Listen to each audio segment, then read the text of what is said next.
45 seconds.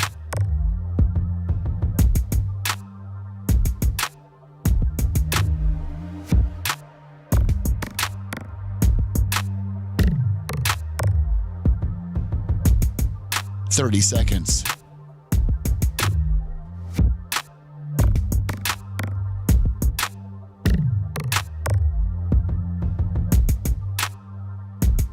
The show will start in 15 seconds, and this is your last audible warning.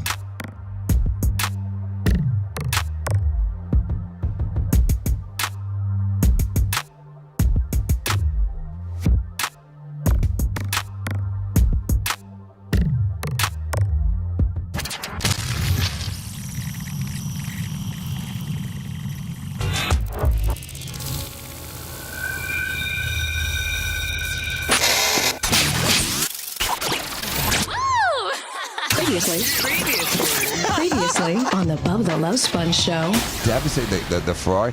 I got devastating losses from these things, and I'm not asking for a handout. I'm just asking for the city to fix the infrastructure so we can start rebuilding our own lives. I'm asking for a handout. We got payroll Wednesday at midnight, Lummy. Come on, FEMA. You're listening to the Bubba the Love Sponge show. Broadcast rights for the Bubba the Love Sponge show have been granted to this station by the Bubba Radio Network and is intended solely for the enjoyment of our listening audience. Any rebroadcast, retransmission, or other use of this production without the express written consent of the Bubba Radio Network is prohibited.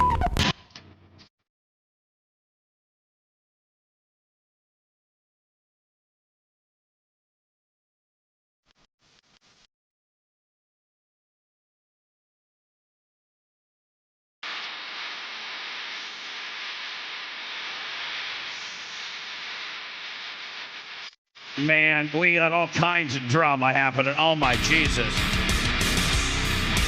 Dan, we don't have a straitjacket, but he almost needs to have, like... Lummy, have you ever watched, like, Cops when they get an unruly... this is a methed out redneck right now that's not even getting down, not even going down with a taser. Yeah, right. like strap him down. They put him in the hobbler chair. Yes, and it's a chair that they strap you in, and they you can't go anywhere. We need to put the face mask on, yeah, so you can't spit on us. The spit mask, and then when they want to take you from room to room, they just it's on casters, so they just roll you around. You got a big spit mask on, your hands behind your back. Then they got you crisscross applesauce with seat belts, and then they got your legs shackled in like you can't do nothing, and it humbles a guy real fast. Yeah. Dan comes in here full hot. He's just. Well, don't ask him about his power, Bubba, and then you won't have to, hear his answer. This comes from ABC Action News, and this is what triggered Dan. And then now it's looking like we got a medical procedure that Seth needs. Oh, come on, man. He's got an ingrown toenail. Honestly, I'm going to tell you, I did not really want to bring this up on the air. There's enough. Everybody's dealing with a lot, Bubba, right now. A lot of people are suffering. There is some good news. There's some toenails are hurt. There is some good news, which triggered Dan even more in the fact that your family got approved for $770 of FEMA relief money, Seth. So you were happy with that. Well, and then Dan's like, well, I got canceled. No, I did. Lummy got canceled. I got canceled. Both of us did, and we had damage. Yeah, so I think... I mean, what do you want me to... I don't be mad at me. I'll split it with you guys. No. It's only going to cost $750 to open your nail. So yeah, Dan said he'll give you instant relief for $7. He can give you $50 back. They're sending us $770. $770. 70? Yeah. How'd you rip them off for an extra 20? Listen, I don't know. Phoebe filled it out, and it was... You should have seen how fast my mom started filling it out after Phoebe got approved yesterday. Yeah. Your mom's like, what's that? Yeah, what's that internet domain? Or what's the Phoebe? What's the website called? They said if you lost power, you should get it like instantly, and they never gave it to anybody. Yeah, well, it's supposed. I still have power. Well, listen. So this is what triggered Dan initially. Dan comes walking in, and I go, Dan, you got power yet? He's like, no, and he starts going off on there's a tree limb here, there's a major pole there. Dan's got a map of the city where all the outages are and where all the linemen are hanging out. And so it comes on the heels. By the way, the Bubba the Love Sponge show, August 15th, 2024. We're suffering down here. And well, here's what tonight at No, tomorrow night, Lummy, at midnight comes out, like $9,000 of payroll. So I'm freaking out about that, trying to make, move stuff around. Because, it seems like this hurricane has really put a damper on the PayPal, Venmo, Cash App, it seems like, Lummy. Yes, it does. And which, listen, I understand. A lot of people don't have an extra little bit of money to throw to your favorite radio show's way. And I get it. You're not going to hear me bitch about it anymore. Because people are really, really, really hurting. Who am I to sit here and judge? You probably lost your entire house, and I want $20 out of you. I'm so sorry. You're trying to get 20 that, from FEMA. You're trying to get that you. FEMA money. You're trying to. Hey, Lummy, I got to think when that FEMA money comes, that might be a windfall for us because the guy's like, I lost like $300 of food, and I got $770. I'm going to give Bubba the extra $4. I love him. Should I kick back some of my $770? No, you're an employee. I don't ask for employee kick-ups. Okay, thank you. That'd be great. Thank you. Anyway, ABC Action News tweeted last night at 9:45. They said now more than 99% of all Florida public power customers across the state currently have power. That was Sunday night, Bubba. They tweeted that. Sunday night, they said 99% of Floridians have power. Yes. Yeah. So that is such crap. That's such a lie. So that's Monday. That's like 48 hours ago. 48 hours ago, ABC Action News was reporting, and they use they.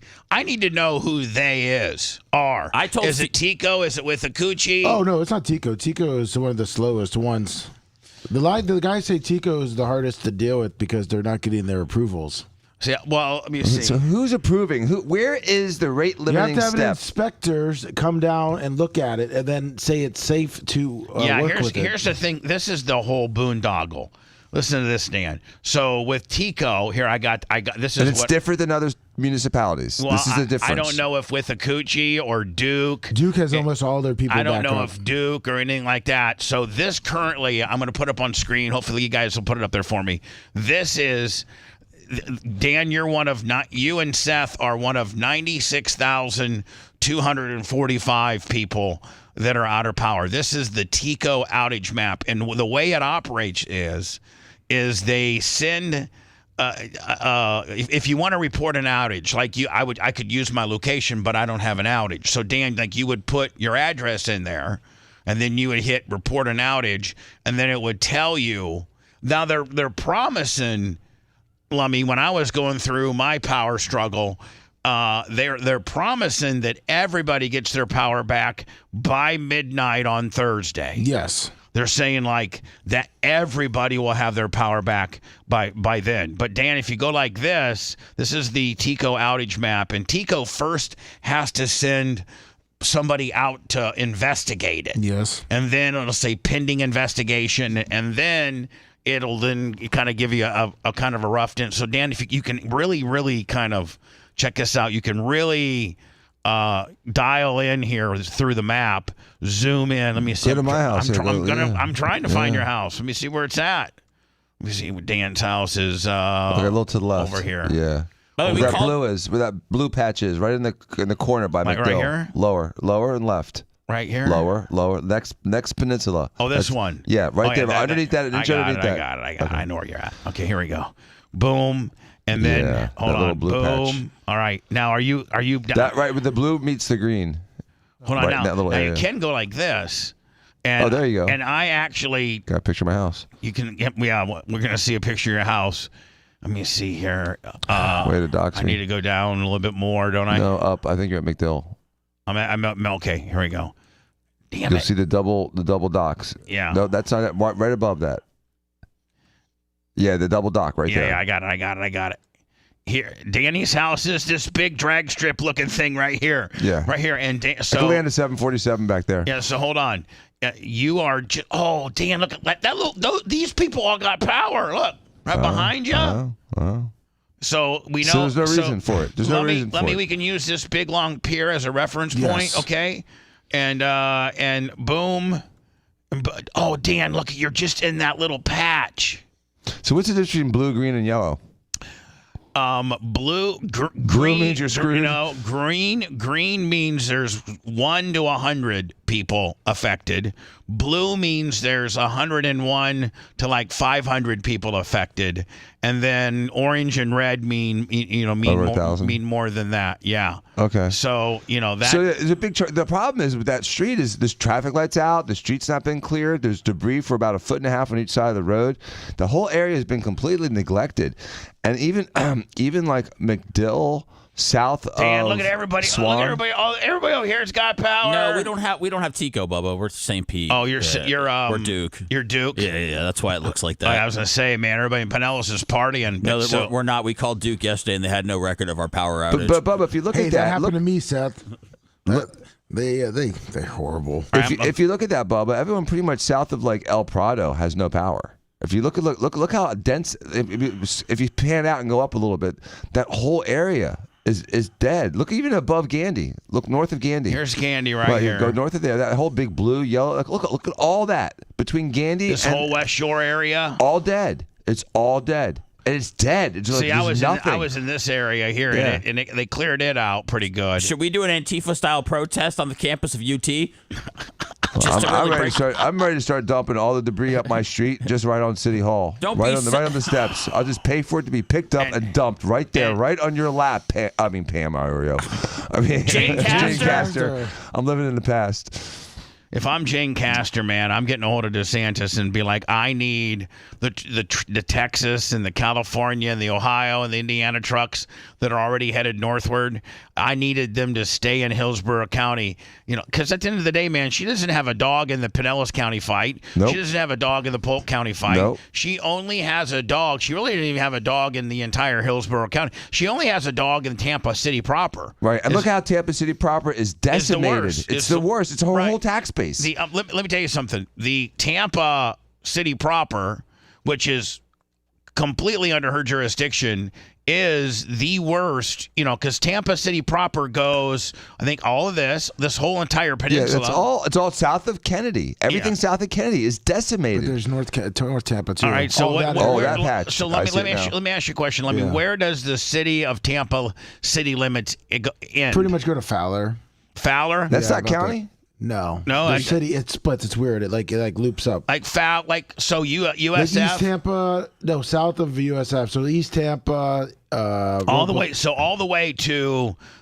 all the way to the airport. Looks like half her town is out of power. Yeah. BVA, $100. And she's patting herself on the back. We're housing power people here. They can't even fix the down tree that's a block away on Cypress. You're the one on Ward. I mean, if you look at Grace. So let me strip clubs for free. How far over? She's not in charge of Brandon, is she? No. So her it's kind of like maybe like watch me, kind of like this, like kind of like where all the power outages is. Yeah. That's all her. Just everywhere there. Everywhere it's her. I mean, Jane Castor, your ineptness really was just really highlighted by the fact that I can look at a Tico map and I can see places that are not under your jurisdiction that have power, and it looks like pretty much it looks like I would say 50-50 at best for the people that you govern. Right. I mean, the only places that have it's commercial. Including very, very, very affluent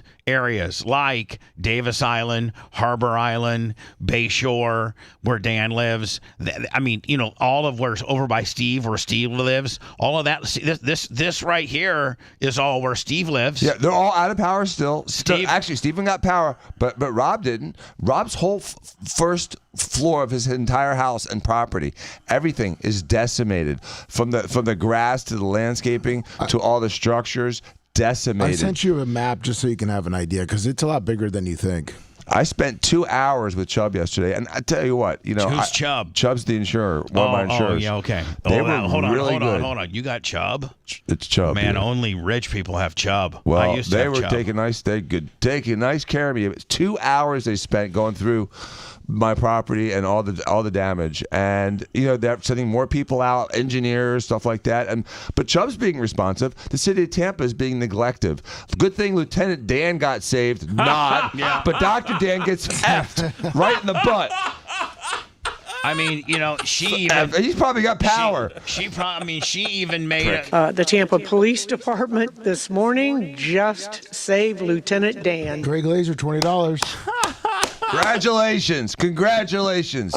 This is Mayor. literally catastrophic. And I can say without any dramatization whatsoever, if you choose to stay in one of those evacuation areas, you're going to die. Yeah, and now you're going to die of neglect. You're not going to die because of the surge, the wind event, or the flooding. You're going to die because you didn't have power for a week and you didn't have any water or any air conditioning. And your ingrown toenail killed you. And your ingrown toenail, along with your in-laws, killed you. And no power, Bubba. That doesn't make women horny at all, okay? Oh, I know, because they don't feel so clean. So there's a lack of angry men. Just roaming Tampa, no power, no sex. There's a lot of testosterone that's built up that we need released, and we need to start. Can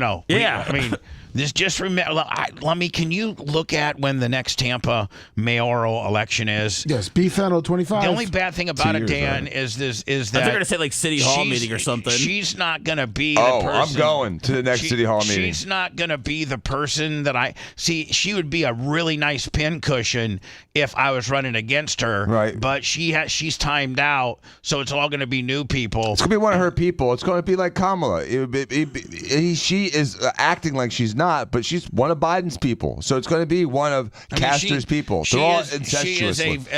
She's a Castor, and I mean, God, all of our entire life, we've had a Castor as a public service, whether it be a state senator or a congressperson or a U.S. congressperson, and all too often in this area, your last name just automatically green lights you because your grandma before you was a 5-time sitting congressman, and Castor is one. Bill Arrakis is one of them. Big family names. Castor is one of them, and she might be, honest to God, I'm not kidding you, the worst mayor since I've been to this town. I got in this town in 1992. She might be the worst mayor we've ever had. She is, and at least Pam Iorio was smart and kind. Pam Ioria might have that's on both ends of the spectrum. Pam Ioria might have been one of the best ones we ever had. Yeah, she was a good mayor. She did a lot of good. Of course, Dick Greco. Love Dick Greco. He got things. Now, is this the city of Tampa? Yeah, boundaries. Like this would be if I was to go and have to go campaign. This is the areas of city of Tampa. I heard it's only like 300 or maybe 300,000 people. Mm-hmm. And the person that wins the mayoral election gets like 38,000 votes. Toll tax. And you win. Mm-hmm. They go to the black areas and they go to the churches, that's how they get it. And the Democrats. First of all, Dan, I got the black area and the churches locked up because I got a couple things. I got 3 things going for me. One, Craig and Rio will tell you that the African-American community, just for some odd reason, back when I was in the Power Pig and used to talk all kinds of smack, they love that. Right, they loved you. Two, me and your brother, we were the ones that were credited for trying to save the Jackson House. Hey, that survived the hurricane. What's that? It survived the hurricane. Yeah, Dan. So, but am I not? I mean, it was big headlines. Yes. And the mayor, and then three. Your family is very, very, very close with the president of the NAACP of Tampa and nationally. Right. And we're members of the NAACP. We've done legal work for them. We've worked with them hand in hand for 15 years. My name value of being a crazy crap talker, not taking nothing from nobody. I was the only person, along with your brother, to step up and try to restore the Jackson House, only to have a bunch of, good old boys turn me, they didn't want me. Here's the thing with the Jackson House. They didn't want me to do something good for the neighborhood. Because God forbid that I'm able to do something nice. And then the third one being a networking and a relationship with the NAACP through the Diacos. Word travels fast in the African-American community. They get behind a candidate and they're like, hey, you know what? Why voting for him? Because my friend down at the NAACP said they're voting for him? That's the way it works. Yeah. Let me. I'm gonna be the next mayor. I can't wait. Dan, I might have to use your carriage house as my home address. It's all yours, bro. 2027. Let's all go. yours. It's all yours. We gotta As soon wait as we get some way, power. all the way to 2027. Oh, Dan, oh, yeah. She just re-won it? Yes. Jesus. She just re-won it? Yeah, 2023, May 1st. We can recall her. Let's recall her. Let's do a campaign to recall her. No, let's just continue to do nice things and good things and build up the brand and be ready for it when it's time to file. If you look at the last mayoral election, give me the stats. I bet you she won 80% of it, but I'll find out how many people. She had 80%. Yeah, she ran unopposed, I think. Virtually unopposed. Yeah, virtually. Let me try to find What a it. joke. I love the hatred that you guys have for the mayor. It's a lot of passion. Normally listen, she's done nothing. Everything from a COVID dance party to Dan not having power. And everything in between. Her response to, her response to critical things. Let's talk about COVID. Her response to COVID was pathetic. And her response to these 2 hurricanes was horrible. And so, mayors can, the day-to-day stuff that the mayor does is easy. It's all clockwork because there's 100 other people doing it. The Tampa Police Department this morning just saved Lieutenant Dan. But you're going to die. When you have crises and they're not handled appropriately, that's when you need it to change. When you get some big management, big-eared, lappy smurf chick up, she's done. She's worthless. You need a strong, heavy-handed mayor like me, Lummy. Yes, please. When Bob Buckhorn was mayor and Rob moved his business to Tampa Bay, Bob got on the phone and called him and said, "Welcome to Tampa. Congratulations. We're going to do everything we can to help you make your business thrive." How many businesses do you think that Castor's called to say, "Congratulations, welcome to Tampa"? I don't know, but I know ABC says that 99% of people got their power back, Such and a lie. I got Seth and Dan that are full hot on the deal. Dude, all of Tampa's out. If you count the entire, you can say like 99% of the world's got their power back, except for all of Tampa. Yeah, if you want to say, if you put the state, if you do the state, that would be, Yeah, a third of Tampa's out of power. Right. A third of the customers. I bet you think there's over 300,000 customers in Tampa. How many Tico customers in Tampa? Still 100,000 without power. It's shameful. I could understand if we had the 150-mile-an-hour winds in Tampa and the storm surge in Tampa, and we had literally structural damage that extended 600-800 feet from the water line. That did not happen. We had a bunch of dirt that she didn't clean up that was re-washed throughout the town. Boy, people love when multimillionaires get really, really upset. They really love it. He's the voice of the voiceless. I'm with him. Jane Castor got 22,974 votes. Hold on. How many? 22,974 votes. Not even a lightning game. Or right at a lightning game for the entire city. 6,000 people wrote some other lady in. Oh, really? Yeah. Let me see. October 15th. Oh, yeah, today's the 15th. Let me 100 from Big Buck. Thank you, Big Buck. We need it. We got payroll coming up. $100 from Dr. Remulek. Thank you so very much. PayPal, Venmo, Cash App. Go ahead, Dan. So last night, Steven had a crisis. He stuffed the boat behind Union and had to move it. So he's moving it, and he's, Hold on, he put the boat on a trailer? Yeah. And put it behind Union, the restaurant? Yes. Why didn't he just put it over here? He should have. And he didn't think of that. He put his Ferrari there last time and got away with it. So this time he decided to put the boat there. Well, hold on. From now on. And Steven thought. I know. From now on, will you tell Steven? That's how a bunch of people park their boats at the YMCA. Next time you tell Steven that, we got 11 inches of rain and still no water in the building. Bubba, I agree. I would put here next time if it's still available. Absolutely. You could have put your Cybertruck, on the full lift mode, so it was as high up and not even thought about having a problem. No, I agree. 100%. And Seth parked his car in that corner. And Seth, when you went to pick up your car the next day, I guarantee. Now we had some standing water over on the side of the building, but I don't think there was any standing water where you parked your car. No, there was nothing. No, there was nothing. Greg Laser, $20. So, tell Steve I take offense to that. And plus, it's not even as secure over there. I 100% agree. I thought it was bizarre. I got a full-blown locked gate. Yeah, I got a 7-foot African-American homeless man I'm worried about. But That's okay. He can play Gilligan's Island on the boat. Yeah, it's I don't cool, think he's worried about that goat. He just wants to. He doesn't want the boat. He wants the goat. Right. He can do the goat on the boat. Well, whatever. So he decides, via his friendship with Jeff Garagante, to park his boat behind Union. Mm-hmm. And you probably are happy that he didn't park it, because as he's pulling the boat out, he hits a freaking pole with the trailer. Well, you wouldn't hit a pole here. Well, maybe he hit the whole building, or maybe he knock over your lift. It's Mr. Magoo driving. By what vehicle did he move it with? His Land Rover G-Wagon looking thing. He would have pulled up, and I would have said, "Steve, get out of the car." Because do you know how many? You know how many race trailers I've backed up through the gate and then back into the very back? Yeah, that's a tough one. Yeah, and those race trailers are about as snappy as a boat trailer. They're very, very, very, very snappy. Because it's short. I would have had him parked right by that old merch trailer over there, secure as no problem. It would have been great. And I'll take you up on that next time. Thank you. Yeah. I'm only charging $100 a day. That's cool. It's a deal. or some free Morpheus. It's free. It's based on how much I've had to shell out over the last week to just guys. I mean, that's a deal. So what happened to the boat? So the boat wasn't that messed up, but the trailer got messed up. You know those little poles that you guide you into the trailer? Yeah. It was all bent backwards, and the fender was bent. So Steven spent about 15, 20 minutes trying to bend everything back.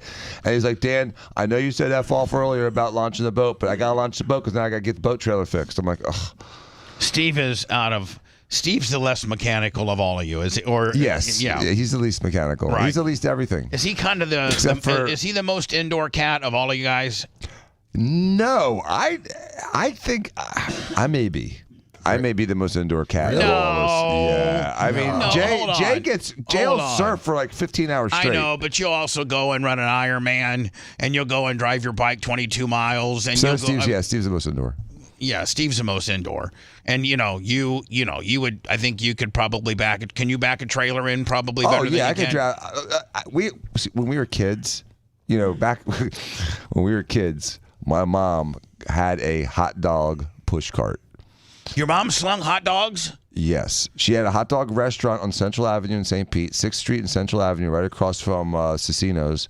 And then she eventually had a push cart at one of the parks downtown St. Pete.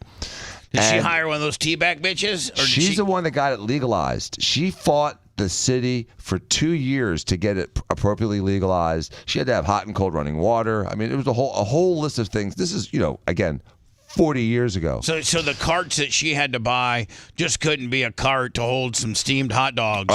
She had to have hot and cold running water, which required like a propane and a tank heater. Mm-hmm. So instead of that cart back in the 80s or early 90s being, $1.50, it was $4.50 back then. Right.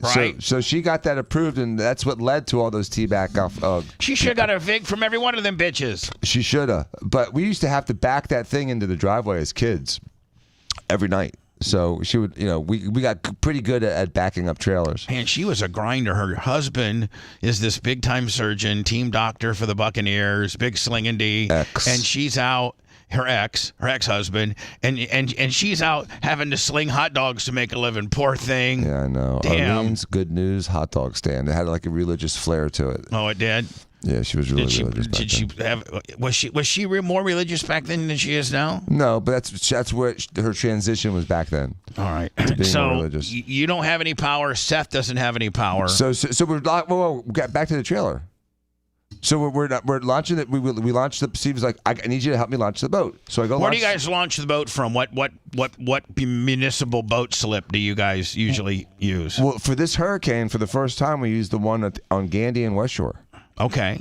And so I'm pulling in, and remember I said I saw for the very first time that they were giving out, supplies for people in need at Gandy right off the bridge. Yeah, right, like water and I think $10. I think 10 gallons of gas. Well, they were offered. So I pull up the boat, I launch it with, I dump Steve. I'm pulling out, and I have to go through the line because they've kind of commandeered the whole area. And he's like, "Hey, do you want ice? Do you want food? Do you want?" So I almost got a box of it just to see what was in there. You should have. I mean, leave it for the people that really need it. I mean, Seth needs it. You could have brought it to Sethy Boy. I know. In retrospect, You know I how should good have a mood stopped. he'd be in right now? Know. He just got a 770 clip, and then you walks in with a free box of goodies from FEMA. Seth, he'd be, please. God bless the federal government. I know. They've been so helpful.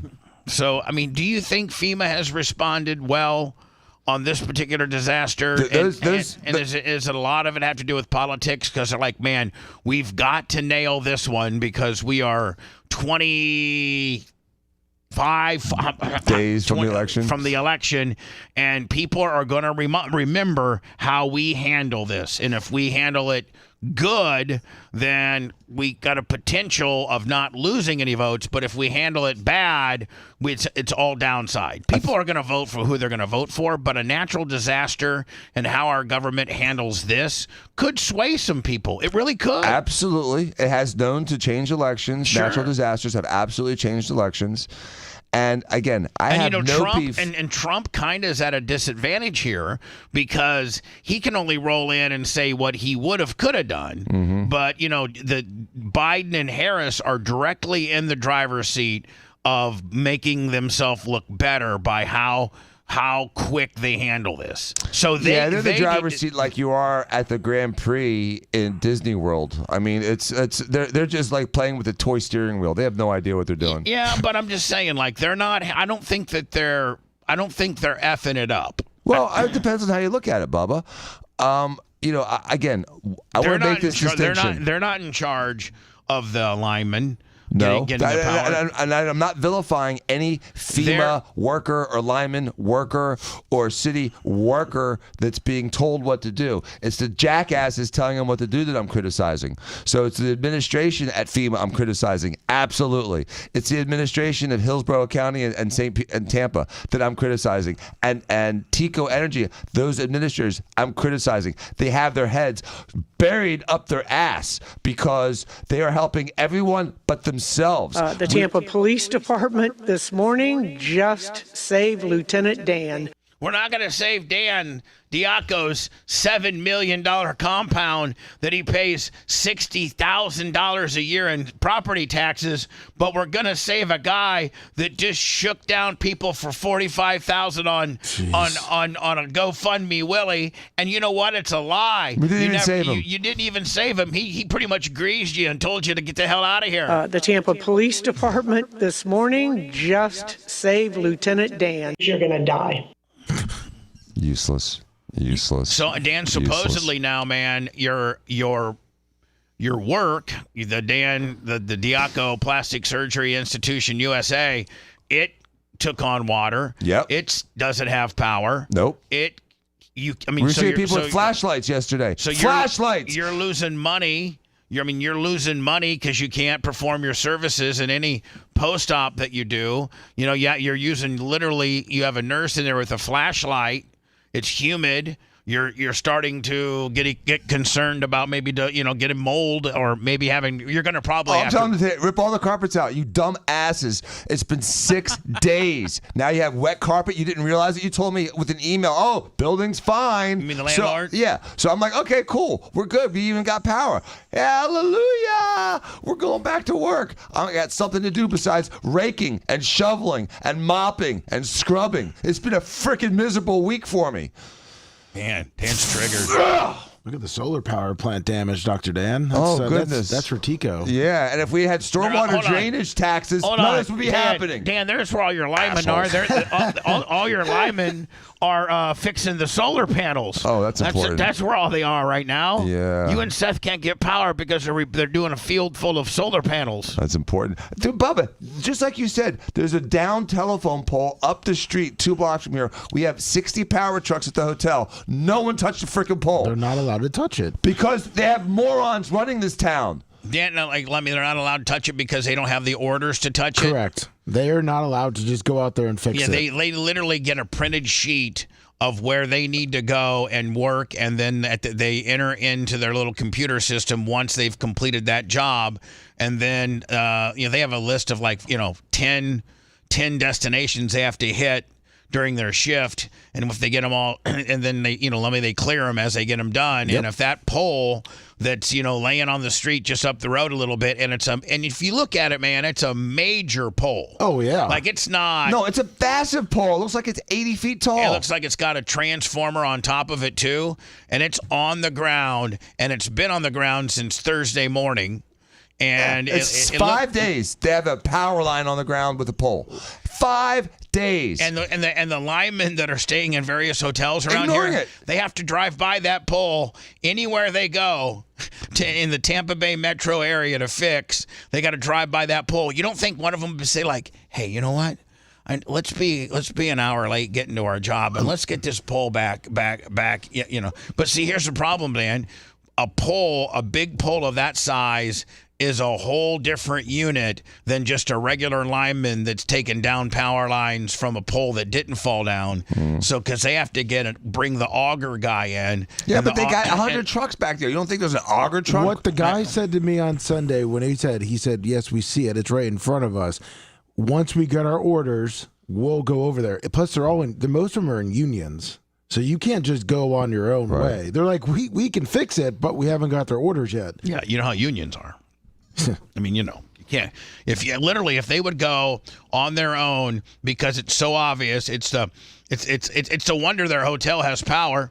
Obviously, it's not. It's not in charge of their hotel. You can bet if it was the pole that provided power for their air-conditioned hotel room, that bitch would be up lickety-split. Yep. So mysteriously in the middle of the night.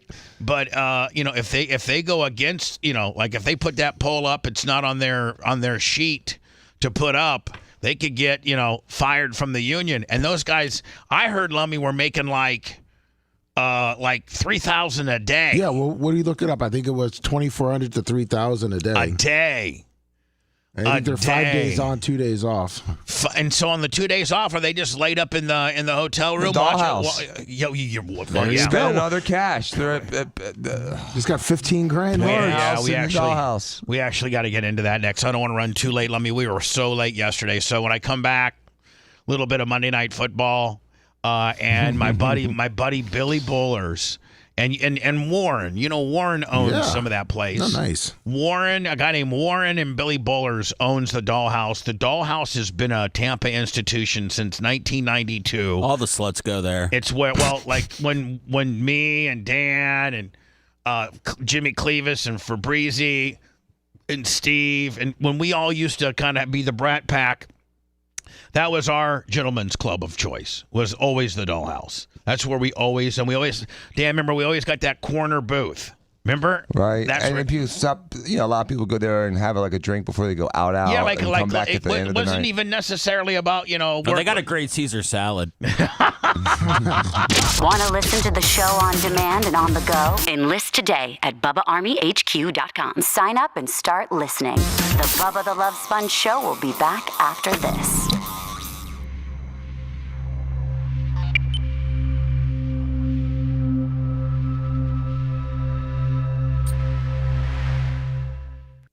Just whatever's protruding from your gym shorts.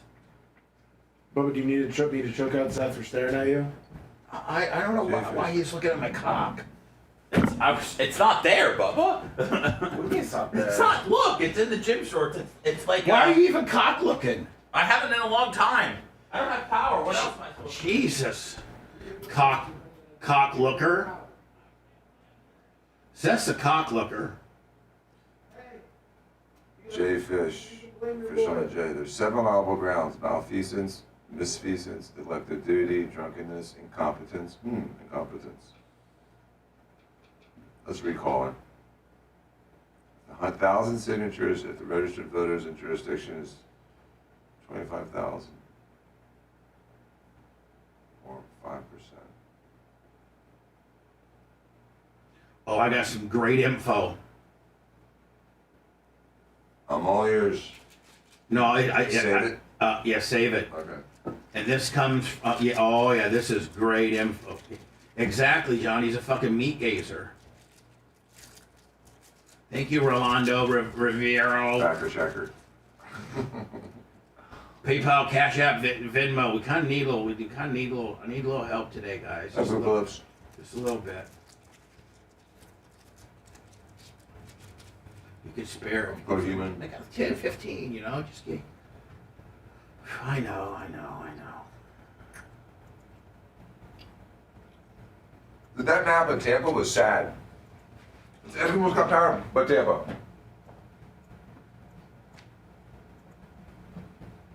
You need anything? No, buddy, I'm good. Thank you. Next time, tell stupid fucking Steve that I never even crossed my even mind. when you motherfuckers fly to the airport, out of the airport, you should park your car here and take a $7 Uber to the fucking to the gate and pay $0 in fucking short-term parking, and then take a $7 Uber back here, park your car in that corner, take your keys with you. I mean, what is it? $40 a day short-term? 28. 28?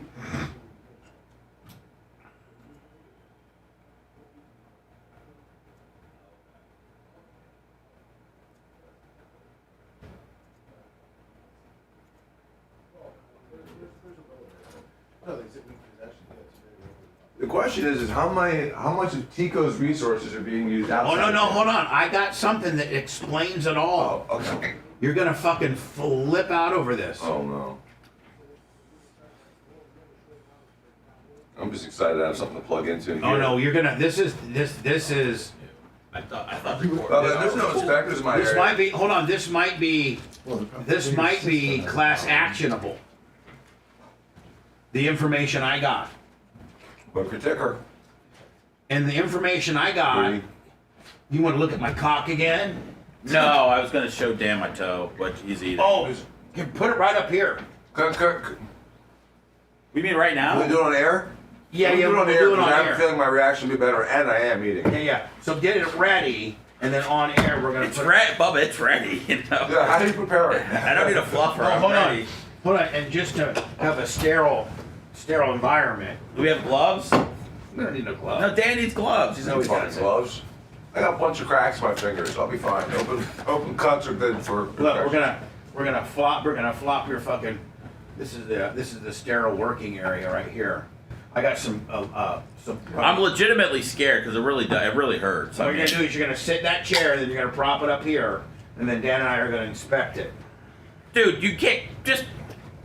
Man, Bubba, be careful, man. It really hurt. The area really hurts. I understand, but it might just need to be. No, it's not like a popping situation. Well, it might be. No, I don't think. Okay, Dan will tell you that a lot of ingrown has a. They don't look like they need to be popped, but they do. Yeah, and then you comes out. slice it down where the cuticle kind of On the side. Get on the side where it's digging in. Yeah. And then you extract that while. Holy fuck, Yeah, man! And then you do soaks. Dude, I'm not well, man. Then you civil dean it up and And wrap you it still up. no a little. power. So that sucks. Fuck.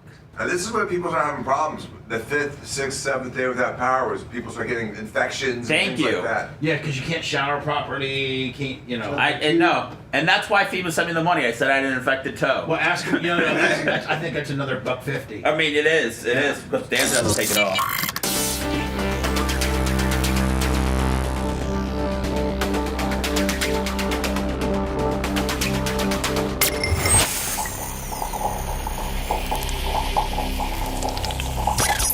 Broadcasting live from the Aquabito studios. Aquabito.com, promo code BUBBA. It's the Bubba the Love Sponge Show.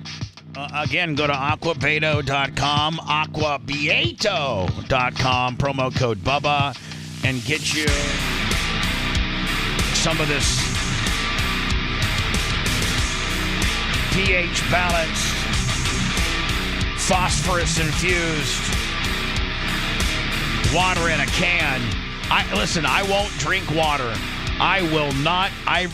After becoming a huge Aquabieto canned water fan, water in a plastic bottle grosses me out. I really like that kind of. I know this isn't probably a word, but that kind of that aluminy. Metal kind of little bit of that little bit of metal taste that you get, and it's It's the phosphorus, and the magnesium, and the pH, and again, it's sitting in a can as compared to sitting in a bottle of plastic water that's been transported in a semi and got hot. And like when the bottled water manufacturers bottle their water, they don't chill it. They just throw it on big trucks in pallets, shrink wrapped to the distribution place. And so those plastic bottles of water get real hot. They get light. And light changes things. And so, man, it wasn't Aqua Beato. It was the first brand of canned water that I tried. It was I think the Monster water that I tried, and I was like, oh my God. Well, then my good friend Mike Musio became a part of this Aqua Beato, and they're advertising with us. They have studio naming rights, yes, and I absolutely love it. I absolutely love it. So Dan, I got a guy who is a very good friend of mine, who I would say I would trust with my life, and he is an electrical contractor. Let's just say that, okay? I'm just telling you that. Yes, okay. And he is participating in what I'm going to read you. Is this like your Secret Service contact? Yes, I do. By the way, I do have a very, very, very good Secret Service contact. And he was dead on. Your Secret Service contact before. Yep. On the whole Trump stuff. My secret. Listen, we still don't know. I was the first to report this wasn't a dereliction of duty as more as it was an understaffing, and that's what it ended up being. They were understaffed, and my Secret Service duty told me, and this later went on through the congressional hearings and things like that, is that Trump's security detail had requested on 4 other occasions to have extra security detail and was denied all 4 times. And that this particular detail wasn't even the A detail because some men and women got pulled off of the Trump Butler, Pennsylvania, the first time detailed because Jill Biden and Kamala Harris wanted to do an impromptu last-minute Pennsylvania appearance. Yeah, to try to counter his. And they took resources from Donald's thing. Yep. I knew that. I reported that from day one. Yep, you sure did. Just like Bubba Wendy. I mean, listen, everybody can say Bubba's a dick, he's a narcissist, he's a that and a this and a this and a that. But I am the one that predicted, let me see here, that predicted. And now, from the Bubba Windy Weather Center. Oh, here we go. Let's see. I'm going to make a Bubba meteorologist prediction. Okay. And we do know these details. It hit Manatee County. There was no major storm surge like they were calling for, 8 to 12 feet. They're now south of the hurricane. I'm only listen, when I make my as Bubba Windy, when I made my predictions, I made my predictions for Tampa, where my studios are. And it hit Manatee County at 100. I said 90. And I said no storm surge for where they're all reporting 8 to 15 foot storm surge. No storm surge for you. Everybody thought I was insane. They still do. I'm going to make a Bubba meteorologist prediction. Okay. And hopefully the guys will be able to save and maintain this tape in this prediction. But Bubba Wendy says this compared to, I don't care, and nobody's reporting this, that it's going to hit Bradenton. Okay. Boom. I mean. Drop the mic. That's where it hit. That's where it hit. Sunshine Skyway, Bradenton area.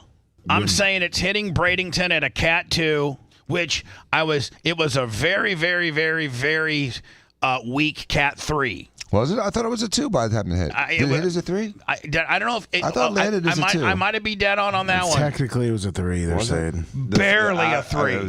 It was barely a 3, and there's not going to be any storm surge. Yes. It goes from Bradenton. Everybody thought I was insane. And Paul Delgado. Big Dick Dennis, Bobby Deskins, Bay News 9. Mike's weather page. Jim Cantori. They're like, what's this fat ass Bubba Wendy saying no storm surge? And then remember, Weather Channel would have the graphics where a woman would be standing on the street and the water would be over her head and then over the stop sign, then over the roof gables. Remember all those? To Brandon over Fishhawk. And you're looking at wind gusts of up to 70 miles an hour in Lutz, which, by the way, guess what Lutz got? 70. If I was to, put the studio, Lummy, which would be about right there. Lummy, we actually got 97 at the studio. Was one wind gust, 97. No, it's but we were mostly at 80. We're looking at wind gusts of about, I think when it hits, I'll have wind gusts here at the studio at about 80. So it's going to hit Bradenton at 80, and and really it hit Bradenton at 100. Nobody's making this prediction. No storm surge. Nope. If you were on Channel 28 and you said that was that Tuesday, Lummy? Wednesday. And they would have. Oh, yeah, sorry. It was prediction Tuesday. They would have thrown you out. Yep. All right, Lummy. Dan, here's the problem, and maybe when we get Jay in here, this could be a class action Willie. Bubba, TECO is the only power company requiring a safety inspection from a certified electrical contractor before the power is released. They do this so the liability falls on the electrical contractor and the homeowner. If something happens after they re-energize, people need to protest TECO. No other power companies are doing this, which is why they are hooking people up triple as fast as TECO. So TECO, Dan, and this guy here that I'm talking with is an electrical contractor. So he's boots on the ground. So they're requiring an extra step that the other municipalities are and not that's what that guy told me on Sunday. So, but what I'm saying is this: what you said. My guy is an electrical contractor who's being paid by TECO to go out, and they have to go out and do a safety inspection before they will release or So my guy, I'm sure my guy's loving it. My guy's probably just straight killing it, right? Mm-hmm. So I guess. So they're requiring an extra step. Is that step necessary? With Akuchi, Duke, everybody else. Seth, do you have Duke? Yes. Duke with Akuchi, TECO. Probably depending on the building, TECO hooked us up. Well, but that's why, Lummy, when you go to the outage map, it says, and you click on your situation, it says pending an investigation. Does mine say pending investigation? Let me see here, but I'd have to. So that's such BS. I mean, they're hey, doing Dan, it to you avoid could go out. liability. You could go out and investigate it and be like, "Yep, no power." But ain't no Sherlock Holmes with a magnifying glass up my block. Yeah. There's nobody. There's nothing, Bubba. They're not even starting. They've completely neglected it.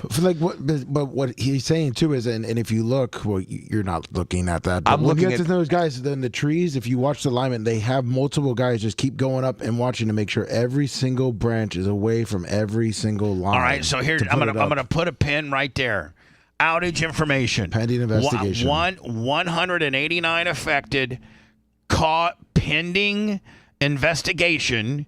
Status. We're on our way to invest. Dan, this is actually I clicked your home. Clicked your home. We're on our way to investigate. We're on our way to investigate. I think that might be coming from Kentucky. Right. We estimate restoring power by midnight for the following customers. Pasco today. Right. No, Pasco by tomorrow. Polk today.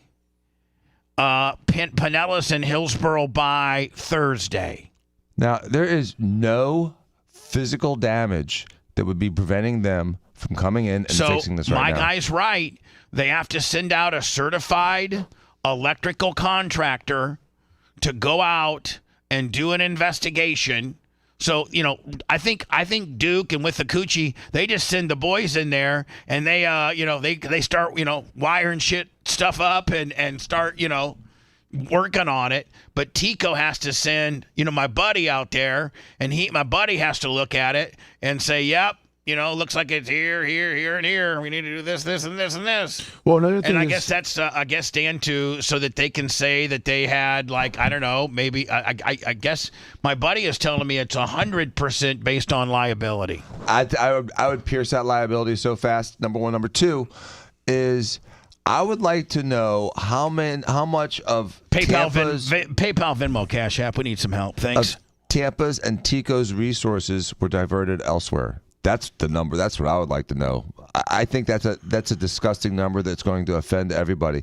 I'm all for if Fort Lauderdale got rocked by a hurricane, send the Tampa people to Fort Lauderdale to help them. If Tampa's got rocked by a hurricane, they shouldn't go to St. Pete. I think that the head or whoever has instilled this policy needs to be asked, is it true that with Akuchi and Duke and all the other power companies that provide power to this area, they were not requiring an electrical contractor to go out and do a pre-inspection, whereas Tico required that additional step. That additional step is why it took, an extra 2 or 3 days to get things hooked up. Why did you feel you needed to do that? Why? Why do you feel? Well, you know what? It's they got too many lawyers. You know as well as I do, Dan. Everybody's in cover their ass mode, and so I guess they. You know who's not? DeSantis. He's like, get it done. Chad Chronister, get it done. When you have a natural disaster, get it done, because the defense is defense is a natural disaster. They get the defense act of God. So, they're defended already. So no one's going to sue because the Tico turned on the switch and something blew. Does Diaco Law have power? Limited, yes. Oh, it does? Yes, they had power yesterday. But my main building had some power, but my suite doesn't have power. And I said, that makes me even madder. Oh, yeah. Hold on. So the guy across the hallway might have power and you don't? I don't. They said that the building has power, but the bathroom had power. The bathroom in the hallway had power. You got to conduct business out of the bathroom then, Dan. I'm ready to, man. Speaking of which, conducting business, Seth, I think I've created a sterile workplace. Oh, yeah. And Dan, I need you to kind of come up here a little bit. Can't wait. Seth has an ingrown toenail. Oh, man. Here. And this is just we're not going to work on it now, Seth. We're just going to do, hey, you know what we are? We're just like Tico. We have to assess the damage first. Right. Sure. I'll hold your light for you if you want me to, Doc. So Seth is going to put his foot up here in the sterile work environment as I've created. And oh, dear. Oh, let me see. Oh, dear. Dude, that's good. Oh, man. Oh, my God. Hold on. What? Oh, you need antibiotics and a drainage. Oh, no. Oh, man. Oh, my God. He's got to dig out that area. And then, oh, yeah. Did you see his expression? Yeah. Can I pull some alcohol on it? No. Peroxide. Yeah, peroxide will hurt. Alcohol really make it eat, though. Peroxide will help. It'll take out some of that stuff. Was that worse than you thought, Dr. Dan? Yes. Way worse. I got to wash my hands. Wow. Yeah, wash your hands, wash that towel.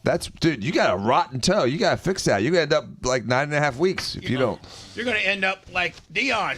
Yeah. 9 toes? Yeah. 8. No, 8? Hey, you're going to be place kicking soon. So, Seth, yeah, that whole inner area needs to be gone. Dan's gonna have to take like a 17 blade or something, and get in there and get that out because it's growing inward, and then he's gonna. Dan, I guarantee you, there's pus in there. Oh yeah, dude, there's a lot of pus in there. And there's more pus in there than I have anger inside of me right now. Oh wow.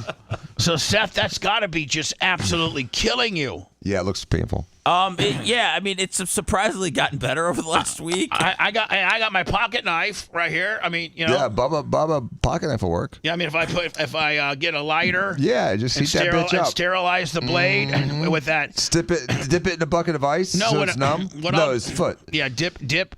You want to do it? You want to do it like out in the wilderness, old school style? Yeah, let's do it by the goats. Let's get a dip it in the pond. Here's what we would do: is I would get some alcohol. I'd get rubbing alcohol, and I would clean the blade of my knife.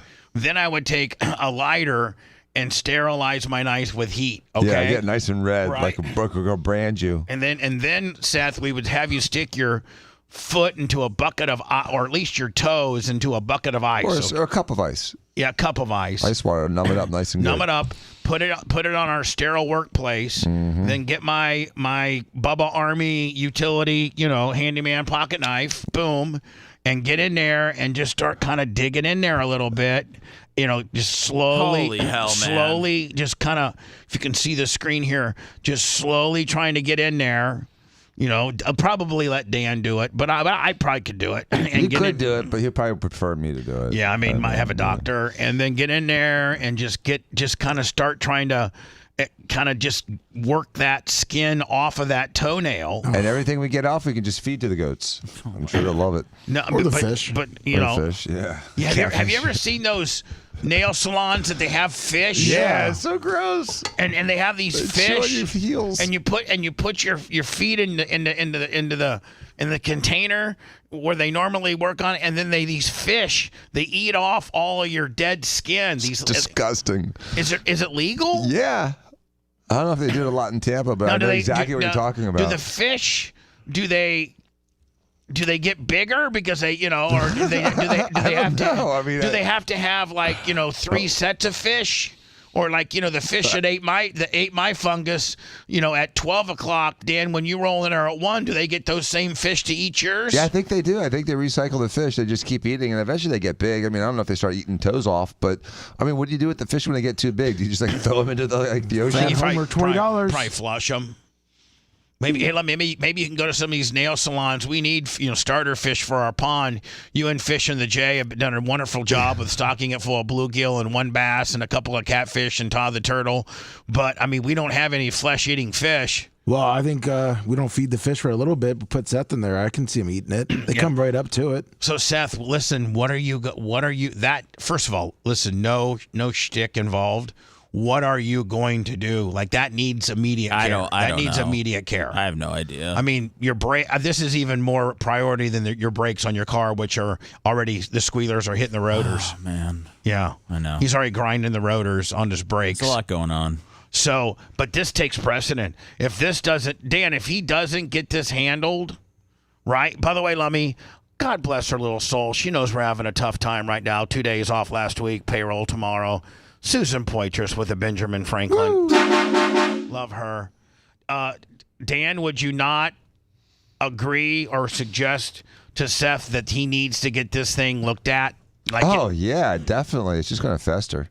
And do you have borderline diabetes, Seth? No. No? Okay, that's good. No. Because if you did, you'd be in real trouble. So now, Seth, yeah, you don't have any money. Nobody has enough money to go to one of these walk-in convenience clinics and get it taken care of. And they're still not going to do it right. They're going to underdo it. So Dan, I'm not volunteering Dan, but I'm sure Dan would want to do it to help you if he's got time today. So Seth, you can't let that go another couple days. You let that go another couple days, that toe's going to be red hot. It's going to be 2 times. So that orange stuff in the corner of it? Yeah. No, I didn't see it. Yeah, that's just all pus and blood.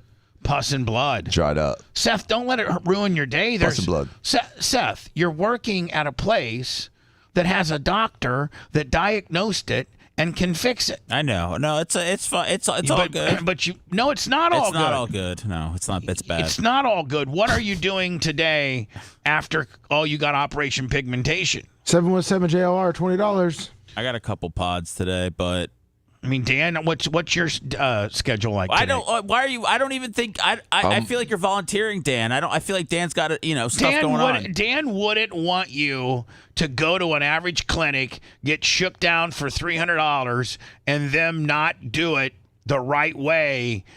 He'd just rather do it. I know Dan. He's my boyfriend. Okay. So, I didn't hear that from him at all. I'm not trying to put my toe on Dan's plate. No, you maybe. Do you get to my office by 11:30, 11:45? Yeah, he can. And Seth, we can. I didn't hear Seth's voice though. Seth, can you get there by 11:30? Yeah. Okay, get there by 11:30. I'll fix it. Yeah, get there by 11:30. Dan, will you do me a favor? Will you tape it? Have somebody tape it. We'll have somebody tape it. Yeah. Yeah. Oh yeah. Oh man. Do you want me? Well, I would come over, but I could take him over. I could. Is it a quick thing, Dan? It's probably a 10 the actual maneuver itself takes about 30 seconds, but I got but numb the you prep. up.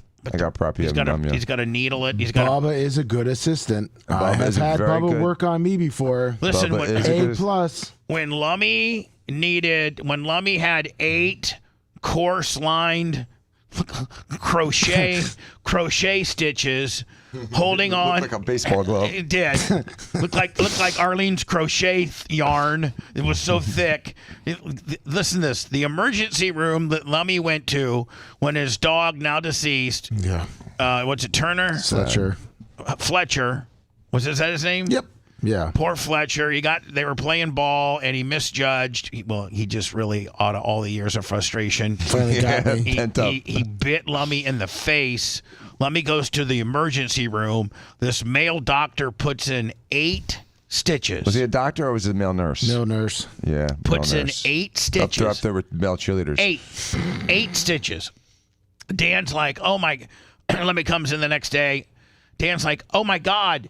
This thing is going to, if we don't immediately get you in and do a revision on this, and I close this up with very, very, very fine thread so that I can really close it up so it's not going to, if we leave it the way it is, you're going to look like Frankenstein. You're going to have 2 big scars. So Dan cut out. Like Nightmare Before Christmas. So Dan cut out the big 8 course, 40 test catch a shark thread out and put 50.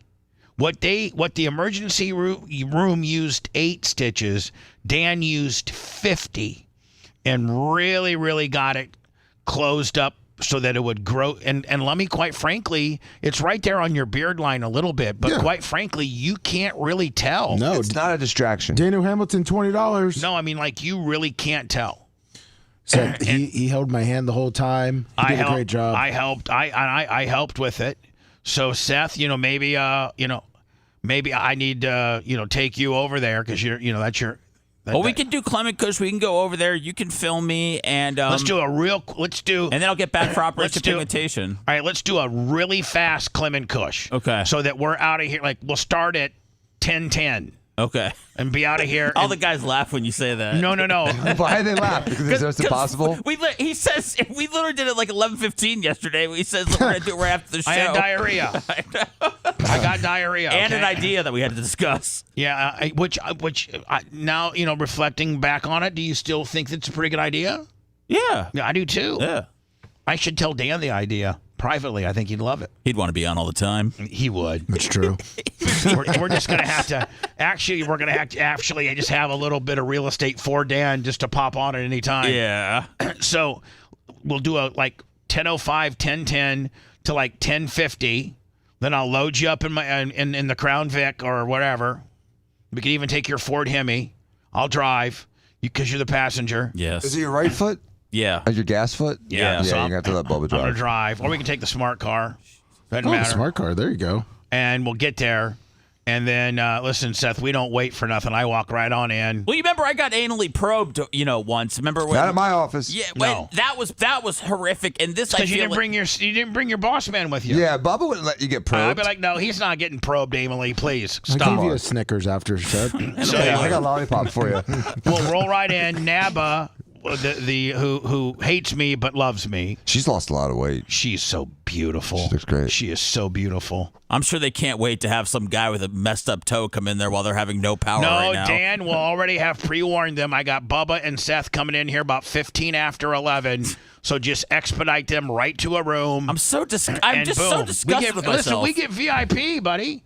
Why are you disgusted? Do you feel such a gross thing? Seth, it's grosser to sit on it than they fix it. Yeah, I know. Okay, but I just so feel I don't look at you as gross if you fix it today. If you ignore it today, you're freaking gross. We don't look. We're not. Ignored it for 2 weeks. We're not yeah, looking. That's right. But we had emergencies. We're not looking at you as if you're a dirty, unkept person. I am. Dirty birdie. Everybody, listen. The cleanest of people. I've had an ingrown toenail. Well, before. now people are on to me that I bite my toenails. Do you really bite your toenail? No, I can't get my foot up that high. If you liked that segment, then you'll definitely like the new redesigned BubbaArmyHQ.com. We'll be back to the Bubba the Love Sponge show after this.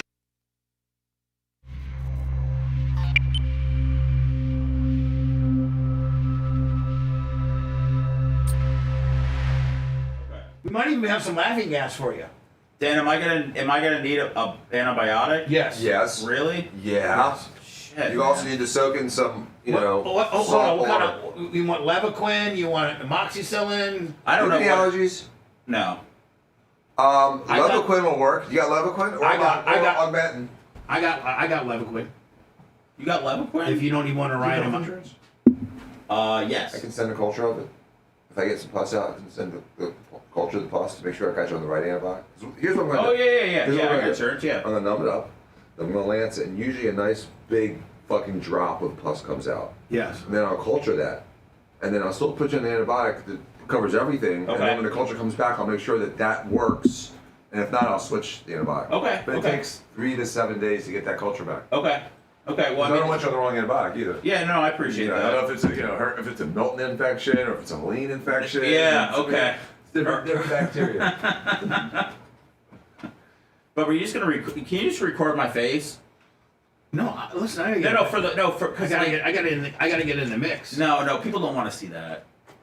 Yeah, I gotta get in the mix. They want to. Hey, Lummy. Yes, sir. Is there a thing on your phone that I may have hit that doesn't allow my screen to flip over? Yes. Do you know where it would be? Usually, if you did, it's by your lock. I am. I just feel. Can you come find? Huh? Yeah, just pull it down to see the menu. I'll show you. Lummy, will you be there for me? No. Of course. Lummy, okay, here's my settings. Just here, scroll like this. It should be you just scroll down. Hold on here. So it comes up like this. Oh, come on. No, here, over this way. Like, Fuck, man. it needs to look like that. Where? Just over. I just go right there. Yeah, right there. But that one doesn't look like you have it turned on. You don't. So just close out of that and then see if you can flip it over. I know, but like now I can flip it over. But when I'm on YouTube, it never lets me flip over. YouTube never lets me flip over. I think with YouTube, once you start it, it's not like because now they have that you pick which way your phone is gonna go. Where do you do that at? If you go to settings. Here, hold on, let me go like this. All right. I mean, go to YouTube, right? Yep. And then so let's say I'm gonna go live, right? Yep. So I go boom, and then I go live like that. Okay. Yep. Now what? See the little pencil, little edit, advanced settings, and see how it says, and then.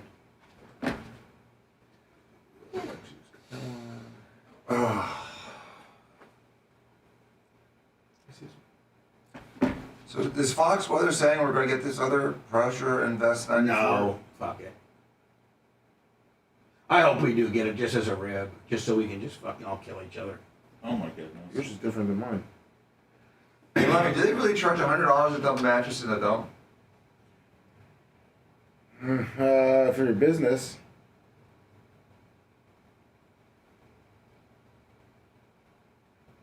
Glad they pay a guy a couple $100 to get rid of my mattress. He goes, the dump's going to charge me $100 just to dump this mattress. He ripped you off. I would have done it for free for you.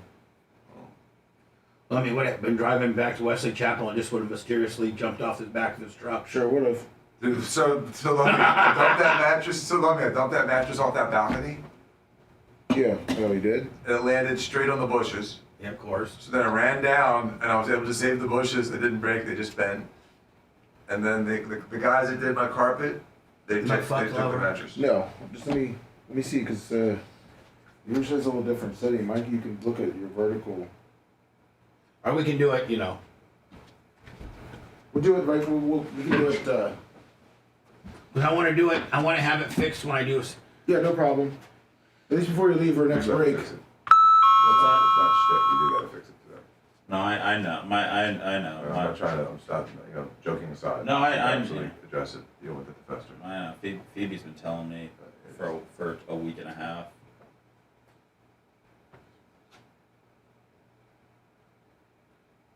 I mean, honestly, just take the fucking toe. It's easier. I mean, just get a culture of the toe.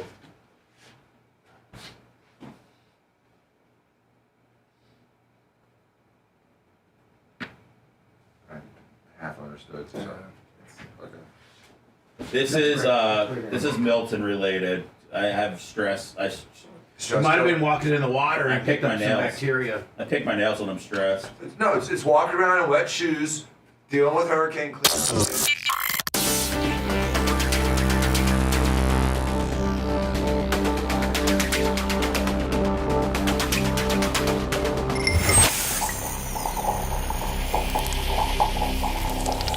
Broadcasting live from the Aquabeto studios. Aquabeto.com, promo code BUBBA. It's the Bubba the Love Sponge Show. Scout and Big Gulp, they came up big on PayPal. Thank you, ladies. Thank you so much. Be safe.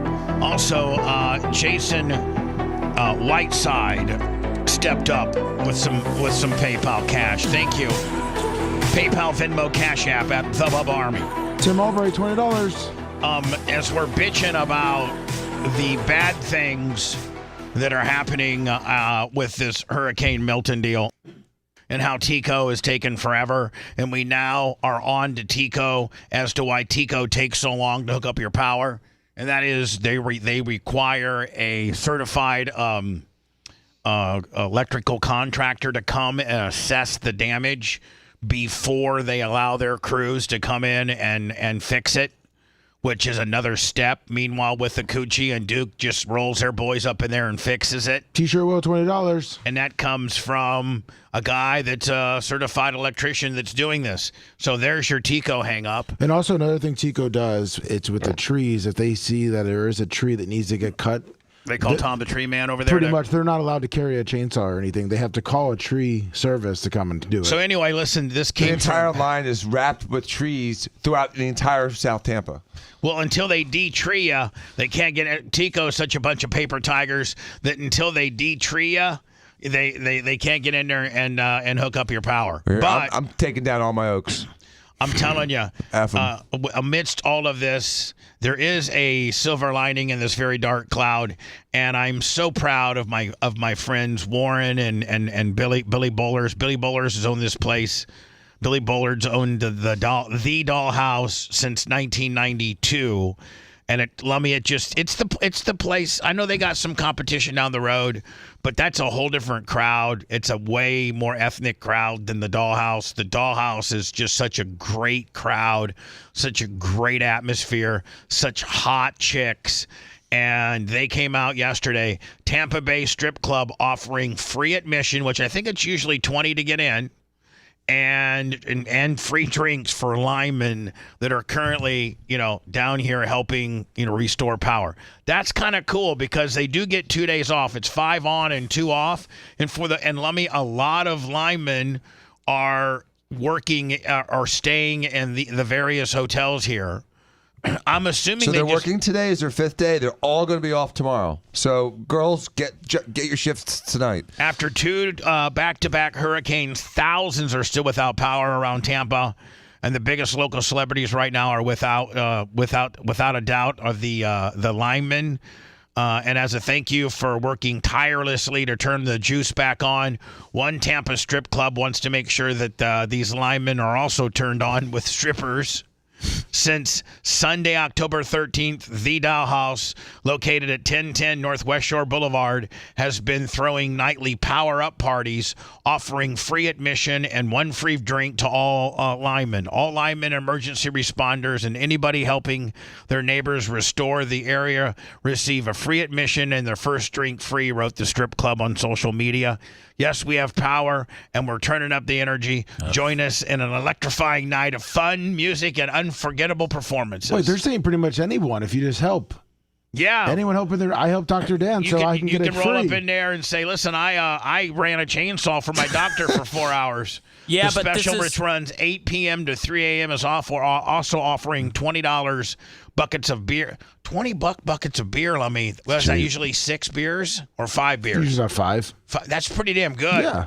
And $5 shots. Yeah, that's great. Oh, and then here's their back in the day. Dan may not want to admit it, but one of the reasons Dan became one of the most notable plastic surgeons for boob jobs, and now decades later, boobs, a woman with a nice set of boobs in Tampa, even though they may have gone to a different doctor, they're called boobs are called Diacos. And just like tissues are called Kleenexes and they may not be a Kleenex, just like petroleum jelly is called Vaseline and it may not be Vaseline. Correct. Boobs in Tampa are called Diacos. And one of Dan's brilliant marketing plans, in fact, I think your first customer might have been a dollhouse dancer. The girl that came on my show, yeah, she was one of the first 10. She was certainly one. So the way that I met Dan is in 97 or 98. Which way? 98. In 1990. Fall 98. Fall of 98, I had this girl come in. She was blonde, hot as hell. And that was back in the day when we would be like, hey, pop the top. Let's see those jugs. Just, so she whipped out the jugs. And I'm like, oh, my God, who did your boobs? Are those, first of all, is that a boob job or do you got just the nicest natural boobs I've ever seen? She's like, I just got a boob job about 6 months ago. They're really starting to settle down and look nice. I'm like, who in that? What doctor did these? I'm very familiar with all that. He's a young Italian guy who just started his practice about 6 or 7 months ago. His name is Dr. Diaco. I'm like, hey, listen, Dr. Diaco, I don't know you. I don't know who you are, what you do, but my Lord, you do a good boob job. And that got back to Dan. Iggy McGillicuddy, $20. Thank you, Iggy. Thanks. Water Sand Willie. It got back to Dan. Didn't hear it live, but it got back to him. Hey, Bubba the Love Sponge on 98 Rock had one of your patients in there, and he was saying, just how unbelievable your boobs, your breast augmentations are. So Dan picked up the phone during called the request line, and I was like, "Hello, 98 Rock. Hey, this is the doctor that did the boob job from the blonde that was in there last week." Oh, and so we went back and forth and I called to say thank you. Yeah, I talked to, I think Calta answered, and I spoke to him first, and I was like, hey, this is Dan Diaco. You guys were talking about me yesterday, the day before, and I just want to say thank you. If there's anything I can do, I appreciate it. So I put him on the air, and we've been friends ever since. Yeah, just we've done call. 12 boobs, a Christmas contest that we wish we could bring back. I know. And then but Dan, one of the things, Dan, is I think you went to the dollhouse one night or several nights and handed out cards. I did a couple times. Yes. To girls that worked there. Couple girls came and got them, and then it exploded. Yep. Once you get a few of them into the marketplace, right? Then it explodes. It sure did.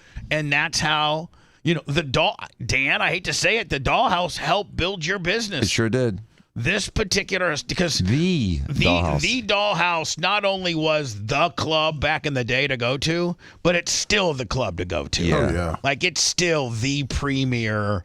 Like it's so much classier. It's got so much better in decor. The girls are the best looking of all, gentlemen's clubs. And it stood the test of time. You have to go to Miami to do better than the dollhouse. Right. You have to go. And you know what? Guess who owns that? Dean Tyler. We know that guy. Yeah. Well, hold on. And Billy Bullers has a piece of it, doesn't it? Owns the Dollhouse of West Palm Beach. Oh, okay. And also owns the Dollhouse of Orlando. And also owns, what's that place in Sarasota that's full nude? It sounds like a wolf. It's not wolf. It's damn it.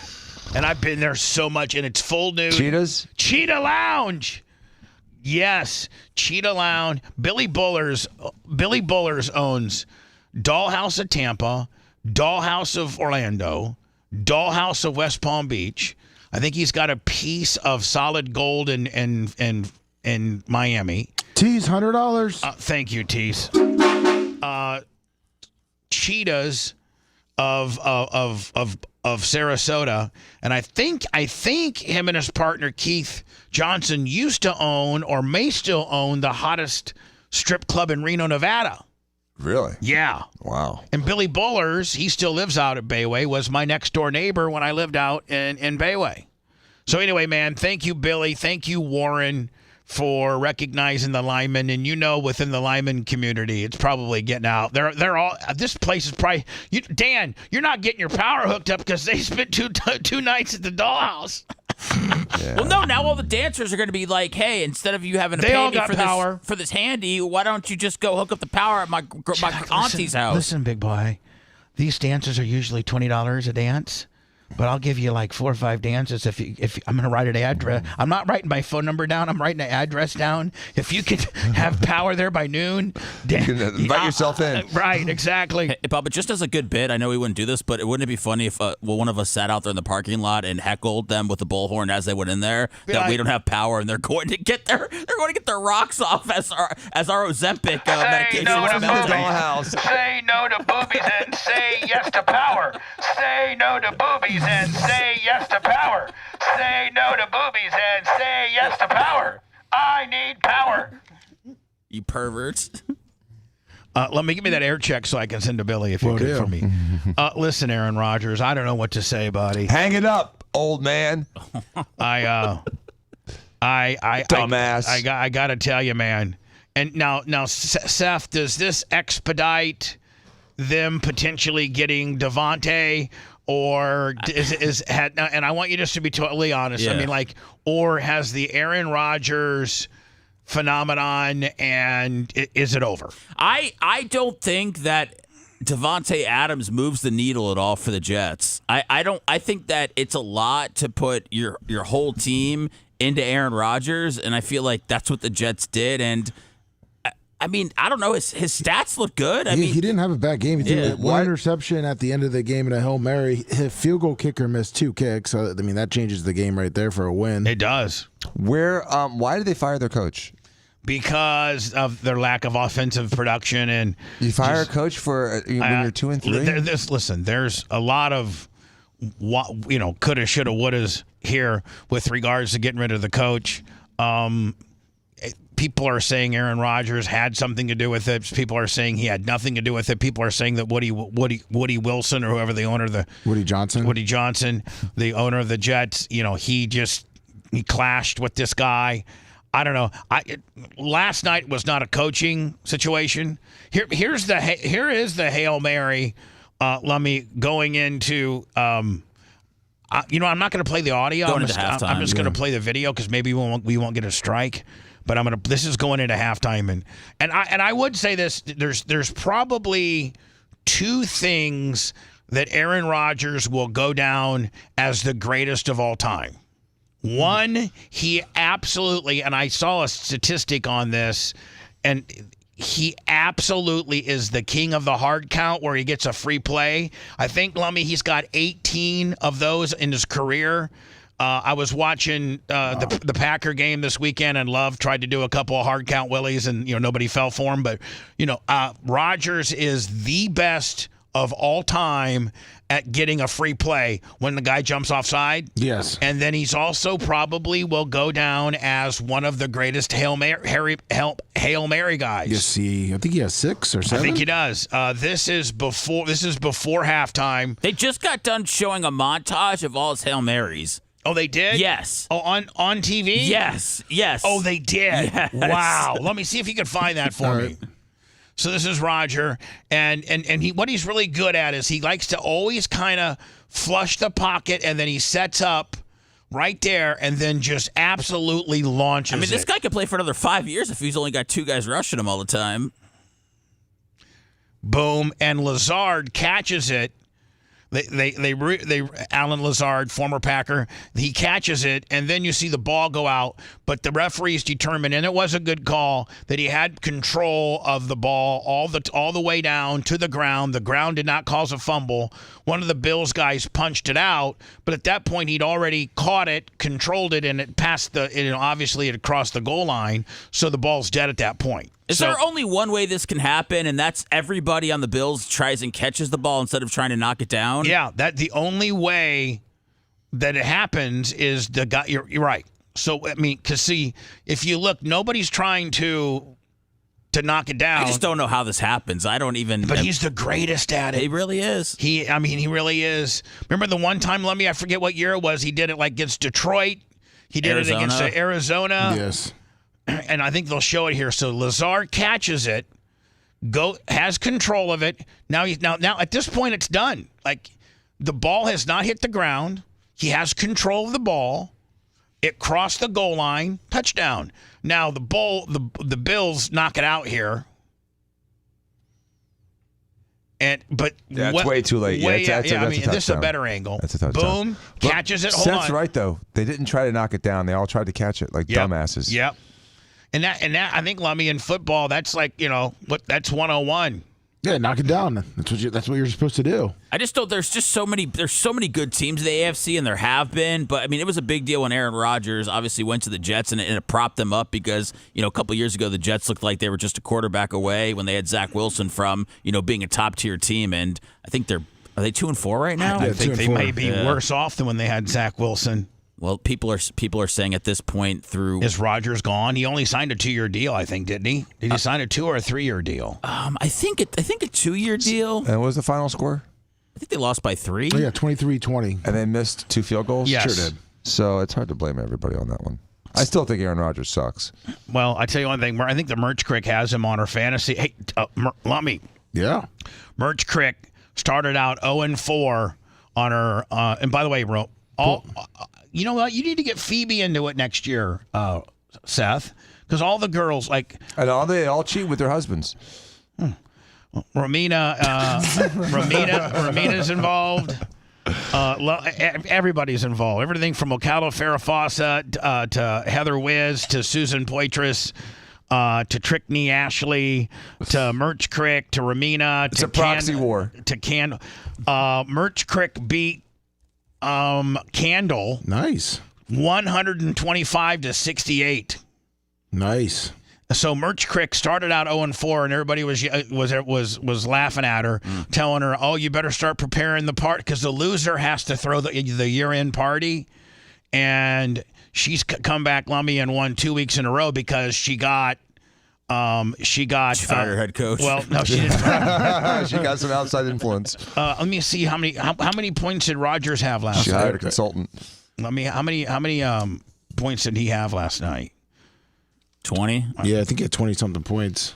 He's only averaging 14.3. He had 2 TDs, 293 yards. But Merch Crick got the kid from Philadelphia that was on IR back. Yeah. Who, A.J. Brown? Yeah. She got him back. So that's going to help. She's on a 2-game winning streak, Lummy. She's lost 4 in a row. And then I think she picked up Romeo Dobbs from the Packers. I think she did. Did he get suspended? He did. For being for what? For being a dick. Really? Yeah, Romeo Dobbs for the Packers was not happy with the amount of targets he was getting, so he sat out of practice, for 2 days in a row. So they suspended him for not this past Sunday, but 2 Sundays ago they suspended him, and then he had to come back and said he was sorry, and he could have handled it differently. And dude, that's tough to be on. It's tough to be on the team and to not practice. Like because everybody's just staring at you like, what's going on? So he didn't even show up to the facility. Oh, he didn't show up at all? Yeah, and then he loses his paycheck. No, he lost a week's pay. Yeah, that's what which I'm was saying. $85,000 or something. I guess. So okay, go ahead, be a dick and don't show up to practice. We'll suspend you and you don't get paid this week. Yeah, you do a couple of those, that starts hurting you. Yeah. Who's advising some of these kids, man? Like their best friend from high school. They're ca. I mean, if I'm talking to my dad or my homie. If I'm talking to my dad or agent, I'm like, man, I haven't got the targets. Charleston White. Ethan, get your ass to work. I'm telling you right now, just sit out.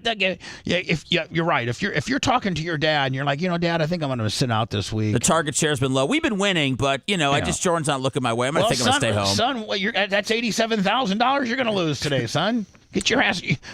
Larry would go in there and practice for you. His last game, he got 2 TDs. So. Yeah, I know. So they but she didn't start him. Lummy, so before I go into words, a wise man named Thomas Bean told me one time, we were talking politics about a month ago, and listen, I'm not going to try to blow his spot up, but Tom Bean politically aligns this way. He does not like Kamala. and he does not like Bean. I mean, he does not like Trump. He doesn't like himself. He does not like He Trump. looks in the mirror. He gets mad. He thinks Trump's an absolute narcissistic, impossible megalomaniac. Like he's just like he hates Donald Trump. But for his business and for just he thinks that I don't know. I'm not saying he's going to vote for Donald Trump, but I think he's going to vote for Donald Trump. But he doesn't like Trump at all. So we're going back and forth as to who's going to win. And he goes, all you got to do, because let's just face it, Lummy, how many times have all of us collectively says, how does Vegas know? A lot. Like, here you are, you got a game and you're minus 3.5. You're giving up 3.5. So you got to win by 4, right? Yes. And the team, misses the field goal. It ends up going Vegas's way. Like it's almost mind-boggling how they do it. Like I know they have probably every algorithm and every possible thing to game the system to give you the spread that's in their best interest. But so Tom Bean said, go to a reputable betting site, and they don't get it wrong very often as far as who's going to win. Swing state, So I went to, Lummy, the one that I go to the most. I just was this morning, which, by the way, we got $34,800 to blow in there. All right. But it's not real money. It's worthless. Yeah. Disappointing. I wish mybookie.com, use promo code Bubba when you sign up. I wish they would say, okay, Bubba, here's $1,000, but it's $1,000 hard. Like it's real. It's real money. Yeah. And we'll let you keep gamble them. differently. Yeah, I would. The way I made all this money is I took craziness. I took the money line on Colorado, right? Colorado Baylor, wasn't it? Or Colorado somebody. 3 weeks ago, yeah. Oh yeah, Colorado UCF. You took the over. When you took the they were giving Colorado 2 touchdowns. Yes, and you took the money line that paid out nicely. Yeah, I took the money line and the points and just cleaned up. So I just want to let you know that Vegas right now, I don't know if this is across the board in Vegas. Probably we'll see what Caesars and maybe MGM have, some other reputable betting sites. But mybookie.com, promo code Bubba when you do your first deposit. They got Trump at a minus 145 on the electoral. Now they have Trump as an underdog on the popular vote, but as the favorite for the electoral, and that's the only thing that's the right, because California I think and New York states right. distort the exactly. the overall vote, but the popular vote, but the electoral vote's the only thing that really counts. Right, exactly. And the reason that they did that, Bubba, was so that New York, Massachusetts, Virginia, and California couldn't control the whole world. Right. So this is the way you got to do it. And listen, man, I think what the last couple elections happened with Hillary. I think Hillary might have been. Is Hillary the first time that it happened? What? Where Hillary had more votes, but lost the Electoral College. No, that's happened many times. Yeah. It's happened a lot. Yes, it's happened a lot. I think it happened to George Bush. It did. Okay, so it's not uncommon. That's why they say he's not a legitimate president. But again, you can score a game any way you want, but you have to score it according to the rules. Hold on, I think the 2020. I think Trump had more. No. It hasn't. The Republican never gets more. It hasn't happened since Reagan. Right. Reagan cleaned everybody's out. Yeah, until California just all of a sudden. Didn't Reagan? bloomed. I think Reagan only lost one state, and that was Walter Mondale's state. I think that's, and he might, and Ronald might have won Minnesota. I don't know. Yeah, back in the days when the media was a little bit more honest about how they cover things. Yeah, well, yeah. So anyway, Don, I just want everybody to see. Right now, Trump is now. I had a bet. Where did I go to my open tickets? Open bets. Yeah. Because I wonder if that bet that I go to unsettled. Unsettled. That's true. Next to your cash. Yeah. Okay. Unsettled. And there it is. Trump. Yeah, he was the underdog. Plus 194. So, but that was against Biden, wasn't it? Yeah, but it doesn't matter because you were just betting who would be the next president.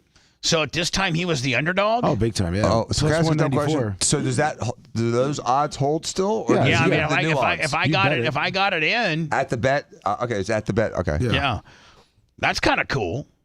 Yeah, and you're looking pretty good on that Colorado one, too. What's that? Over and under 5.5 wins. Oh, yeah. They made me sick to my stomach. They didn't win this past game. I know. They should have. I mean, they should have won. God, they should have won that ball game. So you think that Trump's going to win based on this analysis? Yeah. Most of Vegas looks like it's like minus 110 to plus 100, so he's favored at Caesars and MGM.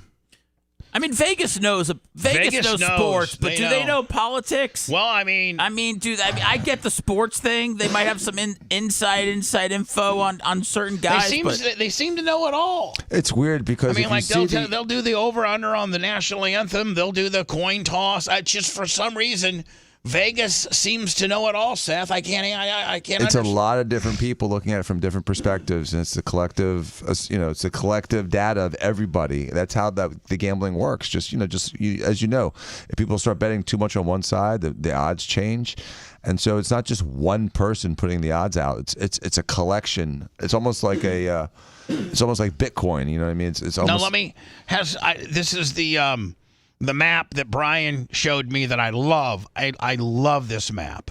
This is the road. I think it's called the 270 to win.com. Yes. And it's really, really a neat interactive map. Everybody can be their own John King. You really can. You can, Seth. You can. You can be your own John King, and you can predict it however way you want it.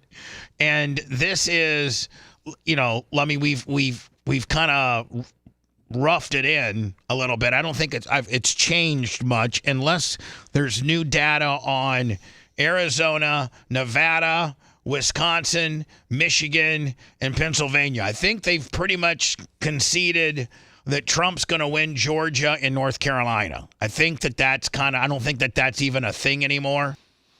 But if you know differently, tell me. So what's the latest on Arizona? I heard Nevada was going to go blue. I did hear that, and I heard Arizona was leaning red. Arizona is 48 to 46 Trump. All right, so let's give that red. Right? Yes. My clicker works here. Okay, that's a red.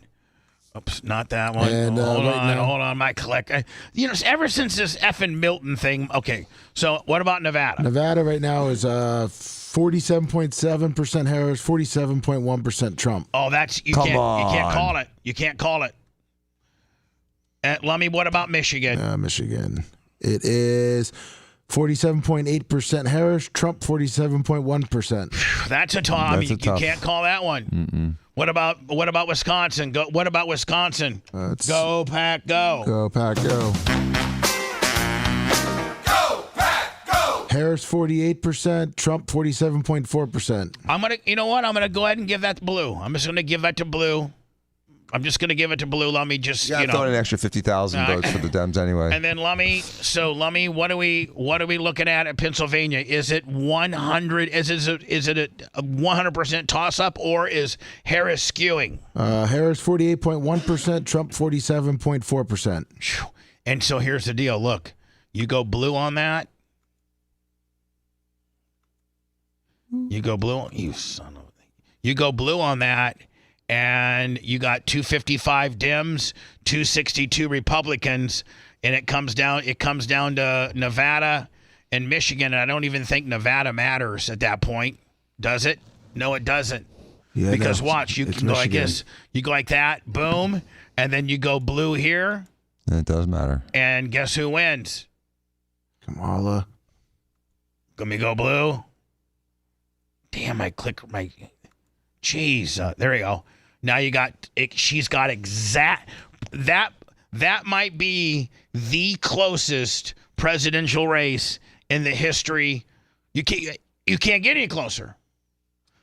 Statistically, can they tie? No. I don't think you can tie. That puts if I think if there's a tie, you go to the I think it goes to the vice president or the speaker. Yeah. But I don't think there's a electoral tie. So if Nevada and Arizona go red, Michigan and Pennsylvania go blue.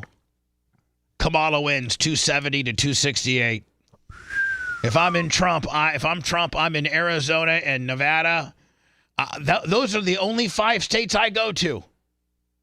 Every day, I go. I mean, Lummy, he's got a big ass plane. He could be. I spend my one morning in Arizona, do breakfast in Arizona, lunch in Nevada, dinner in Wisconsin. Then my next day, I do breakfast in Michigan, lunch in Pennsylvania. Not everything's a meal, Bubba. If you want a deep dive into the Bubba the Love Sponge show from the past, go to BubbaArmyHQ.com. We'll be back after these words.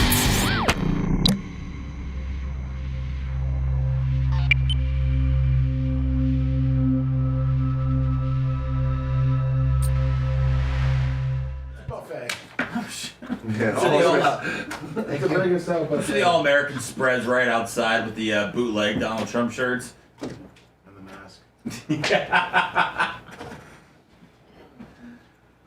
Oh, man. So I'm going to do all these toss-up willies because they are.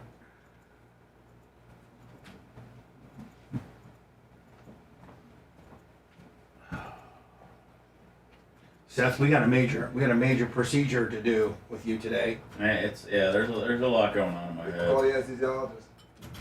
A lot going on. It'd be a nice day to get the power back. It'd be a nice day. Think about this, lover. A nice day to get the power back and your toe fixed.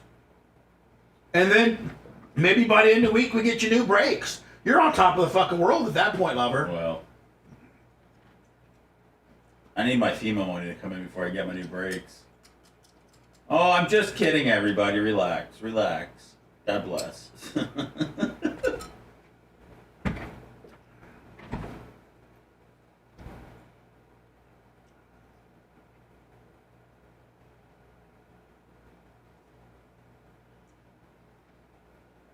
Yeah, what is it? Brett, what's his name? Brett Baer? He's got a square head just like Hannity.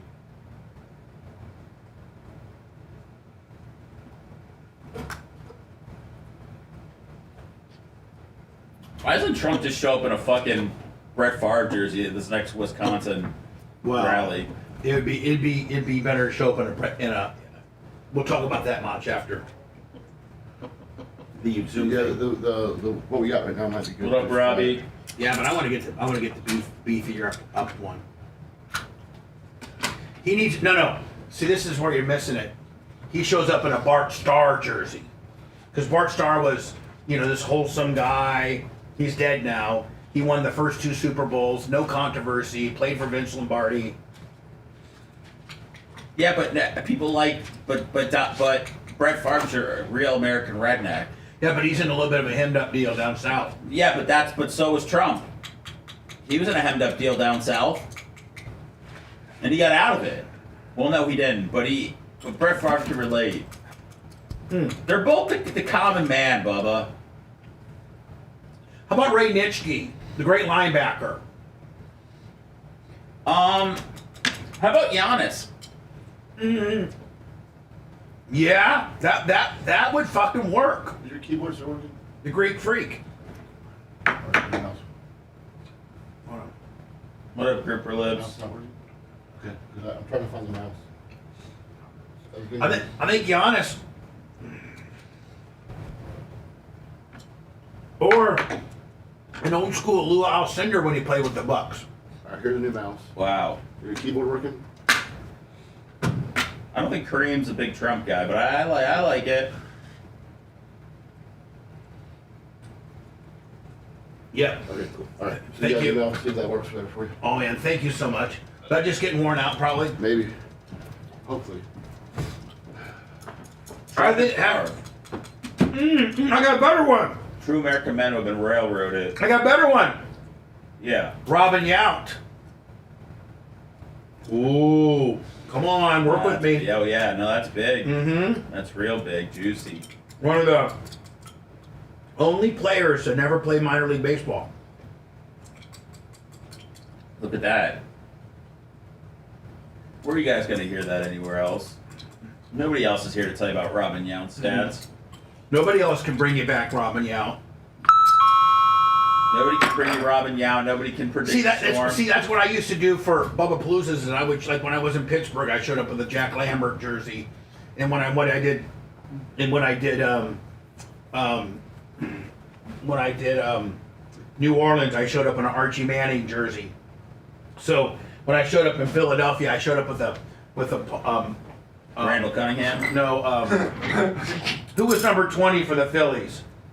20 for the, you mean Brian Dawkins for the Eagles? Mike Schmidt. Mike Schmidt. Oh, okay. So that's what the fuck Trump needs to do, is start finding showing up in jerseys. Yeah, we're gonna talk about that, and then I gotta get Dan. Dan's gotta get me a MAGA update. Why not MAGA update? Yeah, just go with it. Just dance with me. Okay.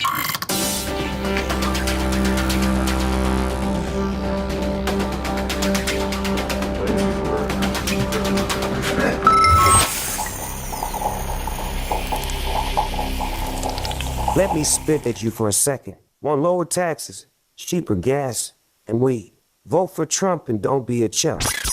Broadcasting live from the Aquabito studios. Aquabito.com, promo code BUBBA. It's the Bubba the Love Sponge Show. Dr. Dan in for not much longer. He has to get out of here in about 10 minutes. Is the show officially endorsing Donald Trump? No.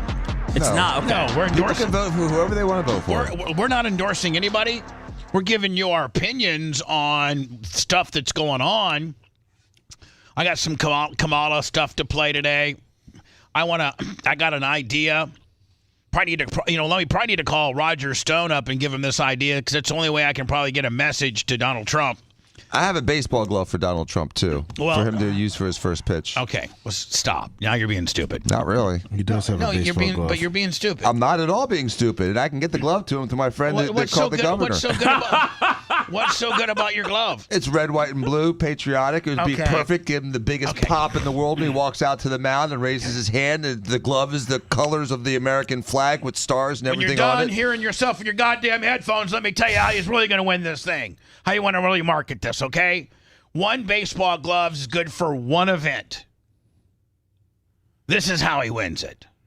And then I have to get a MAGA update from you, because you know and I don't know this information I'm going to ask you. What's he going to the meetings or something? No, but he keeps up on it. Okay. And a lot of it's lawyer stuff. So we're going to talk about these states, and if you guys could put up on my screen, this is the, by the way, for you scoring at home, you can go to the number 270, then TWWIN, 270towin.com, and you can... Can we bite this and do Bubba270.com and just take this whole template, and then that way you can get all the hits?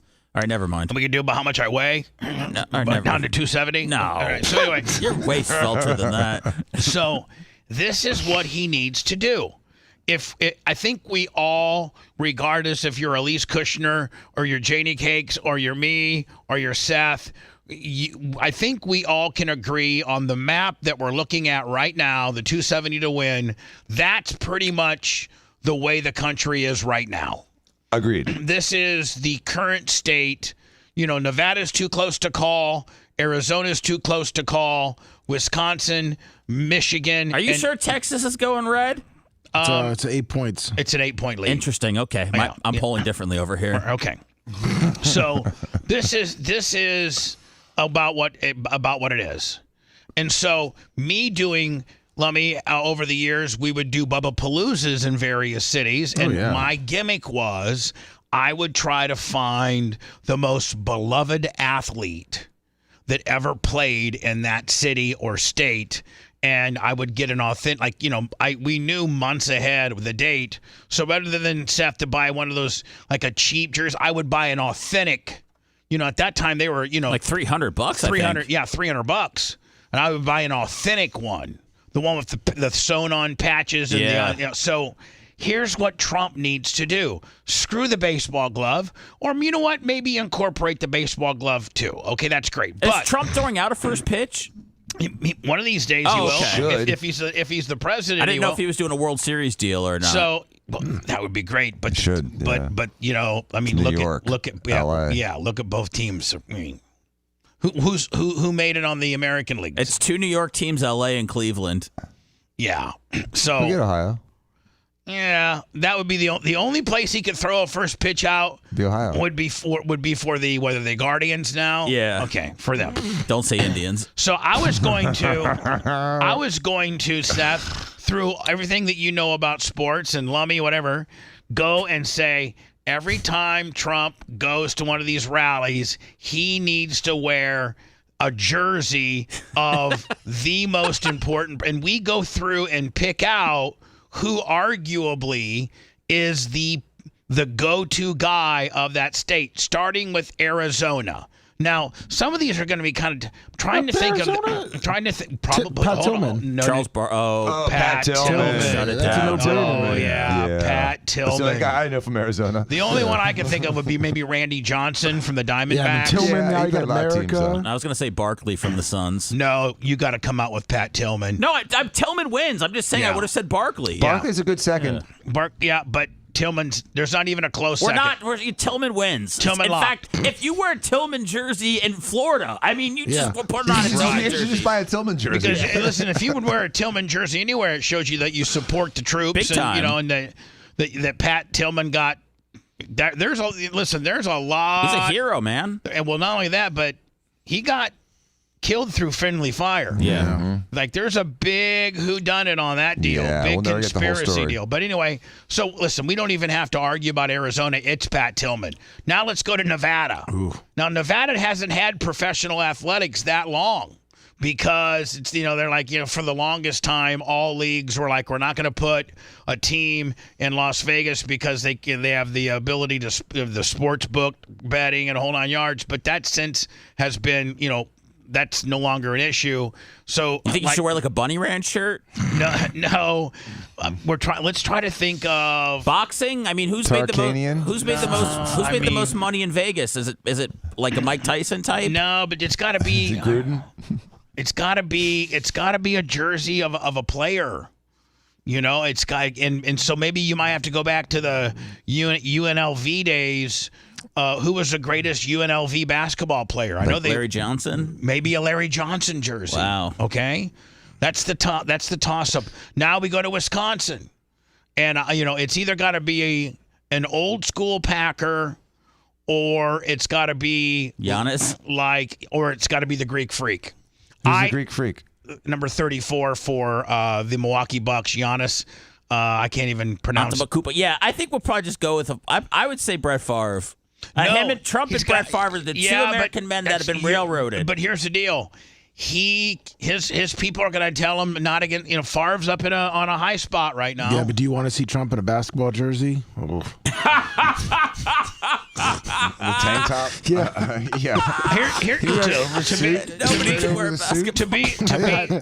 To be safe, you go back to the 60s Packers that were, you know, so Bart Starr? You got Bart Starr or you got Ray Nitschke.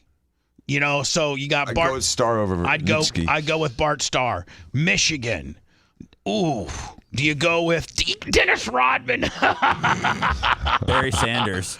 Yeah, probably Barry Sanders. You know, you're probably right, Barry Sanders. Dad, or go with one of the great Red Wings.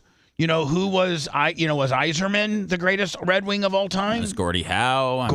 So, you know, maybe since He'd do better with a Pat Tillman jersey. But here, no, he wouldn't. You don't understand. People of Detroit bleed Red Wings. I mean, it's one of the original 6 hockey franchises. You just surprised everyone having walk out with a Magic Johnson jersey. That'll blow everyone away. From Michigan State? Yeah. But again, we're trying to keep them off Tom basketball. Brady went to Michigan.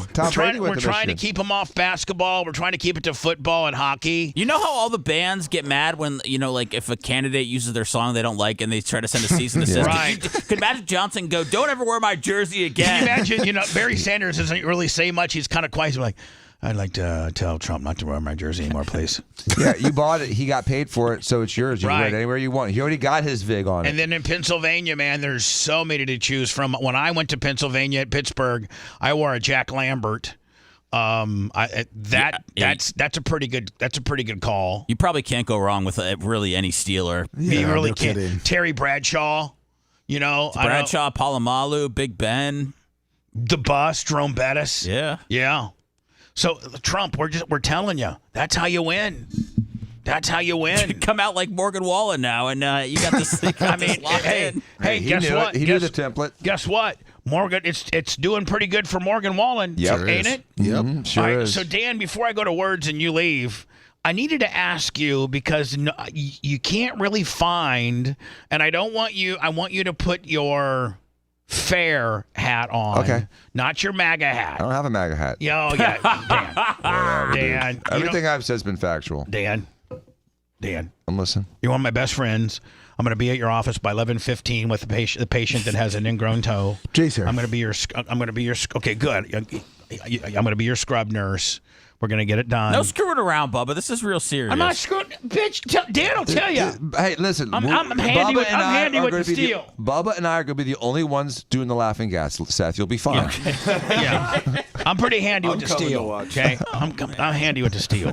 Can I come, Seth? Yeah, we have auditory steam. You're my representation. So I need you and Jay, because you and Jay really, really, really are very, very, very pro MAGA, but. If by MAGA you mean make America great again, yeah, sure. I like to make America great again. That's great. See, you're doubling down on your MAGA.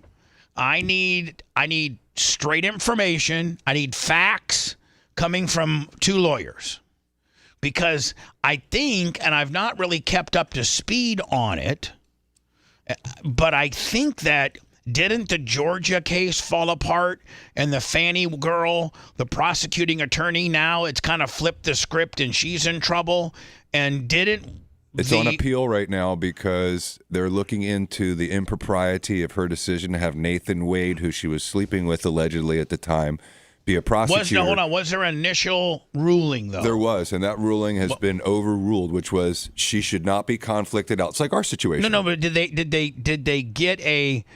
Did it go to trial? No. And there was a verdict? No. Before any of that happened, they brought up the conflict of interest, and that slowed everything down. And so the judge at trial level said there's no conflict, and now it's been put up on appeal. And in my legal opinion, she's going to lose on appeal because all you have to show is not actual bias, but the appearance of impropriety. Which is all over the place. Remember that's the whole thing with, we deal with cash.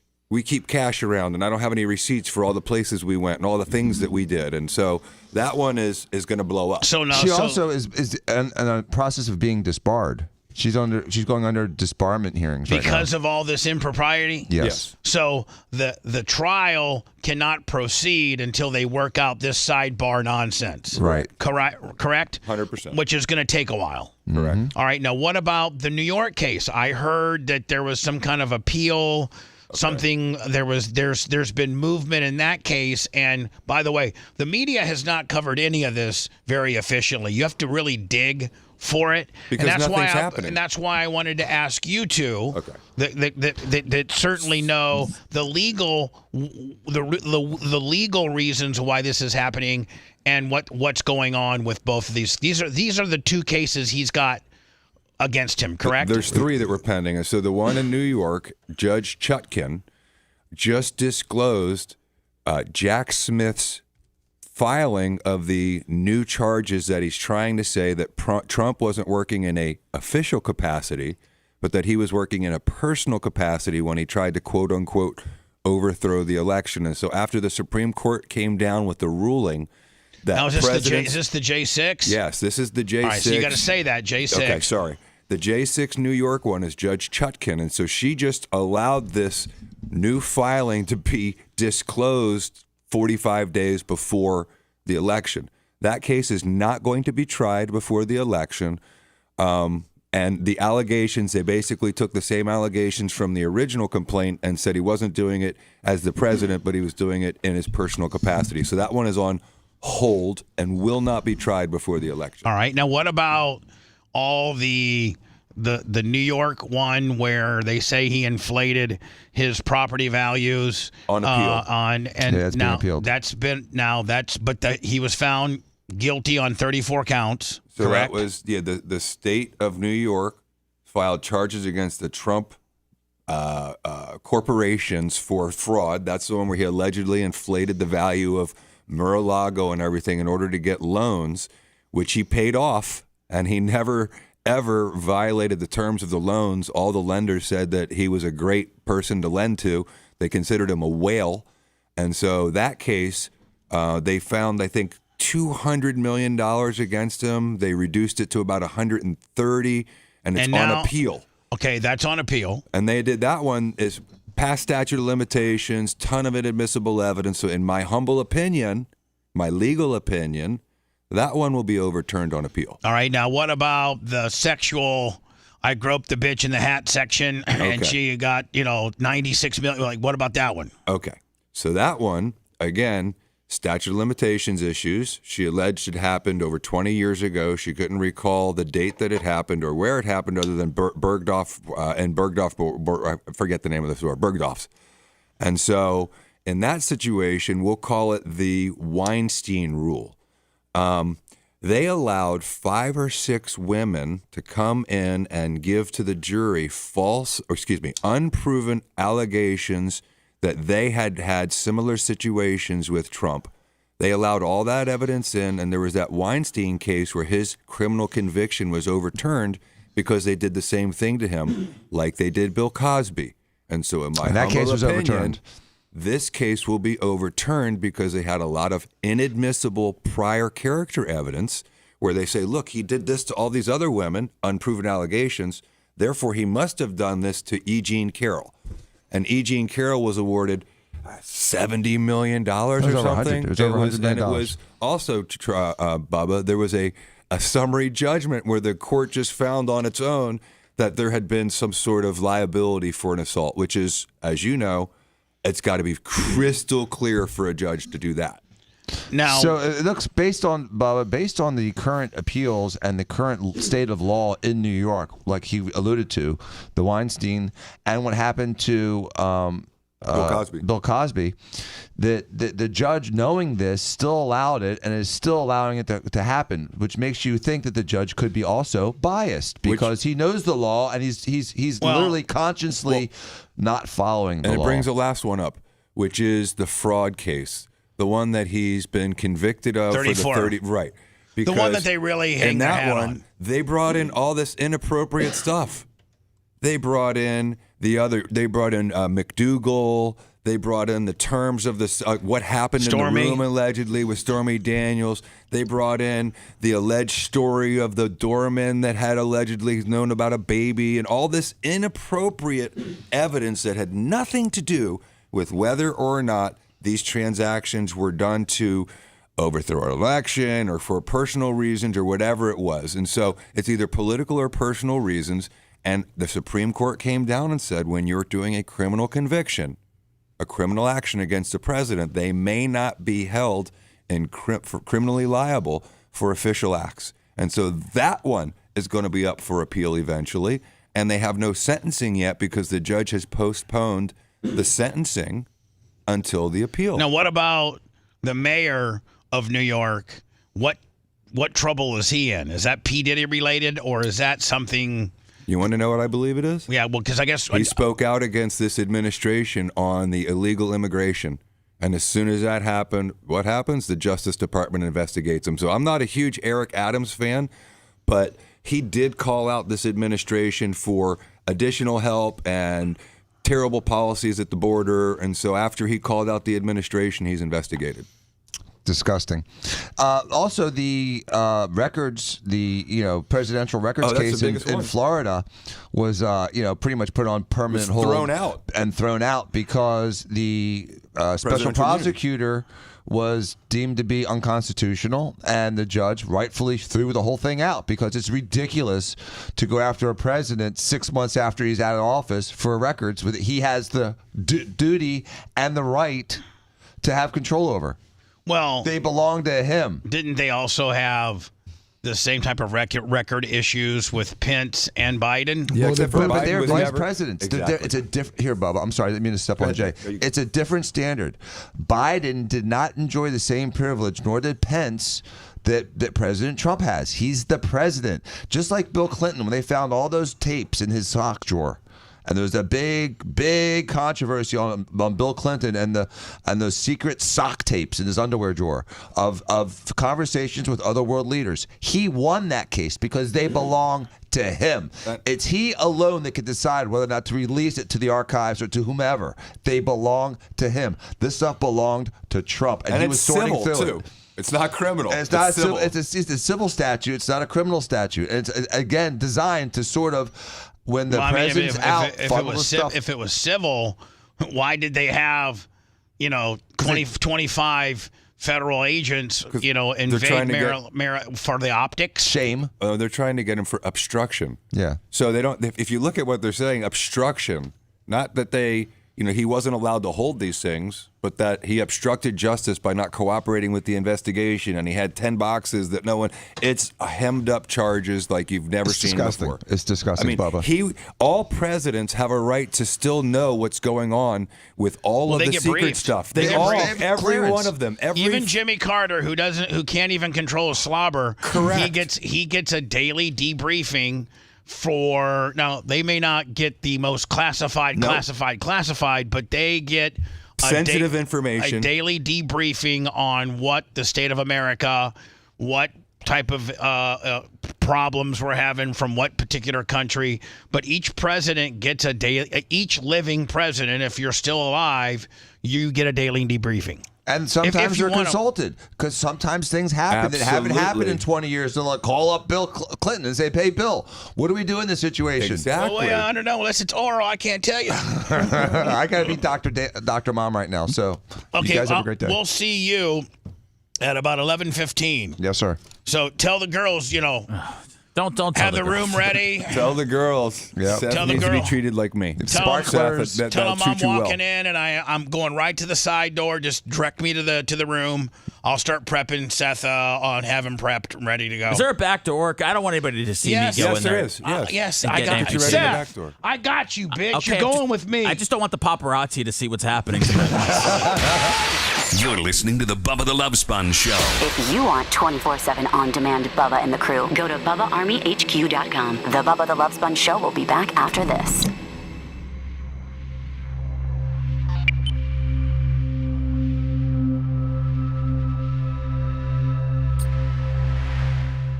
I'm a puss. I'm already. I walk in. Well, I don't I'm not stop. tough like you. I walk in. I don't stop. I go right to Dan's office, sit on the couch until they come get me. Yep. It will be the most efficient And then I document pass. you ever Then I had. pass the pay window. I don't even look at them when I go out. That's right. Right back out the back door. I don't even stop at the cashier. I don't even Follow appointment. That's the I only don't even person know in her his fucking office. He name. doesn't know her name. I don't even know that bitch's name. Nope. Dude, could you reach out to Dion and just tell him what I'm going through? No. Maybe he could just have some words for me. No, he'd be mad because his was a real. No, this could be a real thing, Bubba. This is a very minor ingrown toenail cancer. Is that all he's got? Yes. Danny can get it out. You just need to make sure they numb it up a little bit and don't let him squeeze on it before it's numbed up because he likes to do that. Oh, God. He likes to squeeze I've it. already squeezed it. I'm going to faint. No. Don't, you just tell Jen seriously because he just did one for me, Seth. I'm going. I almost passed out with Danny twice, and so He's last gonna time be I was okay. there, I I'm said, going with him. I don't want to pass out or puke, dude. I'm a pussy. I don't want to see the needles. Put the fucking table behind me. Because he used to bring, like when you're a little kid, the dentist puts the table behind you. they were. Danny would put the shit right in front of you. And I'm like, dude, I don't want to look at that. Yeah, please. I don't want to see. I don't want to see. So just tell them that, and they'll be. I swear to God, the last time he was so gentle with me, it was so awesome, and they all know that it's like they all come around to see whether I'm going to pass out. But if he's not gentle, I can reach out to you about some. Oh, we can have. Oh yeah. Okay. We'll take some civil action against them for Okay, pain and good. suffering. Not too much. I just would need like 10,000. Something. Oh, I thought you meant $10. Something we could really settle with, Yes. Right now, after the hurricane, it may be better for $10. A free charge. Morning, everybody.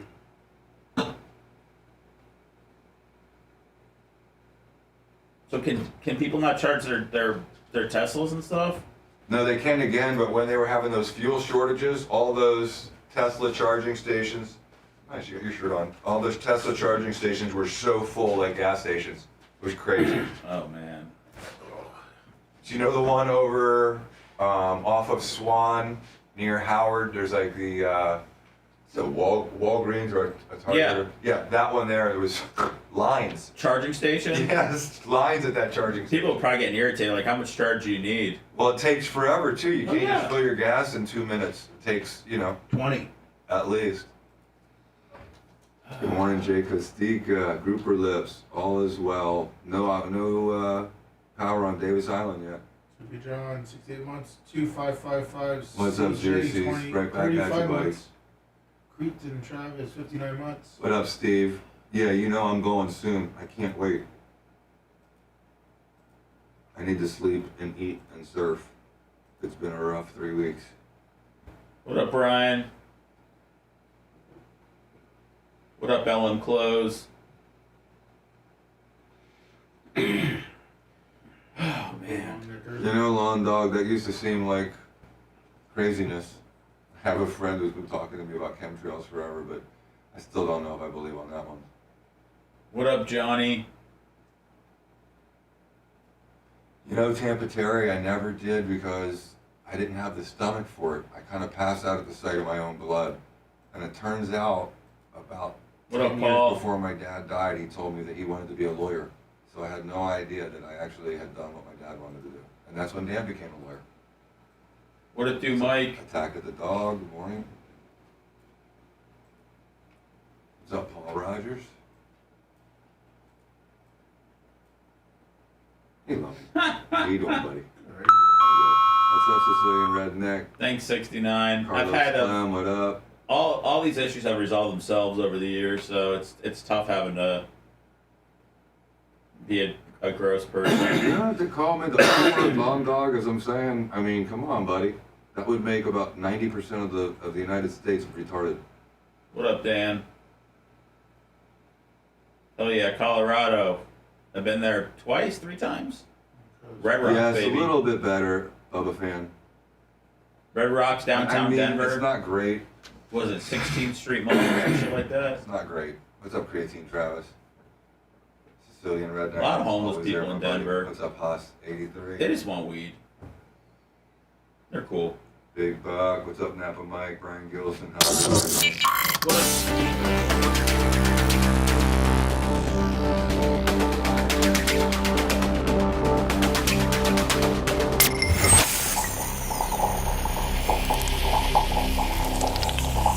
Let me spit at you for a second. Want lower taxes, cheaper gas, and weed. Vote for Trump and don't be a chump. Broadcasting live from the Aquabeto Studios. Aquabeto.com, promo code BUBBA. It's the Bubba the Love Sponge Show.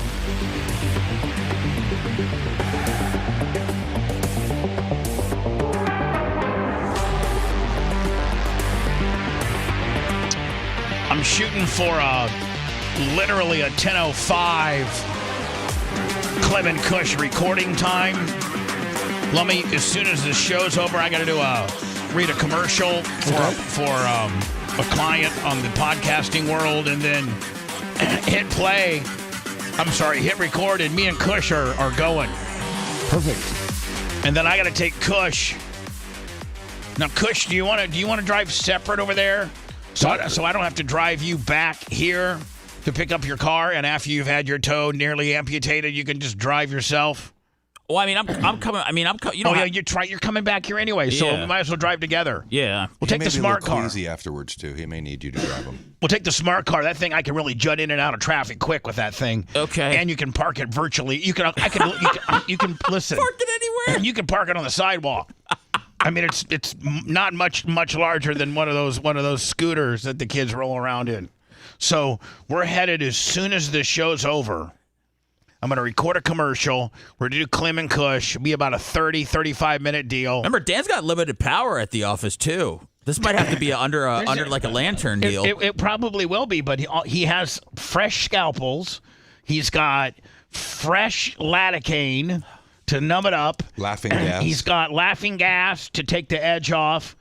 And he's got, I need the merch crick to bring me my laughing gas rig because I have my own rig. He's just going to sit in the corner. I'm just going to be rigged. What do you mean? Don't worry about it. You'll see. What do you mean you're going to be rigged? Don't worry. I can't go into further detail here on the radio. Gas mask. But drive me home in a gas mask. Listen, the rig on the gas mask is like $35. So Naba, nice ass, bad attitude. Jen, the woman who runs the whole entire shooting match, she does. She's the booker. I quickly became her friend, or tried to, because I figured out. See, when I go into a situation, I try to assess who's really in charge. Like with Jay and his wife, I quickly assessed that I need to become best friends with Candle. Correct. It's easy. That's why we all get along. And actually, I knew Candle through the Laskers before Jay knew her. I knew Candle probably 2, maybe 3 years. I met her at Jean's shop with her parents. Yep. And so I quickly assessed that, so I can get anything I want over there. Candle took on the merch crick for this week's fantasy football. Did you see that? Did she win? No, she got killed. She's terrible, but we haven't had no TV and she hasn't been able to. I mean, my wife's a beast. But go ahead. So anyway, when I went into Dan's, I quickly assessed that this Jen girl, who's got beautiful dark straight hair, she's absolutely gorgeous. But she's a spark plug. Like, she does not care. She could care less who I think I am or who I am. You got to deal with Dan. She's amazing. Yeah, so I'll be like, hello, Naba. And she's like, are you here to see your boyfriend? I'm like, yep. She says? Yep. She goes, I'm assuming you'll probably get some free Botox or some other stuff that you can get out of us. Like, yep, as much as I can. What room do you want me in? She goes, and I go, by the way, I got my gas mask. She goes, I know, because I'm never giving you a second one. They're $40 per gas mask. True. So if you want to do the laughing gas, you have to bring your own. I'm going to give you one, only one. If you lose it, you'll never get another one. So, of course, I don't lose it. So when I go over there, I already bring my own mask because the masks are like $40. And, every time I go over there, I'd get a new one, just being the boss hog and, guy that I am. So I'm going to roll up in there, Seth. I'll be hitting that laughing gas while Dan's you are why Dan is working on you, and I'll probably end up holding I'll probably end up taping it and holding the flashlight while Dan. I think this is the way it'll go. He'll shoot it. He'll take a 31 gauge insulin needle, bring it, probably draw about maybe 0.4 of a cc of lidocaine, and shoot your toe all up so it's numb. Now, that first injection into that really, really angry puffiness is going to make you want to go through the roof. Unless you get him to spray it. Dude, I'm telling you, I go there. I'm the worst patient ever. I'm notorious for passing out on myself. Don't let him squeeze it until it's numb. I swear to God, I passed out in there once. I had an ingrown pinky, just like him. So just demand the freeze. Say, can you please spray it? Spray it down before the first one. Plus I'll let you take a couple hits off my gas, and then after that it's fine. Yeah, then he's gonna shoot you up. Oh, God. It'll be all numb, and then he's gonna come in with like a 17 or an 18 blade, and he's gonna go right where that nail goes into the skin, and he's going to cut it, and he's gonna cut the nail back so it stops growing into the side of your skin wall, and then he'll probably make an incision on the skin wall, and all this pus will come out, and he'll drain the pus. Okay. He'll drain the pus, and then he'll take like some hydrogen peroxide or iodine or benadine and really, really clean it up, and then he'll jam it full of Silvadine and gauze it and wrap it up. And it'll be like a big O for you. It'll be such a release of pressure and pain at the end of it. I swear to God, Seth, and tomorrow you'll feel so you might come and actually, for once in our career, be physically, like enduring to me and give me like a little hug. Be like, come over here. It's gonna be that good. You want to get physical? You're gonna be like, nice. Come over here, Bubs. Give me that big hug. He wants a back Thank rub. you for taking me over there. Thank you for walking me through this. Thank you, because my toe feels 100% better than it did yesterday, and you always keeping score financially, and it didn't cost me nothing. Well, I'm going to tip Dan. You're like the show's big Dan toe. doesn't want to tip. I got a 10. You can't tip a millionaire. I got a 10.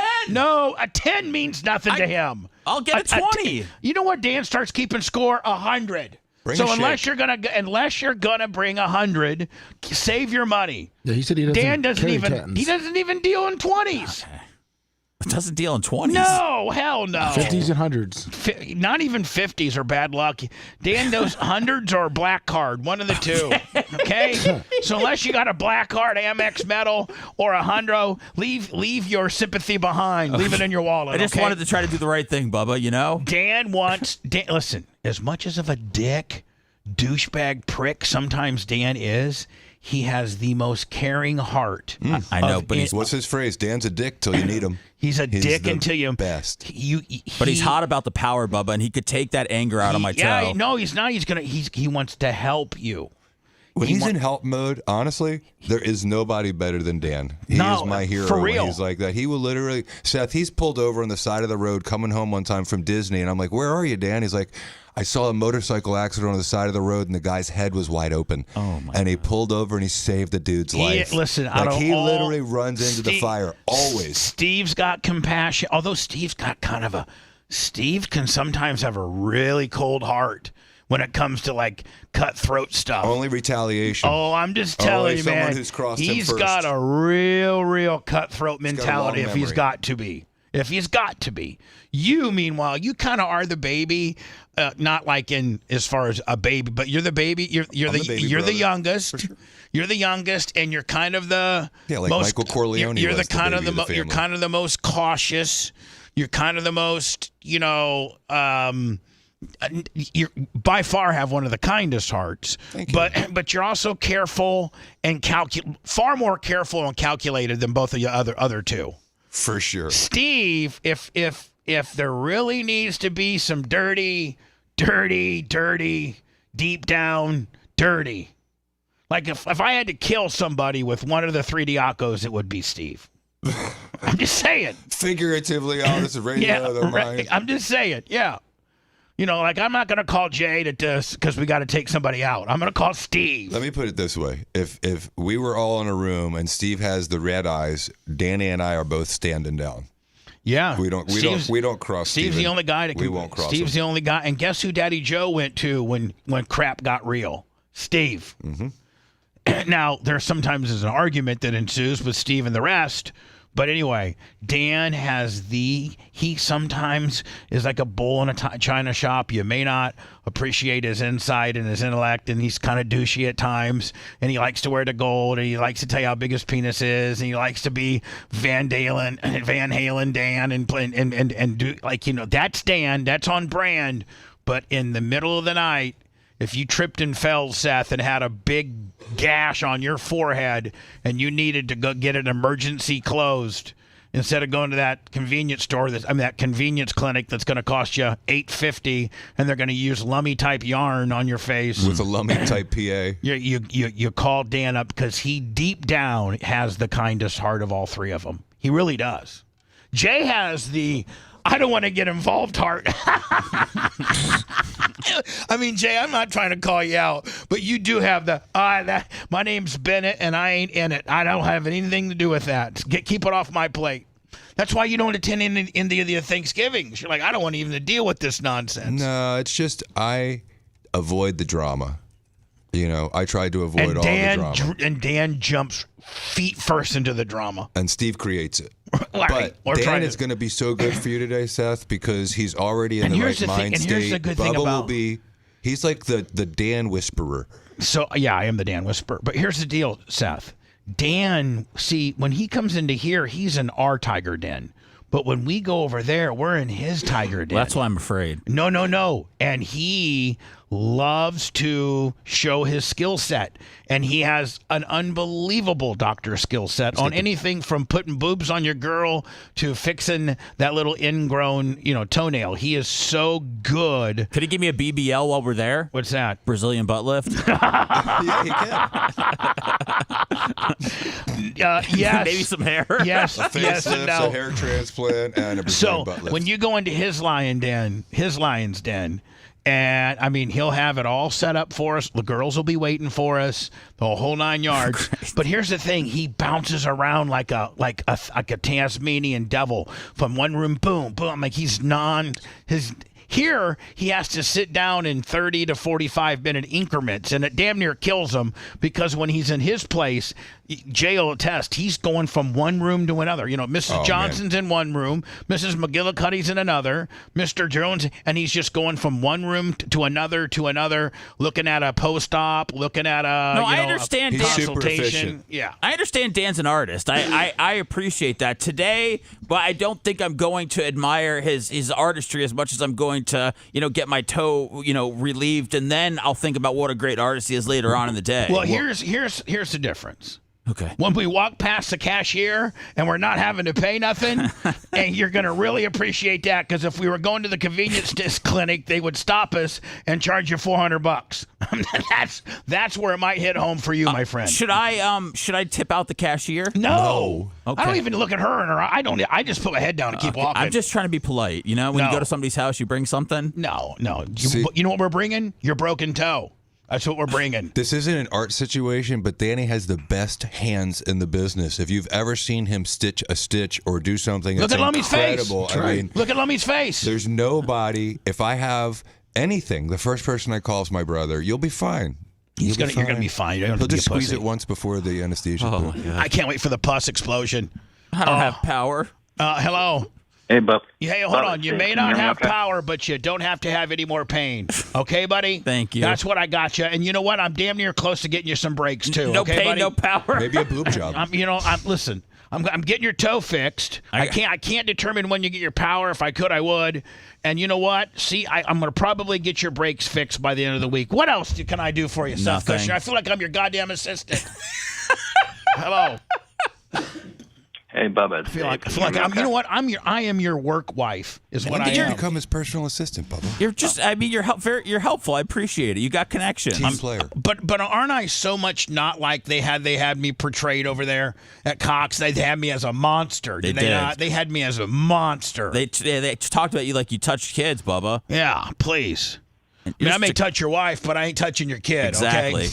That's going to be my slogan when I run for mayor. I may touch your wife, but I ain't touching your kid. Oh, that's witty. And I'm not gonna I'm not gonna tell you that you're gonna die on a normal storm. Hello, go ahead. Hey, Bubba, it's Dave, West Palm. Hey, just wanted to let you know, I don't know if you saw this, but they had a huge Trump boat parade in Jupiter, Florida, over the weekend. And, I mean, hundreds and hundreds of boats. And then there was one boat, there's a video of it somewhere, you might be able to find it. There's this one boat with a Trump flag on it and then a Nazi flags. And not a good look, but there was a boat in front of that, and they got so pissed off that they raised the engines on the back and sprayed the hell out of the. Oh hell yeah, that's cool. That is when you give them the rooster tail. Hell yeah. Because you know it's a Democrat with the Trump flag and a Nazi flag. And you know what? And I don't care what your political affiliation is. If you fly the Nazi flag. Oh, my mouse again. Damn it. Where the hell is it? I'm having... Oh, no. I'm trying to... Sir, let me found... Why? Why do I have to have all these problems? Did you find it, Lemmy? All right, I found it. I found it. No, hold on. I got it. Okay. I finally got it. It's like Milton screwed up my radio technical world. Let me found me the clip here. Let me play it for you. Anybody who flies a Nazi flag, you're just nothing screams douchebag. I don't care what your political affiliation is, what you're trying to do. Now listen, it's absolutely your First Amendment right to fly that flag. It is. But boy, does it speak volumes as to who you really, really are? I don't think there's anybody that can fly a Nazi flag for any good reason at all. Nope. Sorry, so is this it, Lemmy? Yeah. So, you dump it.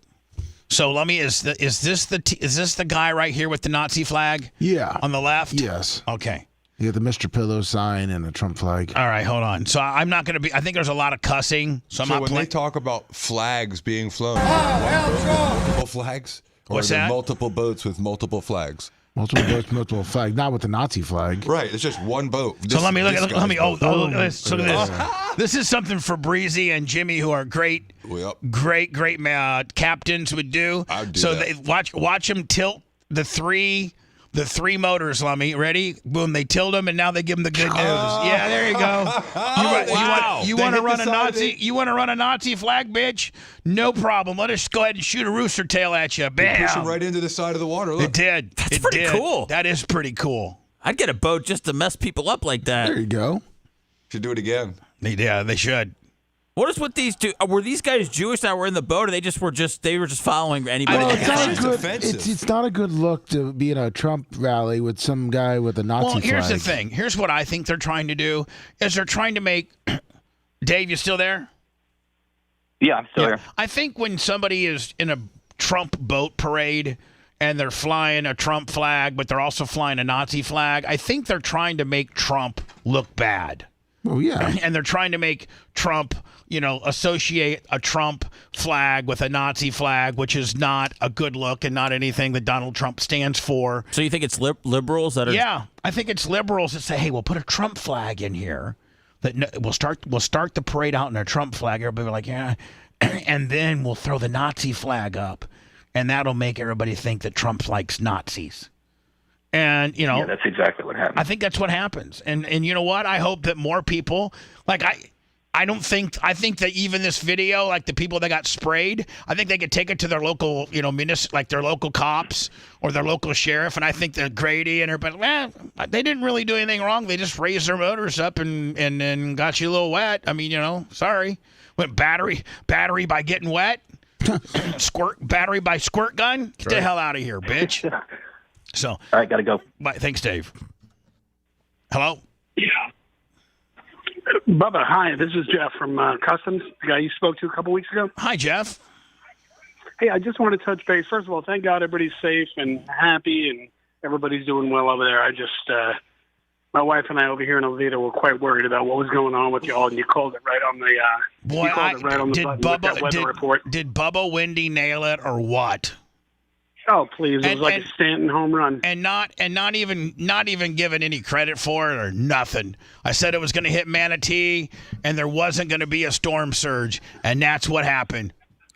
I gave you credit. Well, I want to let you know, my wife and I sent you guys a little something through that same. Let me help me with it last time. I think it was called Stripe. Oh yeah. Yeah, we sent you guys a little something, and I want to take a moment to thank Dr. Dan also because. He called it right on the money with that spondylolisthesis and the Cauda-Equina syndrome, and my daughter went in and had to have L4, L5, S1 fusion, and I just want to take a moment to thank him and let him know he's appreciated, even though he has everybody's rotten to him about his truck.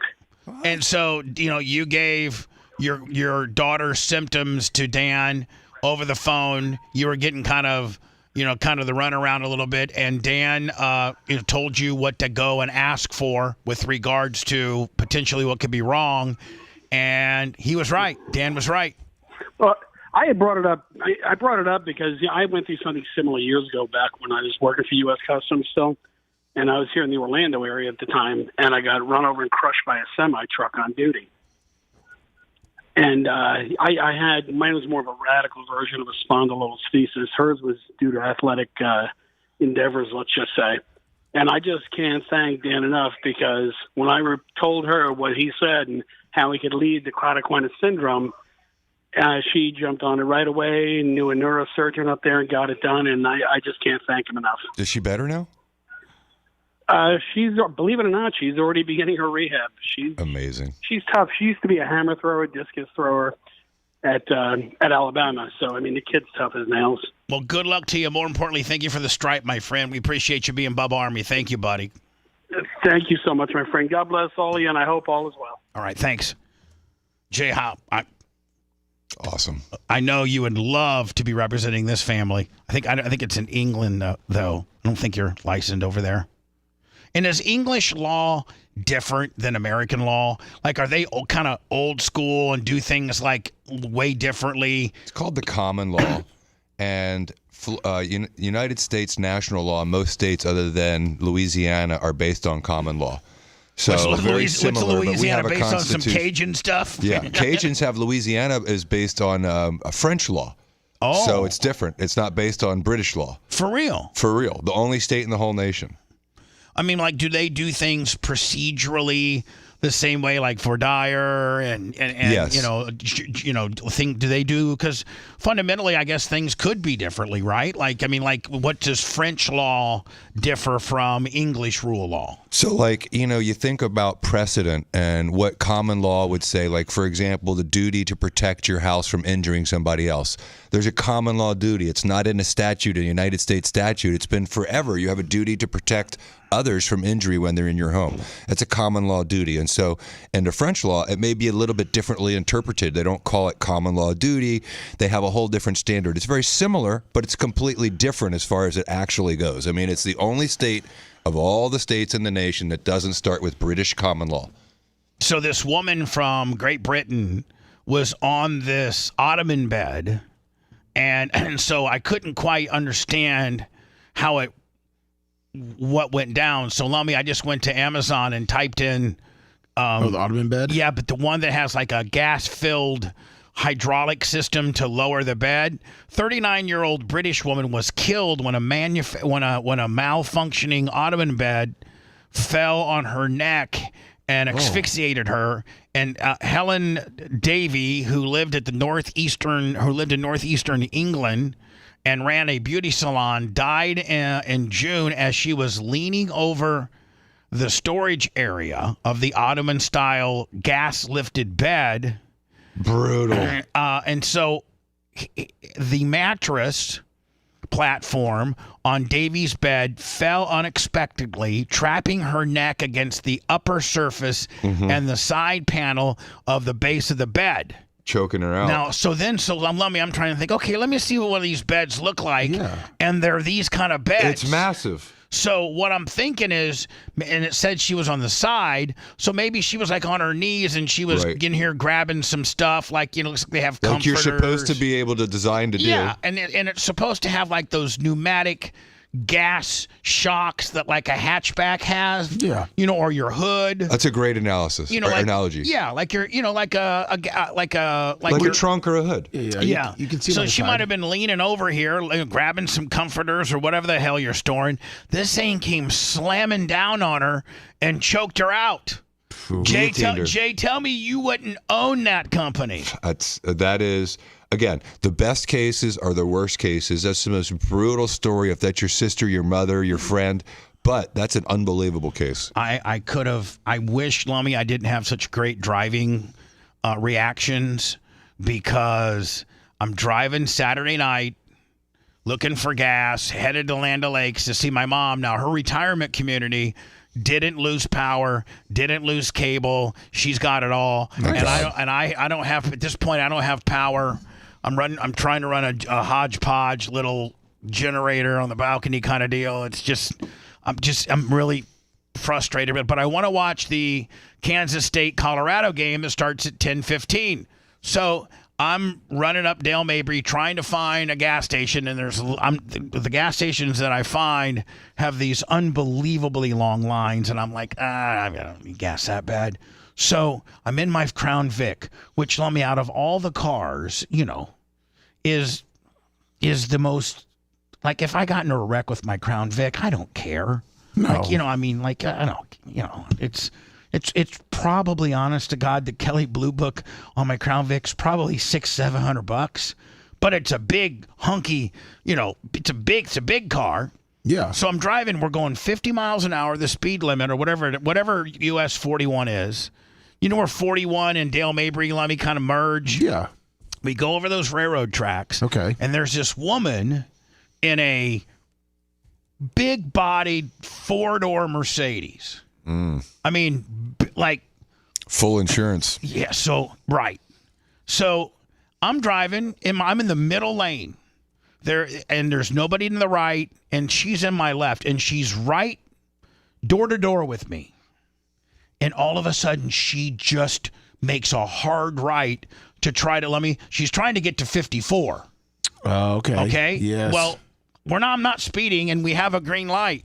She just makes a hard right. I slam my brakes on. Right in front of your lane? Right in front of my lane. I slam my brakes on.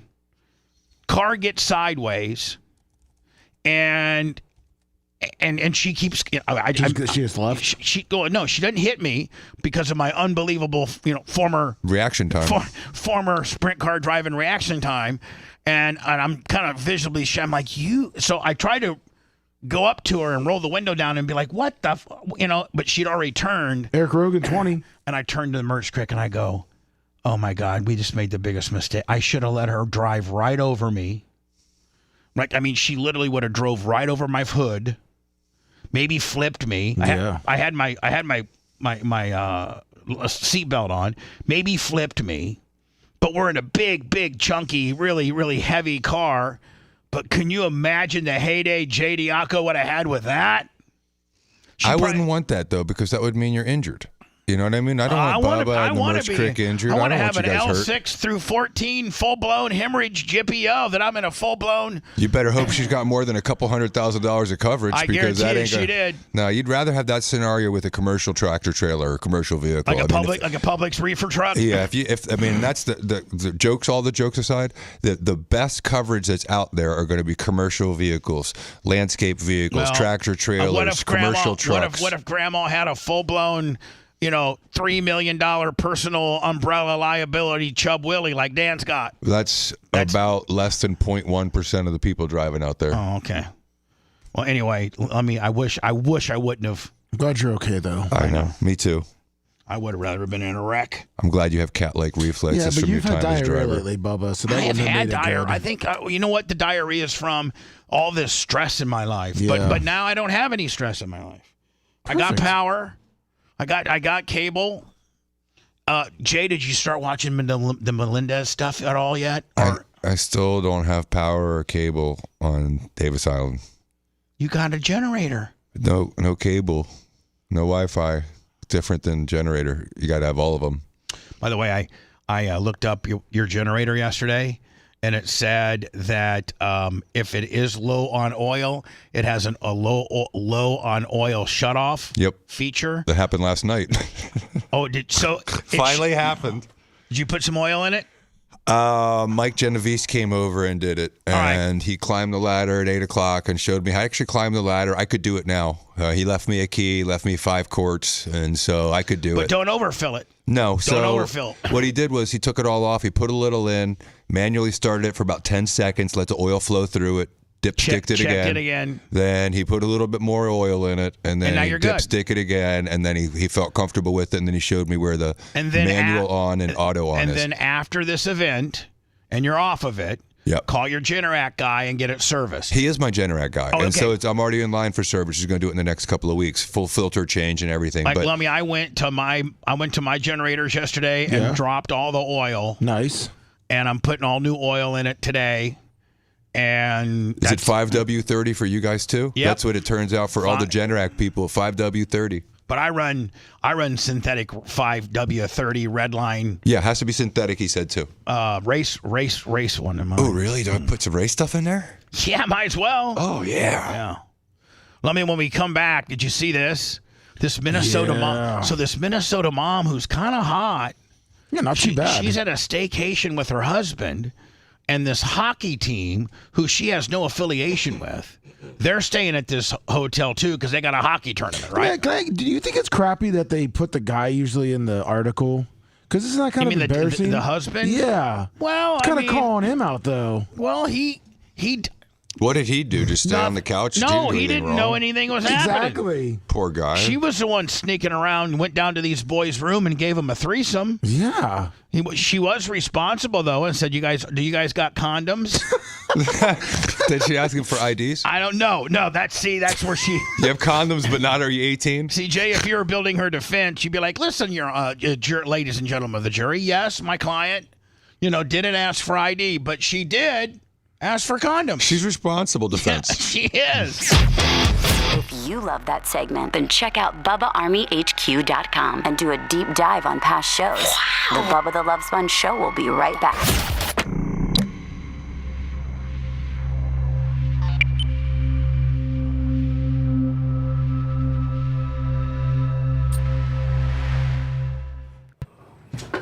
You'll see. Oh, Seth, I'm so excited. Wait till you see it squirt out. Oh, no. I got to have the merch crick bring me my rig down. You need your motion-proof camera so you can video it perfectly? No, my fucking Oh, that great. It's funny, you're worried. Jen's worried about a $40 rig, and Dan brings $40 of shakes in here every day. I know.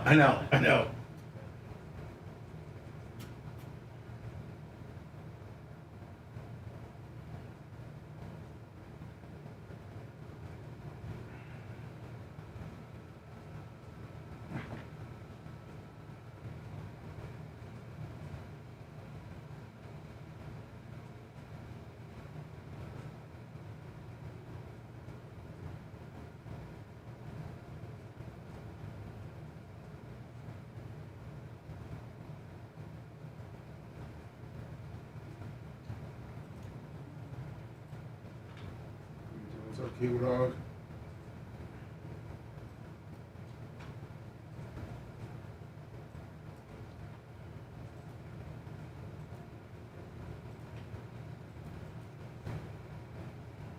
Eric Rogan, thank you. 20. Venmo.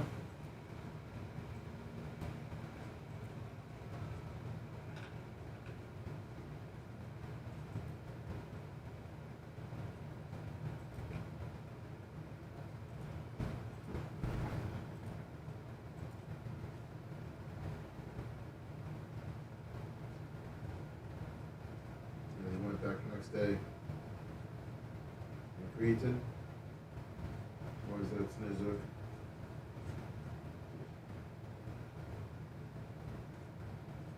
Told him to copy you on everything, Phillips, so you can start printing them.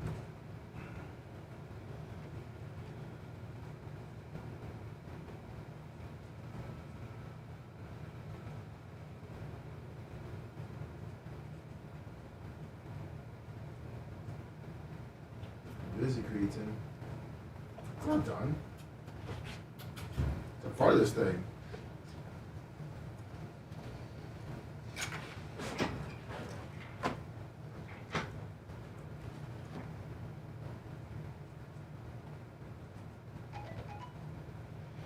Trying not to bother you during that. What's up, Big Buck?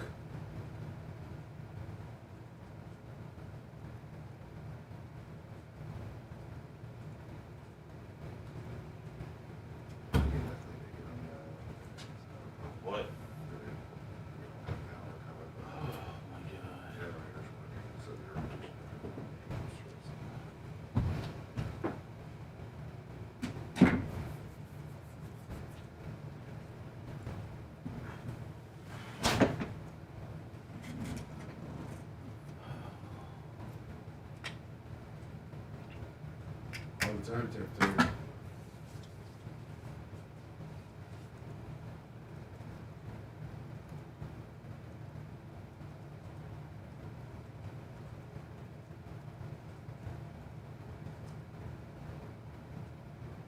What's up, Bob Cook? Brian from Philly.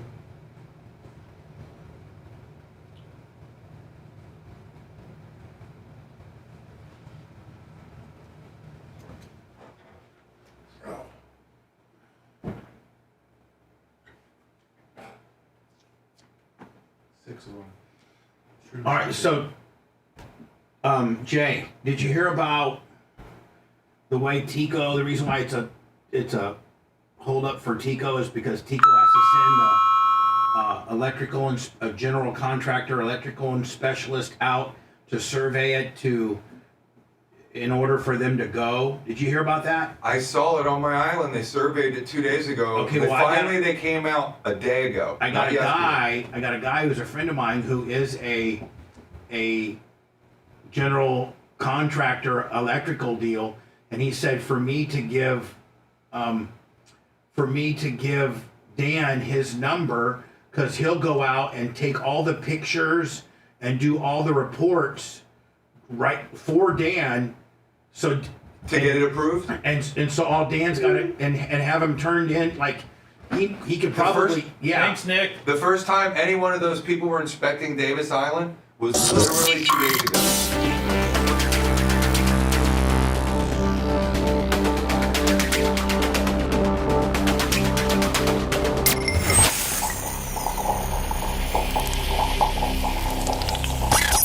Broadcasting live from the Aquabito studios. Aquabito.com, promo code Bubba. It's the Bubba the Love Sponge Show.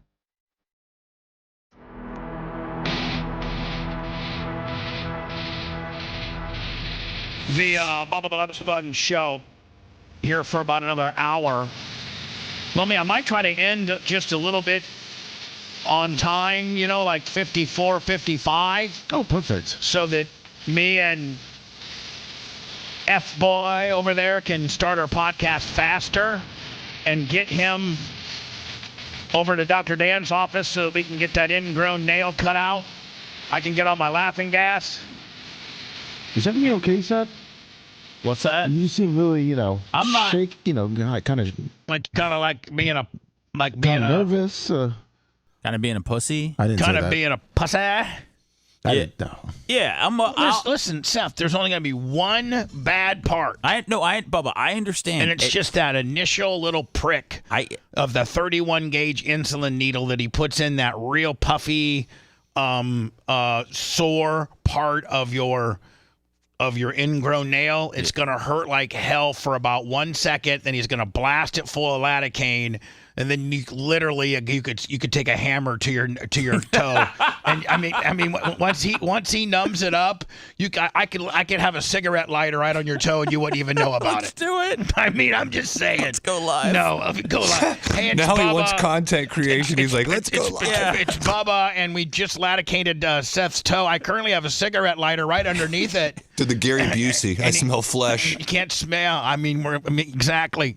We got Seth's toe on the Barbie, and he can't even feel it right now. Seth's toe on the Barbie. Now I understand there's real pain, and I understand there's real people out there suffering from hurricanes and stuff. So my ingrown tail and my lack of power is nothing. But it's just between that, and then my car, and then listen, the anniversary. There's just a lot going on in my head. Listen, I said I already got you your car deal. I understand. I'm just letting you know. I'm just saying there's a lot of stuff going on. Car deal, check. Hold on. Let me just go through your life right now, okay? Yeah.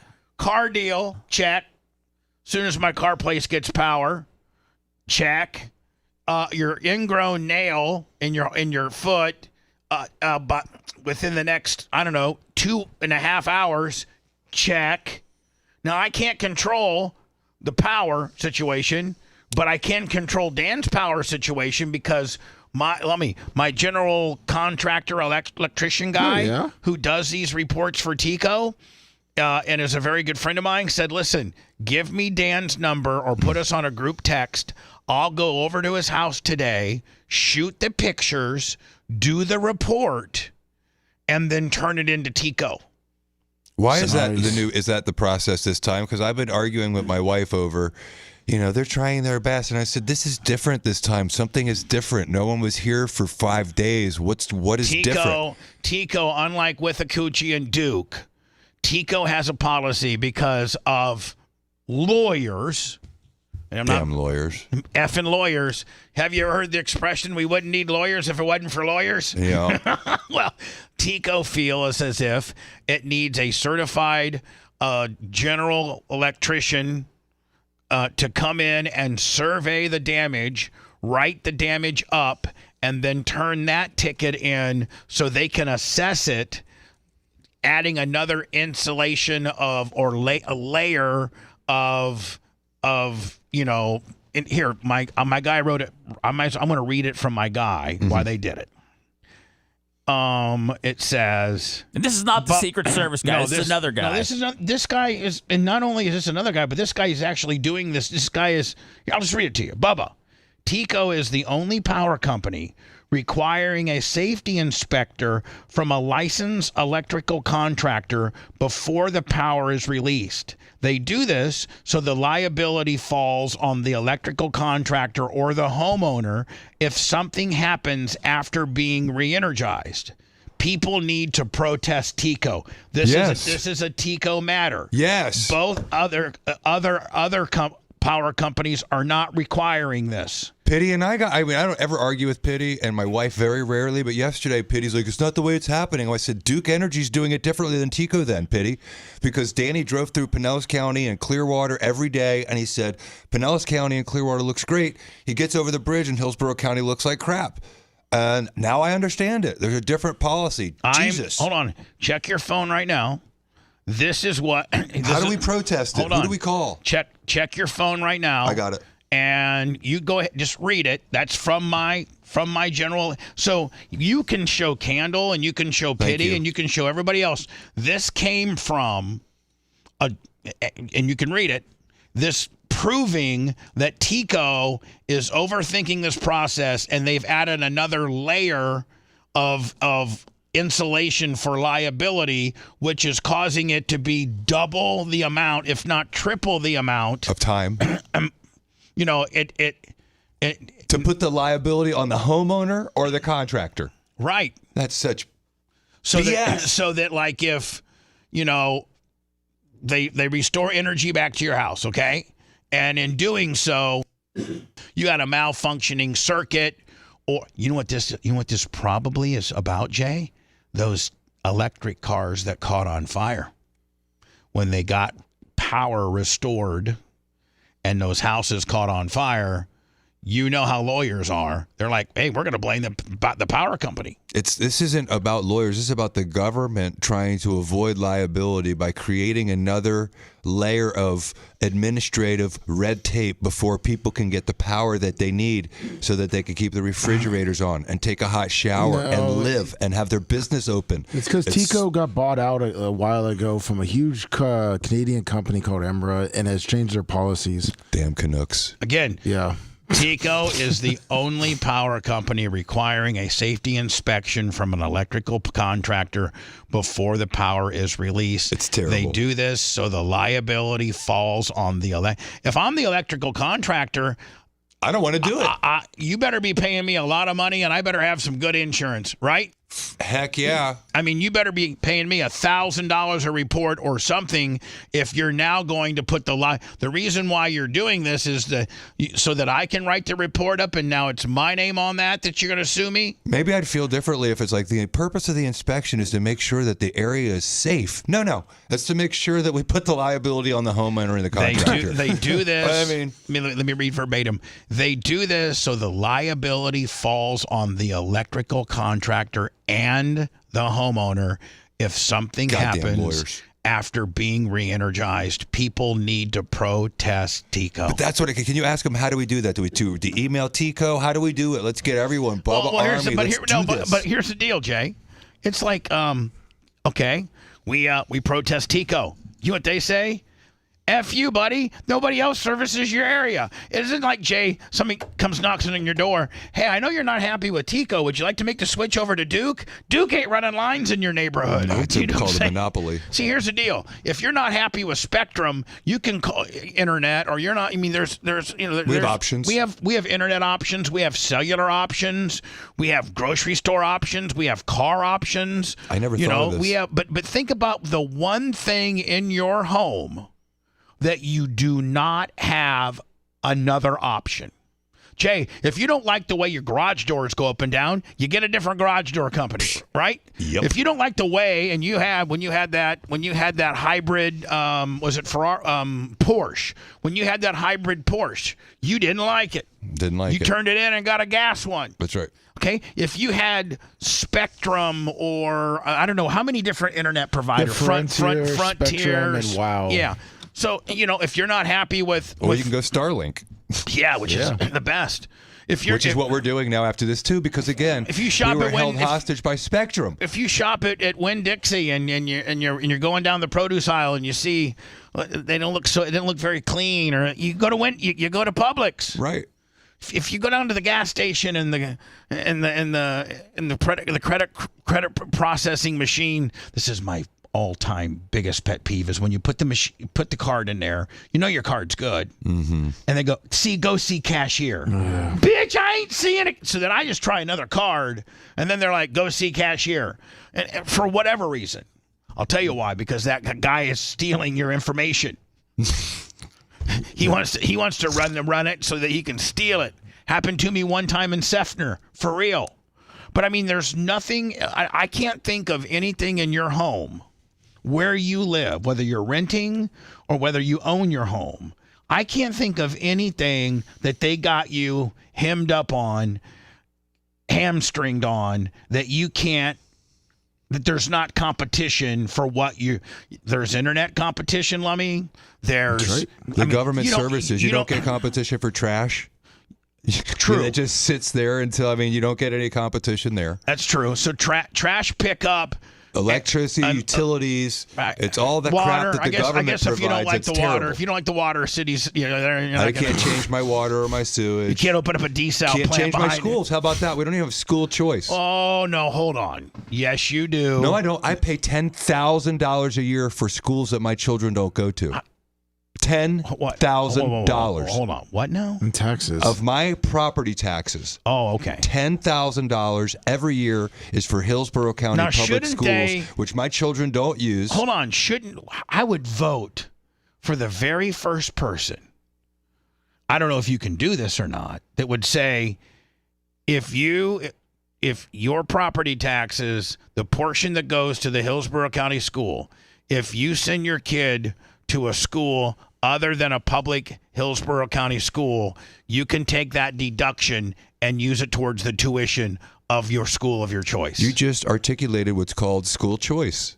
And that makes common sense. But hold and that's on. what people would in you urban not vote, areas would you in not DC vote for the absolute politician that said, Jay, you can take that $10,000 and you can apply it to the school that your kid goes to?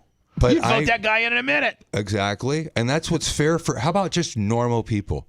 You're paying $1,000 of your taxes to your public schools, and you don't have the choice of where your kid can go to school. You're stuck to where your kid can go to school by your zip code, and you can't choose to go to a private school because they won't apply your taxes. It's completely unfair, and it's not about me. It's about the other people. But you think about where the government controls you. They want to educate your children. They have you in this box. And you are very limited when you don't have resources to get out of the government box. And here's the deal. The bigger city that you live in, the crappier the public school system is. For sure. So, because let me tell you the difference. When I go to Warsaw, Indiana, Warsaw High is I don't even know that there are any private schools, because Warsaw High is such a great school. And the teachers are so good, and the school is so well equipped and has the best of everything. But smaller communities tend to have better school systems than large municipalities where you got to send your kid to Jesuit, or you got to send your kid to You're 100% right. And Berkeley, because of just the humanity, the bad humanity that goes to these public schools. Well, they're not run by the teachers union like the schools in the big cities. And when you have cities like Philadelphia, LA, New York, that have no students in high school that can read or do math at the level of proficiency for their grade level, that is a travesty. You want to talk about why people are marching in place and no one's getting ahead of the game? It's because the educational system for people in the inner cities is pathetic, and they don't get any options for school choice. It's ridiculous. We were talking about the little hot 36-year-old who Minnesota mom accused of having sex with two boys, 15. Yeah, why one watched. Hold on, does it? I don't think it really has. I don't think it has. It's just one of those stories that you got to read. I read through it. Yeah, so I'll just read it. A Minnesota. Look at. I mean, if you're 15 and you're on the hockey squad, it's not bad. That's not. Maybe in a bathing suit, but not with a turtleneck. Well, she was in a hot tub. I mean, and the turtleneck's coming off. Yeah. Hey, Minnesota. Listen, we want to be the first to admit that we're very hypocritical, and that we're not fair, and we're downright wrong when we don't have such a problem with a 15 or a 16-year-old boy. That, I don't want to get lumped in with this PSA. Yeah, when he says we, you mean you. Yeah, me. Because I'm going to tell you right now, I was 15 at one time. And you are so turned on by these stories. And if a woman, and if I was at, a football camp with my boys and a 39-year-old mom that I met wanted to take me around the farm, please. You're not scarred. Nobody. She's not making me do anything that I want to. She can't physically overpower me. She's probably far mentally more sharp than I am. She could probably bamboozle me mentally, but the instincts that a 15-year-old boy has. I mean, literally a 15. If I can be candid and somewhat gross, but a 15-year-old boy, having been one, we masturbated about 3 times a day. Woke up, ran one, tried to get one, when we got home, and then maybe one when we were in bed. What if you lived in a real city? Then, there was stuff to do. What do you mean?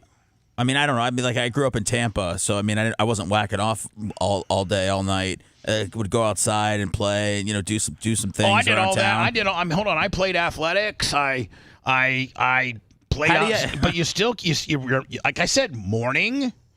And then when you come home, and then when you're in bed, okay, that you use that rolled up sock.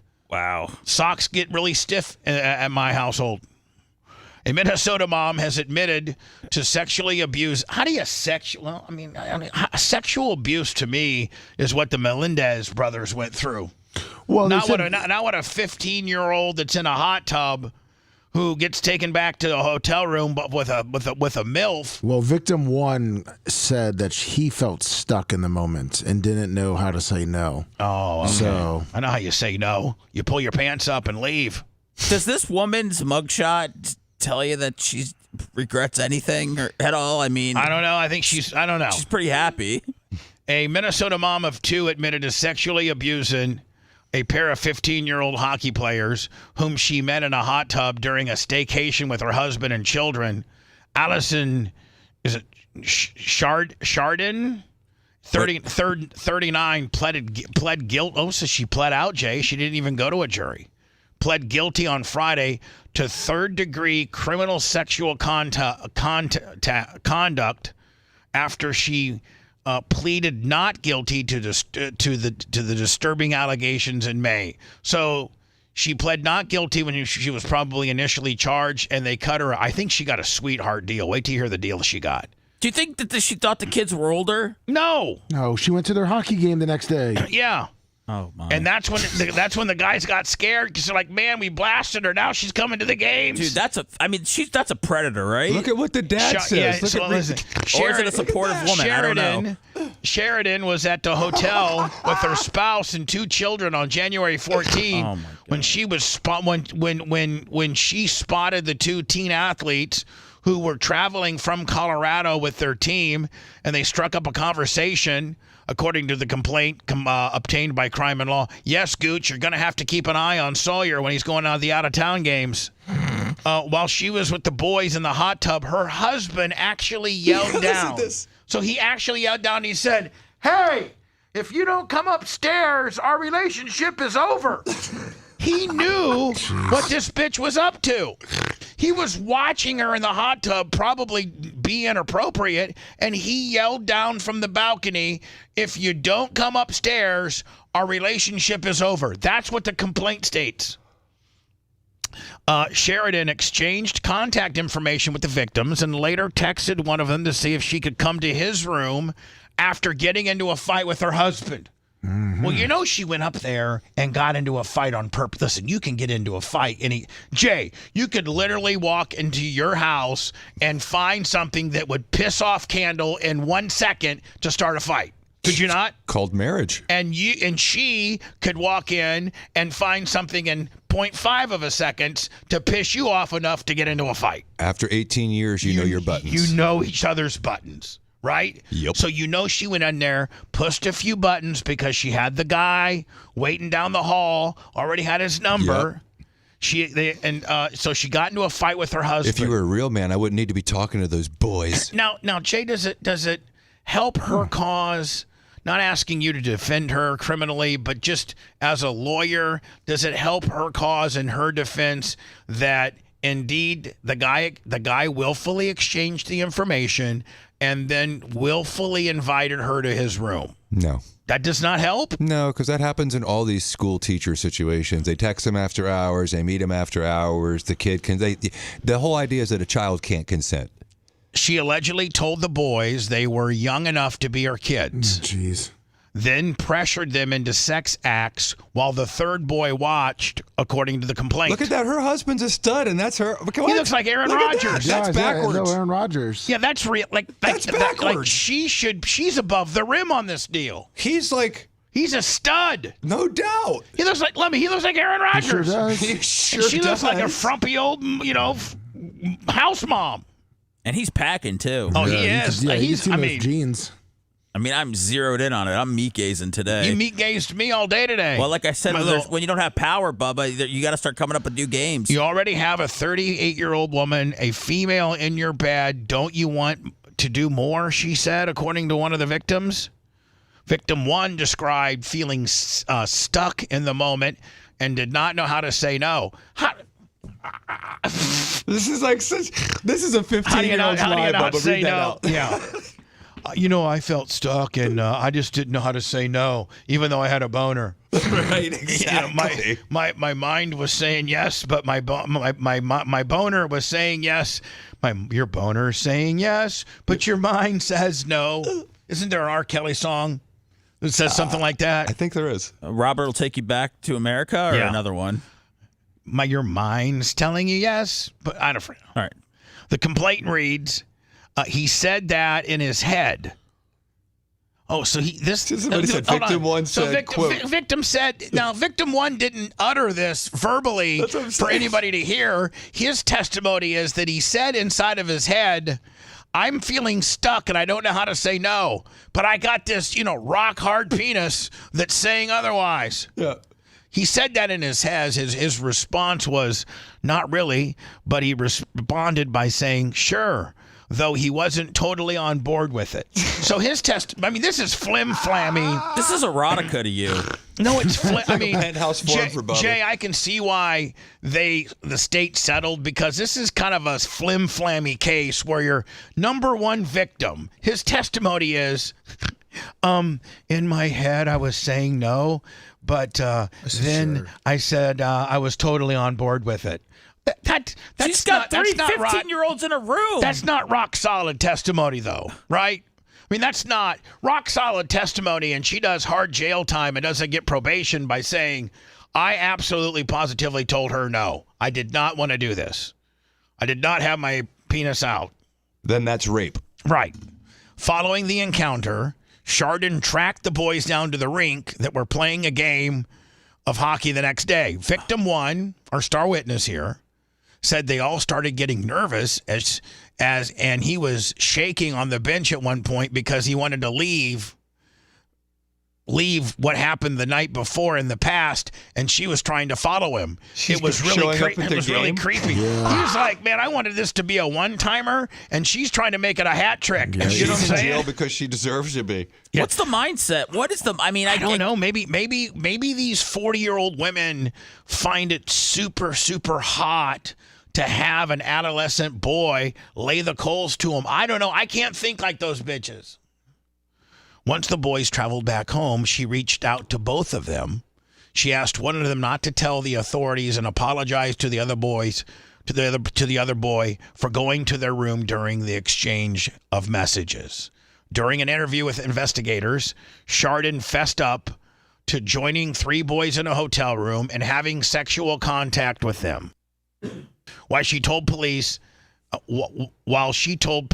she asked if anyone had a condom, she claimed that she would not go through the act according to the complaint. So, I mean, she was hold on. Sexual contact with no sex. They had, but doesn't it, No, it didn't say they didn't have condoms. She just asked if they had condoms. No, I know, but it says that they had sexual contact with two of them. While she told police she asked if they had a condom, she claimed she would not go through with the sex act, according to the complaint. So does that lead you to believe that they had a condom?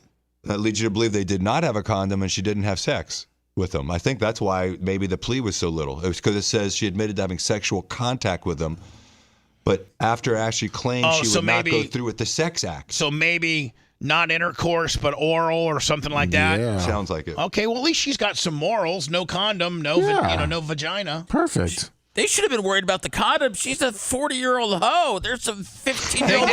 They did. They were all Colorado boys. They were all worried about the condom. The condom was a deal breaker. There was no penetration. So we must get probation. Probation without penetration? No penetration equals probation. I mean, this is the stuff that was happening on Epstein Island. No, there was. Yeah, there was one dude in a room with 3 16-year-old girls. Like that's what. Whoa! We're talking about a 40-year-old woman with the 15-year-old boy. Yeah, this is reverse Epstein. Yeah, this is a reverse Epstein deal. So you're saying a reverse Epstein's okay? I'm saying reverse Epstein's not as problematic in my world as an Epstein. Okay, it's tough for a woman to rape a 15-year-old grown boy.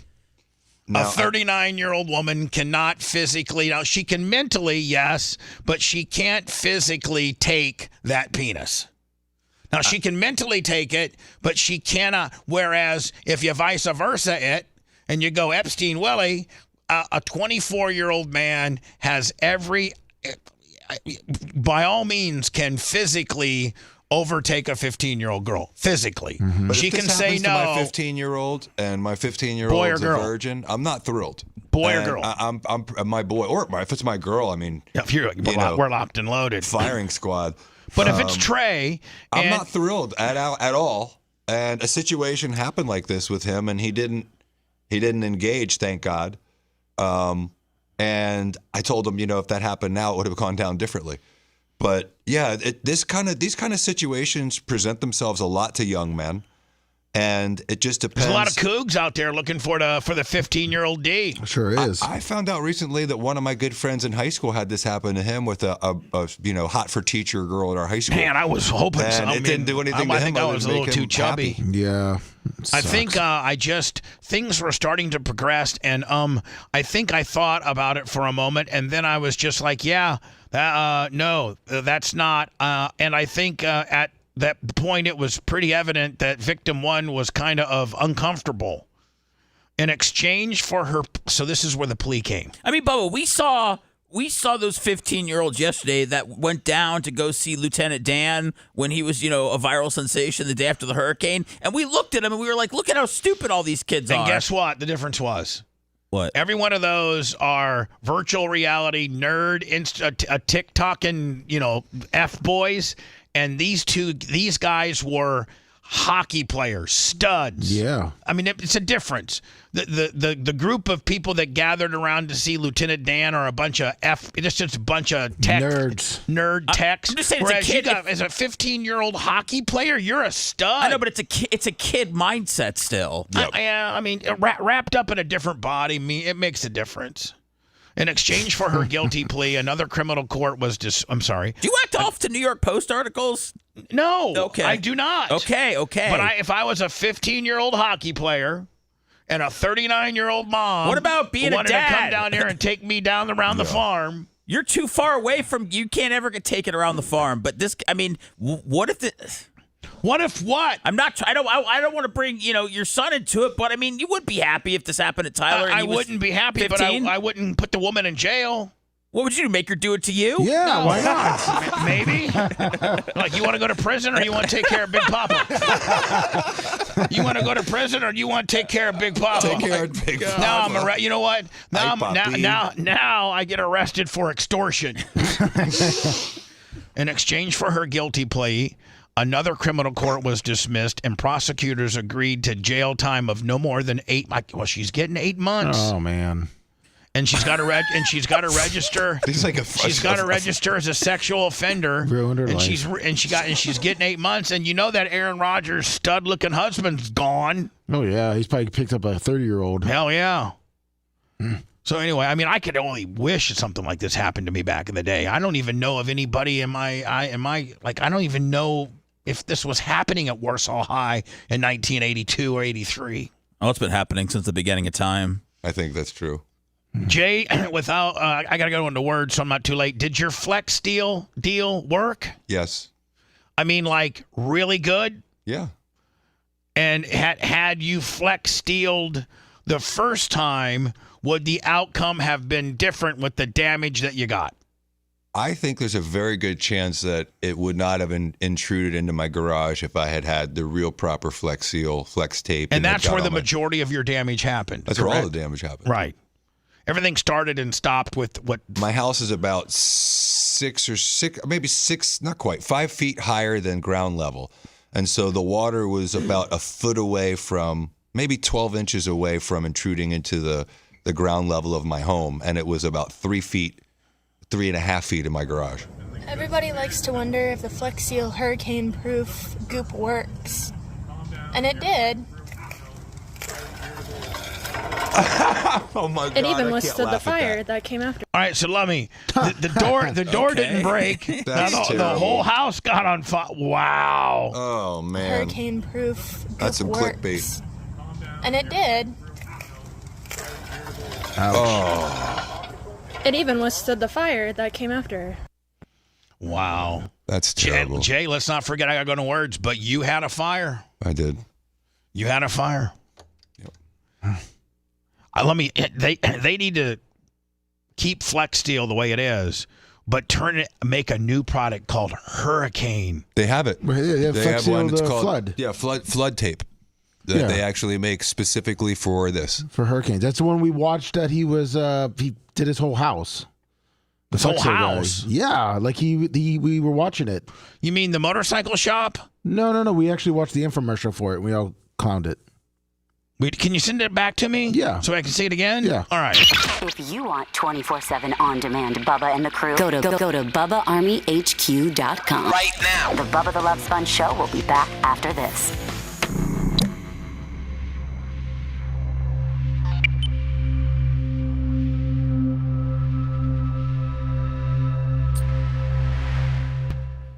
I couldn't find any Flex Seal, but it worked. I've got 50 rolls of Flex Seal tape that arrived the day after the hurricane when they were cleaning it up. A UPS truck came up with all this shit. I'm like, you're a day late, buddy. What up, Buck? The difference is in the Flex Seal flood. Tape versus the other. I wonder if it comes off easier, maybe.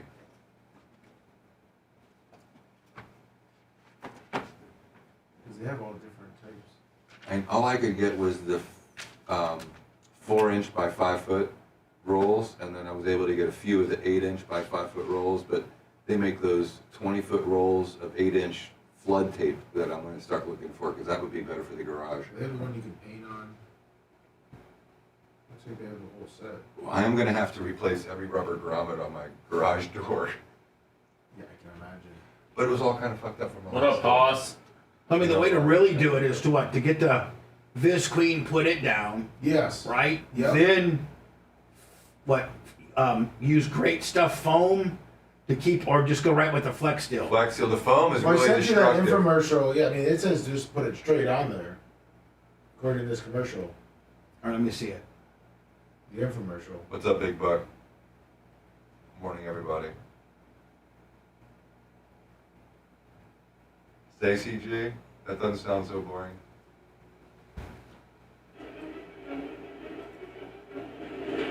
Looks like you got a lot of takers.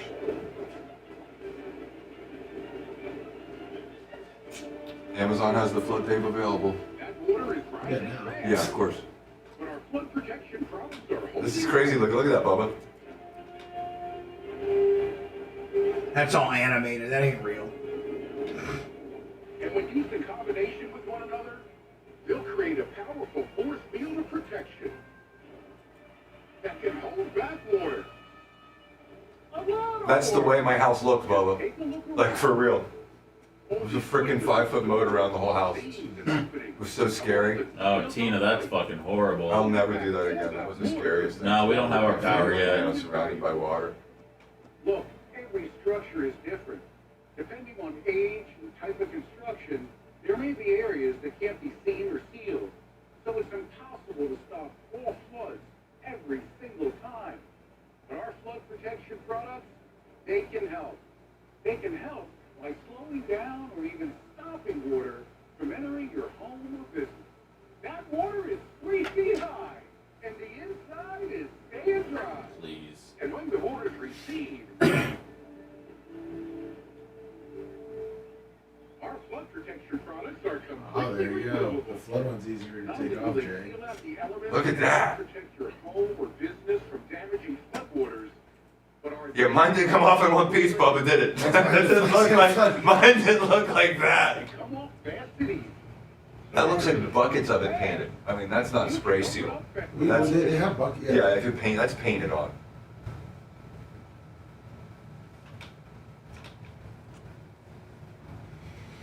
All right, I'm gonna do Flex Steel, words, and then end it with P. Diddy. Perfect. Our boy P. Diddy. Then I gotta read this fucking commercial really fast. And then pop time. And then me and Seth might be fucking recording by 5 after. Nice. Get it done.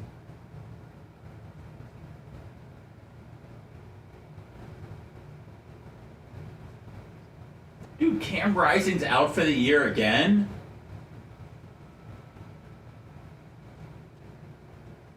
He's had like 8 years of eligibility.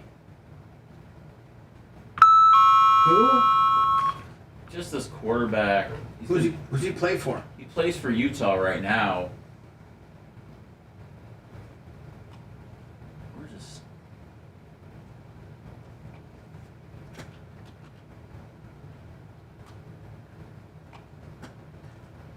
So he's considering his 8th year. This was his 7th year. Holy shit, man.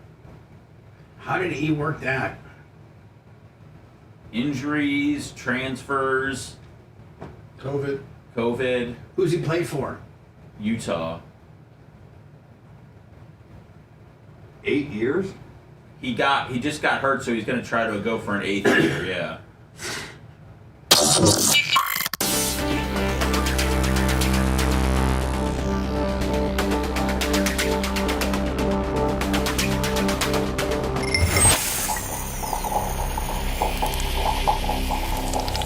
The legal views and opinions made by Bubba Esquire are not necessarily those of our advertisers or this radio station. Broadcasting live from the Aquabedo Studios. Aquabedo.com, promo code BUBBA. It's the Bubba the Love Sponge Show. JD Acco in here for the until we wrap it up. Going to try to wrap it up a little bit early today, Lummy, because I got to take Seth for an emergency procedure on an ingrown toe willy. Merch Craig said that she's going to bring down my laughing gas rig. Oh, perfect. So I'll be on the gas. What? You're going to be helping out on the gas? Yeah. Okay. I'm very attentive on the gas. Okay. PayPal, Venmo, Cash App. It's payroll tomorrow. We need some help. PayPal, Venmo, Cash App at the Bubba Army. We love all y'all. Help. Thank you so much. Help. Seth needs new brakes. Help. He's got an ingrown toenail and he still doesn't got no power. I can't believe you still don't have power in St. Pete. JD Acco, who lives in probably, I don't know, a $10 million home. I know you downplay it, but I know that people are getting $7 million for teardowns out there. So no commentary. $10 million home. I bet it is. No, it ain't. Yeah, okay, whatever. You live in a. I live in a very nice neighborhood, and yes, I live in a very nice hold on. Let me ask you. I'll ask the questions here, like you're under deposition. Oh goodness, Mr. Diaco, do you live in Davis Island? Yes, sir. Okay, Mr. Diaco.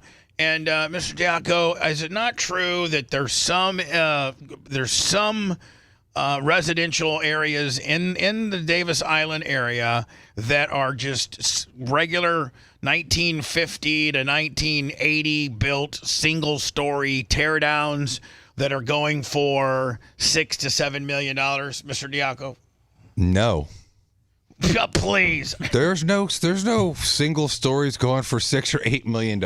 Open water lots facing Bayshore Boulevard during COVID were getting that.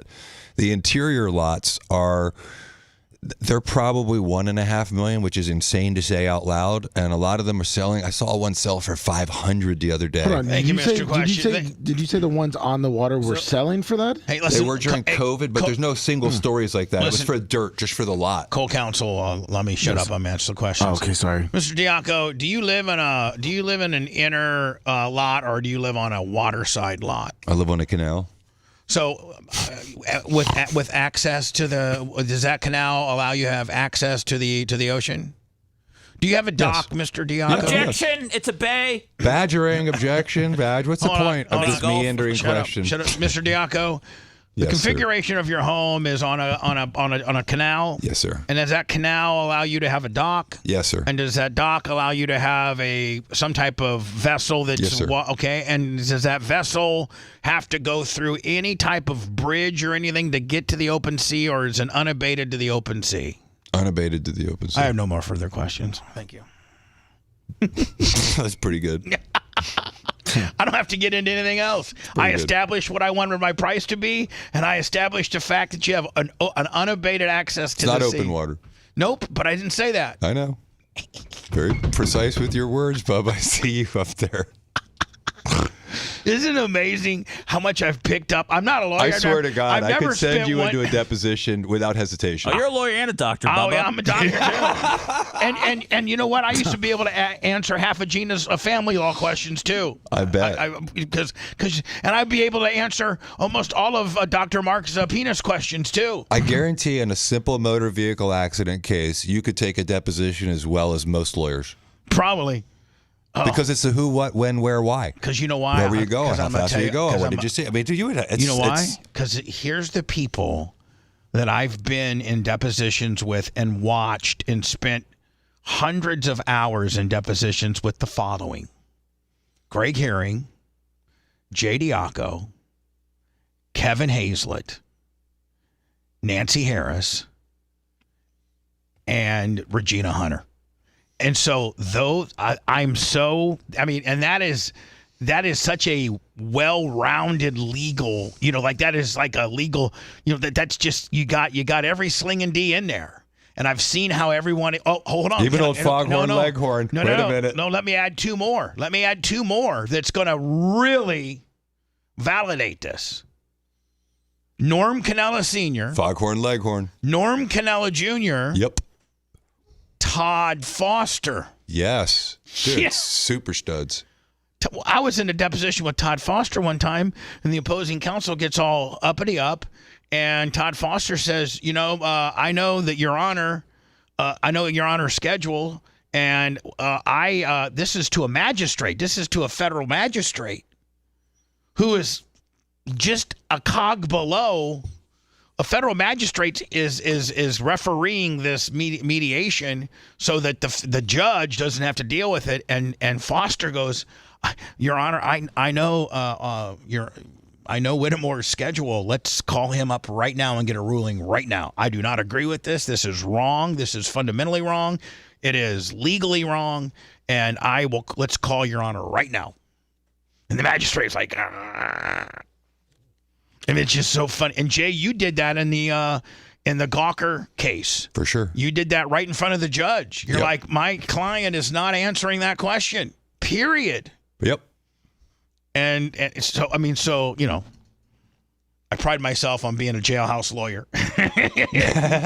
So anyway, Jay Lummy, first-handedly went and bought some flex steel flood hurricane stuff. Well, he didn't get the flood one. You did. Now, Jay, did you not get you didn't get the spray? You got the tape? Well, by the time that I was able to get stuff, all the Flex Seal was gone, and so I got like a tool dip that's called Plasti Dip, and it's a similar type of product where it can peel off. And so I bought, I don't know, maybe 35 cans of it, and I just sprayed every one of the seals that I possibly could for about 30 hours. I was huffing. Oceans are rising. More massive storms mean more devastating floods. And it worked. It worked. Your off-brand Flex Steel worked. I had about a 10-inch puddle of water in my garage. Would you not have felt better, though, had you had name brand? You're usually a name brand guy. Well, I got 50 rolls and it comes the next off day. super easy. Yeah. Hi, Phil Swift here for the Flex. So, Jay, I think you ordered some of this right here, right? The tape. I have the tape. So you're ready for the next one that comes in 100 years, aren't you, buddy? Yes. When Trey's children have the next one, they'll have the Flex Steel tape. This guy's running a scam, Bubba. This isn't going to protect your whole house. Yeah, it is. I think it's, to an extent, I think it is. Of flood protection products. A new innovation in flood protection specifically designed to help you protect your home. Now, let me, is this guy just the Billy Mays of, Yes. or does he own a part of Flex I think Steel? he's an investor. I think into he the is. or Flex Steel. business from damaging floodwaters. To show you the incredible sealing power of our flood protection products. Now, Lummy, why wouldn't we buy this? And you know the seams on our roof upstairs? You know, Yes. okay. You know how we painted it on? Why wouldn't we buy some of this and put this on, then put the sealant over it? I'm not sure on how Flexio does with maybe the heat. That's why. Oh, it could melt it in. Yeah, and it's You maybe got a not like bunch the of glue tar. up, yeah. We built this entire house and sealed up every gap, crack, and hole using our flood protection products. Windows Well, and and not everybody's got a team. Look at him. He's pouring it in there. doors, Yeah, that's seams and thresholds, crawl spaces, basement windows, vents and ducts. They're not telling you got to complete. You got to have Bob Cook and his crew. And it's going to take 3 weeks. I was doing it for 3 to days. repaint your house for $10,000. Garage doors, That's or what other it is. areas That's the water tip. may enter. Our flood protection products are specifically designed to work together. So, Lummy, they tape it, then they spray it. Looks like in it, order yeah. to create multiple layers of super strong protection. Once everything is dry and sealed, let's open the floodgates. Get me in a cage with this guy. What's that? Get me in a cage with this guy right now.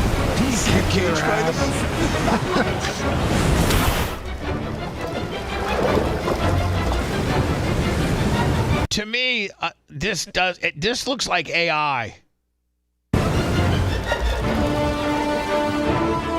That with the soundtrack. Water is rising fast, but our flood protection products are holding tight. Now that's AI. That's not. They just didn't go build a house in the middle of North Carolina somewhere in the woods, and then we're able to create like It's in a studio with a green screen. Yeah, exactly. And Mommy, you know what we need to do is we need to do our own Flex Steel. Perfect. Like debunkment. Like you know what I'm saying? Yeah. Let's make a Flex Seal canoe Lummy, like he does. No, Lummy, I got a perfect idea. For the canal, for the lake. Lummy, you know that our dilapidated rowboat out back Yes. has all types of. Has a couple cracks in Well, it. you know what? What we could do is actually make more cracks. Gonna just cut it in half? Well, no, not. Let's not cut it in half, but let's take a drill and drill a bunch of holes in it. Well, I was right? going to say, because he did it in his infomercial. I think he cut the Yeah, cut a boat in canoe half. or something in half Yeah. and then Flex Sealed it back together. Yeah, let's see if it's real. I think that's actually a good idea. That's a cool. That would be killer content. Because that wooden little rowboat we have in back, Lummy, is not good for nothing. And then let's get Lummy to row out And in the then middle Lummy, of the lake. we'll cut it. We'll get Big Red and Iggy and the Get Fresh crew out here, and we'll tape it, cutting it in half, right? Yes. Then we'll Flex Steel it back, and then we'll let it wait. You know, you got to let it dry for a couple days. So that be one weekend, and then the next weekend we'll actually put you. Hell yeah. In the middle of the pond, fishing for bluegill. Perfect. To see if it'll work. Let's do it. And we'll see if this Flex Steel stuff really works or not. Because I have a dilapidated old rowboat that's ready to break down at a moment's notice. What, do you saw it right down the middle, Lummy? Or do you saw it in half? We're just sawed right in half. Do we have a house we could flood? Or attempt to? I don't know. Maybe one of those lots in like Shore Acres or something. We just go and use it. Yeah. Like maybe start being like flood squatters. Yeah. Something like that. Yeah. We just want to see if the Flex Seal works. Hey, we're scout locators for the new Flex Steel commercial, and we're seeing if this house can be a candidate for where we shoot. Lummy, I don't think they saw it in half. I think they saw it right down the middle. Okay, I mean either way. Yeah, I don't think structurally the other way would work. Yeah, I think you got to go vertical. You got to go vertical. You got to go this way, and not side. Yeah, bow to stern. Yes. I mean, I'm looking at it. I mean, he literally cut a square and then put a window in his boat with the Flex Seal, so I don't think it even matters. Let's try that. Let's put a clear window. I mean, I sent you that, Bubba, and I mean... This guy's going to get people killed. And if it doesn't work, I want a cage match with Seth and this guy. Well, if it doesn't work, we're going to sue him. I mean, Jay, you're going to do a class action on him. That's what we're going to do. Look at that thing. Hold on here. I mean, come on. This guy's looking all nimble. Let me reset this. None of these commercials look real. I mean... It's boat. Hello, fish. He always goes... Wee! Not only does it stay afloat, but with Flex Seal Clear, you can see right through this. Now, let me look at all these screws and all this framework that he built. Like, you know what I'm saying? Like, that just ain't, come on. Because the structural integrity of the boat would be gone. Hey, cameraman. This guy hangs out with Jared from Subway. Want to listen to the show on demand and on the go? Enlist today at BubbaArmyHQ.com. Sign up and start listening. The Bubba the Love Sponge show will be back after this.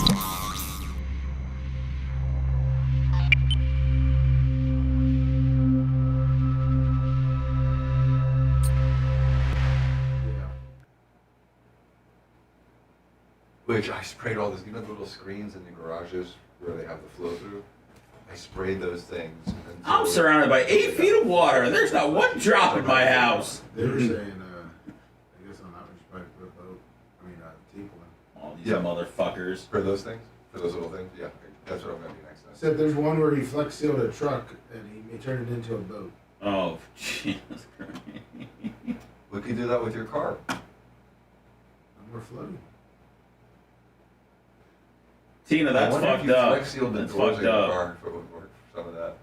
Phoebe called Duke yesterday, and they said they didn't have any record of our power out. These cars, the water came up from underneath it, and that's what it didn't have to go in the doors. It comes up from underneath it. That's where all the batteries are. But then she called today and said they were scheduled to send somebody out. I don't know what that means. What does it even matter at this point? He has one. Dude, he's got 1950 truck. It doesn't even matter anymore. Look. Just living out of my fucking car. Fucking boxer shorts are in the front seat. I hope, Tina, I'm not going home for a little while today for doing some podcasting, so I hope that gives enough time, because I go home when it's... Everybody says it's nice out, which may be true, but not inside your house with no AC. You're getting your power back today, buddy. You know somebody? No. But you're getting it back today, buddy. That's all. That's it, Tina. That's all we want. I mean, kids are going back to school tomorrow. I guess maybe Tampa started today. I agree, Tina. I'm so sick of looking at people's piles and the no power for everyone is brutal. You still haven't had a hot shower, Seth? Oh no. I meant it. I don't know why. What? Oh no. Next time this happens, you can come to my office. Oh no, I know. I went out to my parents yesterday. Okay. I'm just. Because it's not a big deal. No, I know. I've just done like a couple nights at my house, couple nights at my parents. I'm just trying to. I go hang out at my house as long as I can until I can't take it anymore, and then I go back out to Newport Richie. When it gets dark, it gets scary, doesn't it? I don't like it when the whole block's dark. It's like we have these little lanterns, and I mean, it's just I gotta set the lantern up when I go pee. You know, I mean, it's irritating. I know people. I understand that it's people still haven't gotten their power back on from Katrina. I get it. I know. I'm just saying. I'm waiting my turn. I'm in line, man. It's Katrina. We're in trouble. They're in trouble. I know, Heather. Really, the thing that I'm panicked about most is my toe right now. I got a gimpy toe. I got no power. I got brakes that are grinding. Your toe is gonna feel incredible in 2 hours. What if I go up to Dr. Dan's office, I come out, my toe feels better, my brakes are done, and the power's back on. That's it. Well, by Friday, we're going to have all this done. They said St. Pete should have their powers today, Tuesday? By tomorrow at the latest, and Tampa's Thursday at the latest, they say. What's up, Kabuki? No generator, Nick. Oh, I'm afraid that I'll kill myself and my family with the generator. More people die from carbon monoxide poisoning than I know. Trust me, I've seen it so many times. It scares the shit out of me, even though I know you keep them outside. Home Alone, Ashley, Home Alone.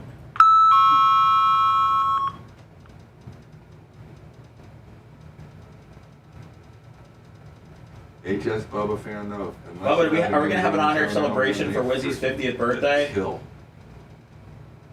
We can. Okay, well, I'm just pitching ideas here. Oh, I'm going solar. I'm a man of the sun now. I don't know how that helps me at night and with the air conditioning, but I'm a man of the sun. Once you've gone about 2-3 days without power, you don't even care anymore. Fuck it.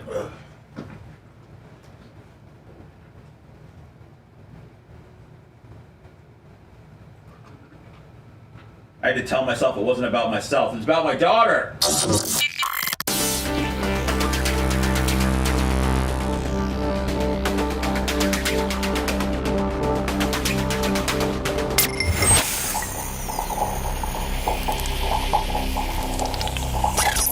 Broadcasting live from the Aquabito studios. Aquabito.com, promo code Bubba. It's the Bubba the Love Sponge show.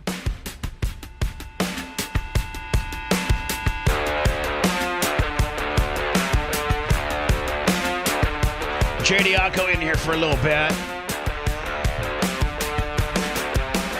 Then Seth and I are going to do a quick little Clem Kush. Hopefully blast out of here by 10 till. Taking the Crown Vic, which, by the way, I got a jump start. Oh, it's got a dead battery, but I got a jump box. I don't need to get jumper cables and stuff. I just jump box it. Okay. Bring it with you. Yeah, take it with me. I thought we were taking the smart car because you could park it on the sidewalk. Well, we can. We can take the smart car if we want. Yeah, you know what? I'm going to maybe tell the merch crick just to set me up with the smart car. What does she have to do? Pull it around like ballet? Yes, come on, Seth. What the hell, dude? Well, she's here. She'll get it all pulled around and ready for us. Pulled around? So AC cooled for you. So that's how it was back in the day. We had to have his Daewoo running at least 10 minutes. Yeah, Are you serious? And have it right to the front door and the gates open. So listen to this, man. Back in the day when I was running hard and we were on Sirius XM, I had sometimes I just drove my crappy Daewoo just for, just because but other times I had a brand new truck or Escalade or whatever. And so the last break, they knew, they had to have my car fully gassed. First of all, they had to have a full gas. They would go to the gas station like an hour before and fill it up, and then they would have it running with the air conditioning ready to go. And then I would just get off the air, put my headphones, and walk right to my car. Door open, gate open. Who is ready they? to go. Who's the they doing all that back then? Lummy. Lummy, 25. We had. Oh, it was all you guys? Yeah. Okay. Bubba, you used all your rich guy karma back then. He wore it out. He used it all up. I'm starting to think it might be hard to get all those millions back No, I don't. now. But here's the deal. I'm not going to act that way when I get rich again. I'm just going to be a regular dude. But I guess pull your own car around. I'm ready. Regular dude. Well, I do got that merch crick that's ready. Listen, she's just looking for things to do, right, Bubba? You use the resources that you're given, right? Both Seth and I laughed about this, and this is totally black girl stuff. Like, there's just the way white girls act, and there's just the way that black girls act, and most black women don't put up with nonsense. Like they ain't having it. she's got a good attitude about it. But I love this woman. Yeah. Like I just absolutely, I love her swag. I love her. Like, don't even think about messing me with this nonsense. So somebody showed up at the facility where P. Diddy's being housed, and he wanted to visit P. Diddy.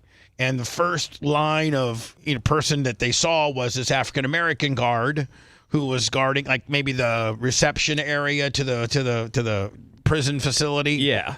And she's like the first person that you encounter, and she was not having it. It is a funny idea though to try to go visit Diddy. So, but I've had this for a few days, and I wanted to play this. I absolutely love this woman. I'm trying to visit. Are you playing games, boy? No. Get up out of here. He's housed in here. Hey, get up out of here. You haven't seen him?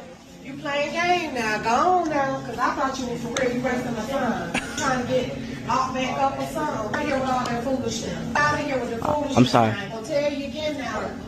Nah. Come back in here again, you're gonna be arrested for trespassing. He's got a picture of Diddy with him. Yeah, she said, get on out of here now. Come out of here while you got feet. While you got feet? I'm trying to visit. Yeah, she said, you gotta get out of here while you got feet.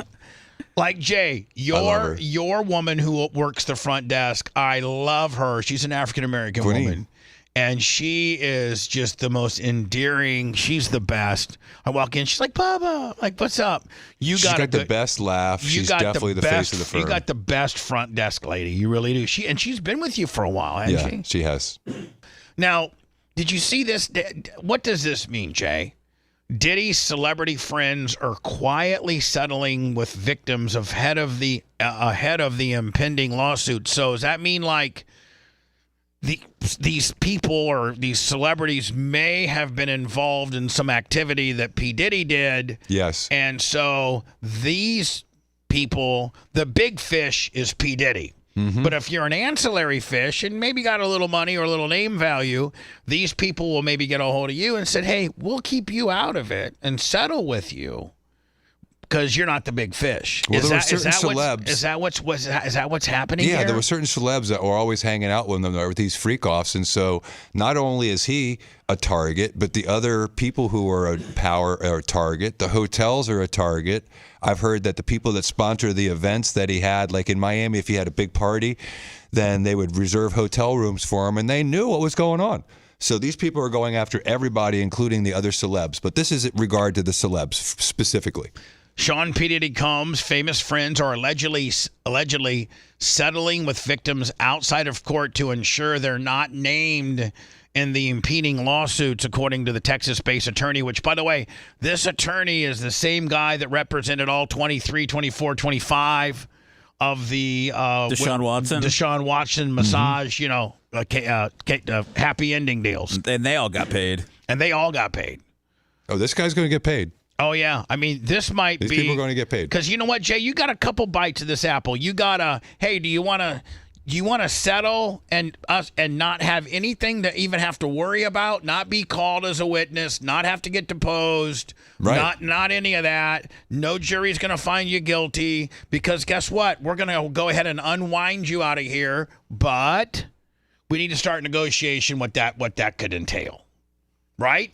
For sure. Now, does a guy like you know how to make that not be extortion? Like, I mean, there's a fine line as an attorney as to how you word that correctly, right? Well, it's not extortion to try to settle a claim for someone that may have a potential civil claim against you. That's right. just called or lawyering even criminal, and negotiating. Or even criminal, right? Well, you can't pay someone off to not prosecute you criminally. No. But the criminal aspect that could come with this is less of a problem with a person that's not named in it. Yes, because they're not cooperating. The theory is if you settle with these people down low early on, then they're not going to be cooperating. So witnesses. if you're an attorney and let's say you're Ashton Kutcher, you are, and I'm Bubba Esquire. I'm like, hey, Ashton, let me tell you, you're all over this thing, and I don't know whether this is going criminal or not. I can't foresee that, but I know it's going civil because I'm taking it civil. I'd say, listen, Tony Busby called me.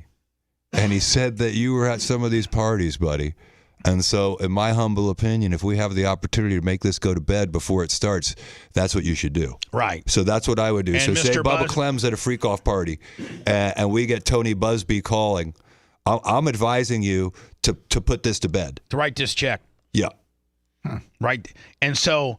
Even if you didn't do anything wrong, because you're in the middle of this Right. tornado, this is, So no think admission about- of fault, no admission of liability. You just happen to be there. Yeah, man. Think about how much that's worth if there's 100 of those people and you can all get a nice little settlement from them, keep them out, pare it all down so it's just a P. Diddy thing. It's just a straight Diddy deal because you've already settled, 80 of them on the backside. So think about this, Bubba. He has people that he has who have claims against multiple people, including P. Diddy. So they'll settle out with the Bubba Clems and the Ashton Kutchers and the whoever, and you still have your claim against P. Diddy. Never, ever, So these ever. people can get paid 2-3 times over. It never jeopardizes your P. Diddy claim. Nope. In fact, you're not even giving P. Diddy an opportunity to settle. Nope. It's brilliant lawyering. Because you want P. Diddy to get tried because that now has done all of your due diligence. Right. So then craft your civil deal against P. Diddy. You've already settled out, all of that, and now the feds do your hard work for you. Right. They try P. Diddy, and then you come in on the backside with the civil on P. Diddy after the feds have already sentenced him to 39 years. Correct. And that's your only guy you're going after. Correct. Because you got 57 shakedowns on the backside. Exactly. Exactly. And it's terrible because, what he did, it's like Epstein, where this guy allegedly did this so often that it was pretty well known in the industry. Oh, I think it was. If you went to Miami, we used to see him all the time in Miami with these freak off parties, and they were like roped off in, these killer clubs, and they'd have all the champagne bottles with the sparklers shooting out of them and all the girls there. And you all knew that after they left the club, they were going up to the room and having lots of sex. Lots of orgies. Everyone knew it. And Dan was so mad he couldn't go. He tried. He tried to lace himself. Dan tried to drug himself. He tried to lace himself with some DHP. Me and Kush are going to whip out a Clem Kush real fast. Then I'm taking him to the doctor's office in the smart car. What a day. Merch Crick in the smart car, okay? That way I don't have to jump it. We'll see you guys tomorrow. Thanks for letting me finish. You've been listening to the Bubba the Love Sponge Show, starring me, Bubba the Love Sponge, co-host and show historian, Lummit. It's Seth, co-host and president of podcasting. It's Brian Matroni, king of counter programming. Rhett, the filthy ginger video editor. Yeah, back here wiring up. It's Mini Macho. The BRN agent, Thomas Buttoned Up B. Co-host, Dr. Dan Diaco, Esquire, of Council. Co-host, J. Diaco, Esquire, the Spitting Cobra, of Council. Now, time for the legal disclaimer. Exactly. The Bubba the Love Sponge Show is intended solely for the enjoyment of our listening audience. Any rebroadcast, retransmission, or other use of this show without express written consent of the Bubba Radio Network is prohibited. We must dissuade him of this delusion. Until next time, always remember. I'll repeat hello.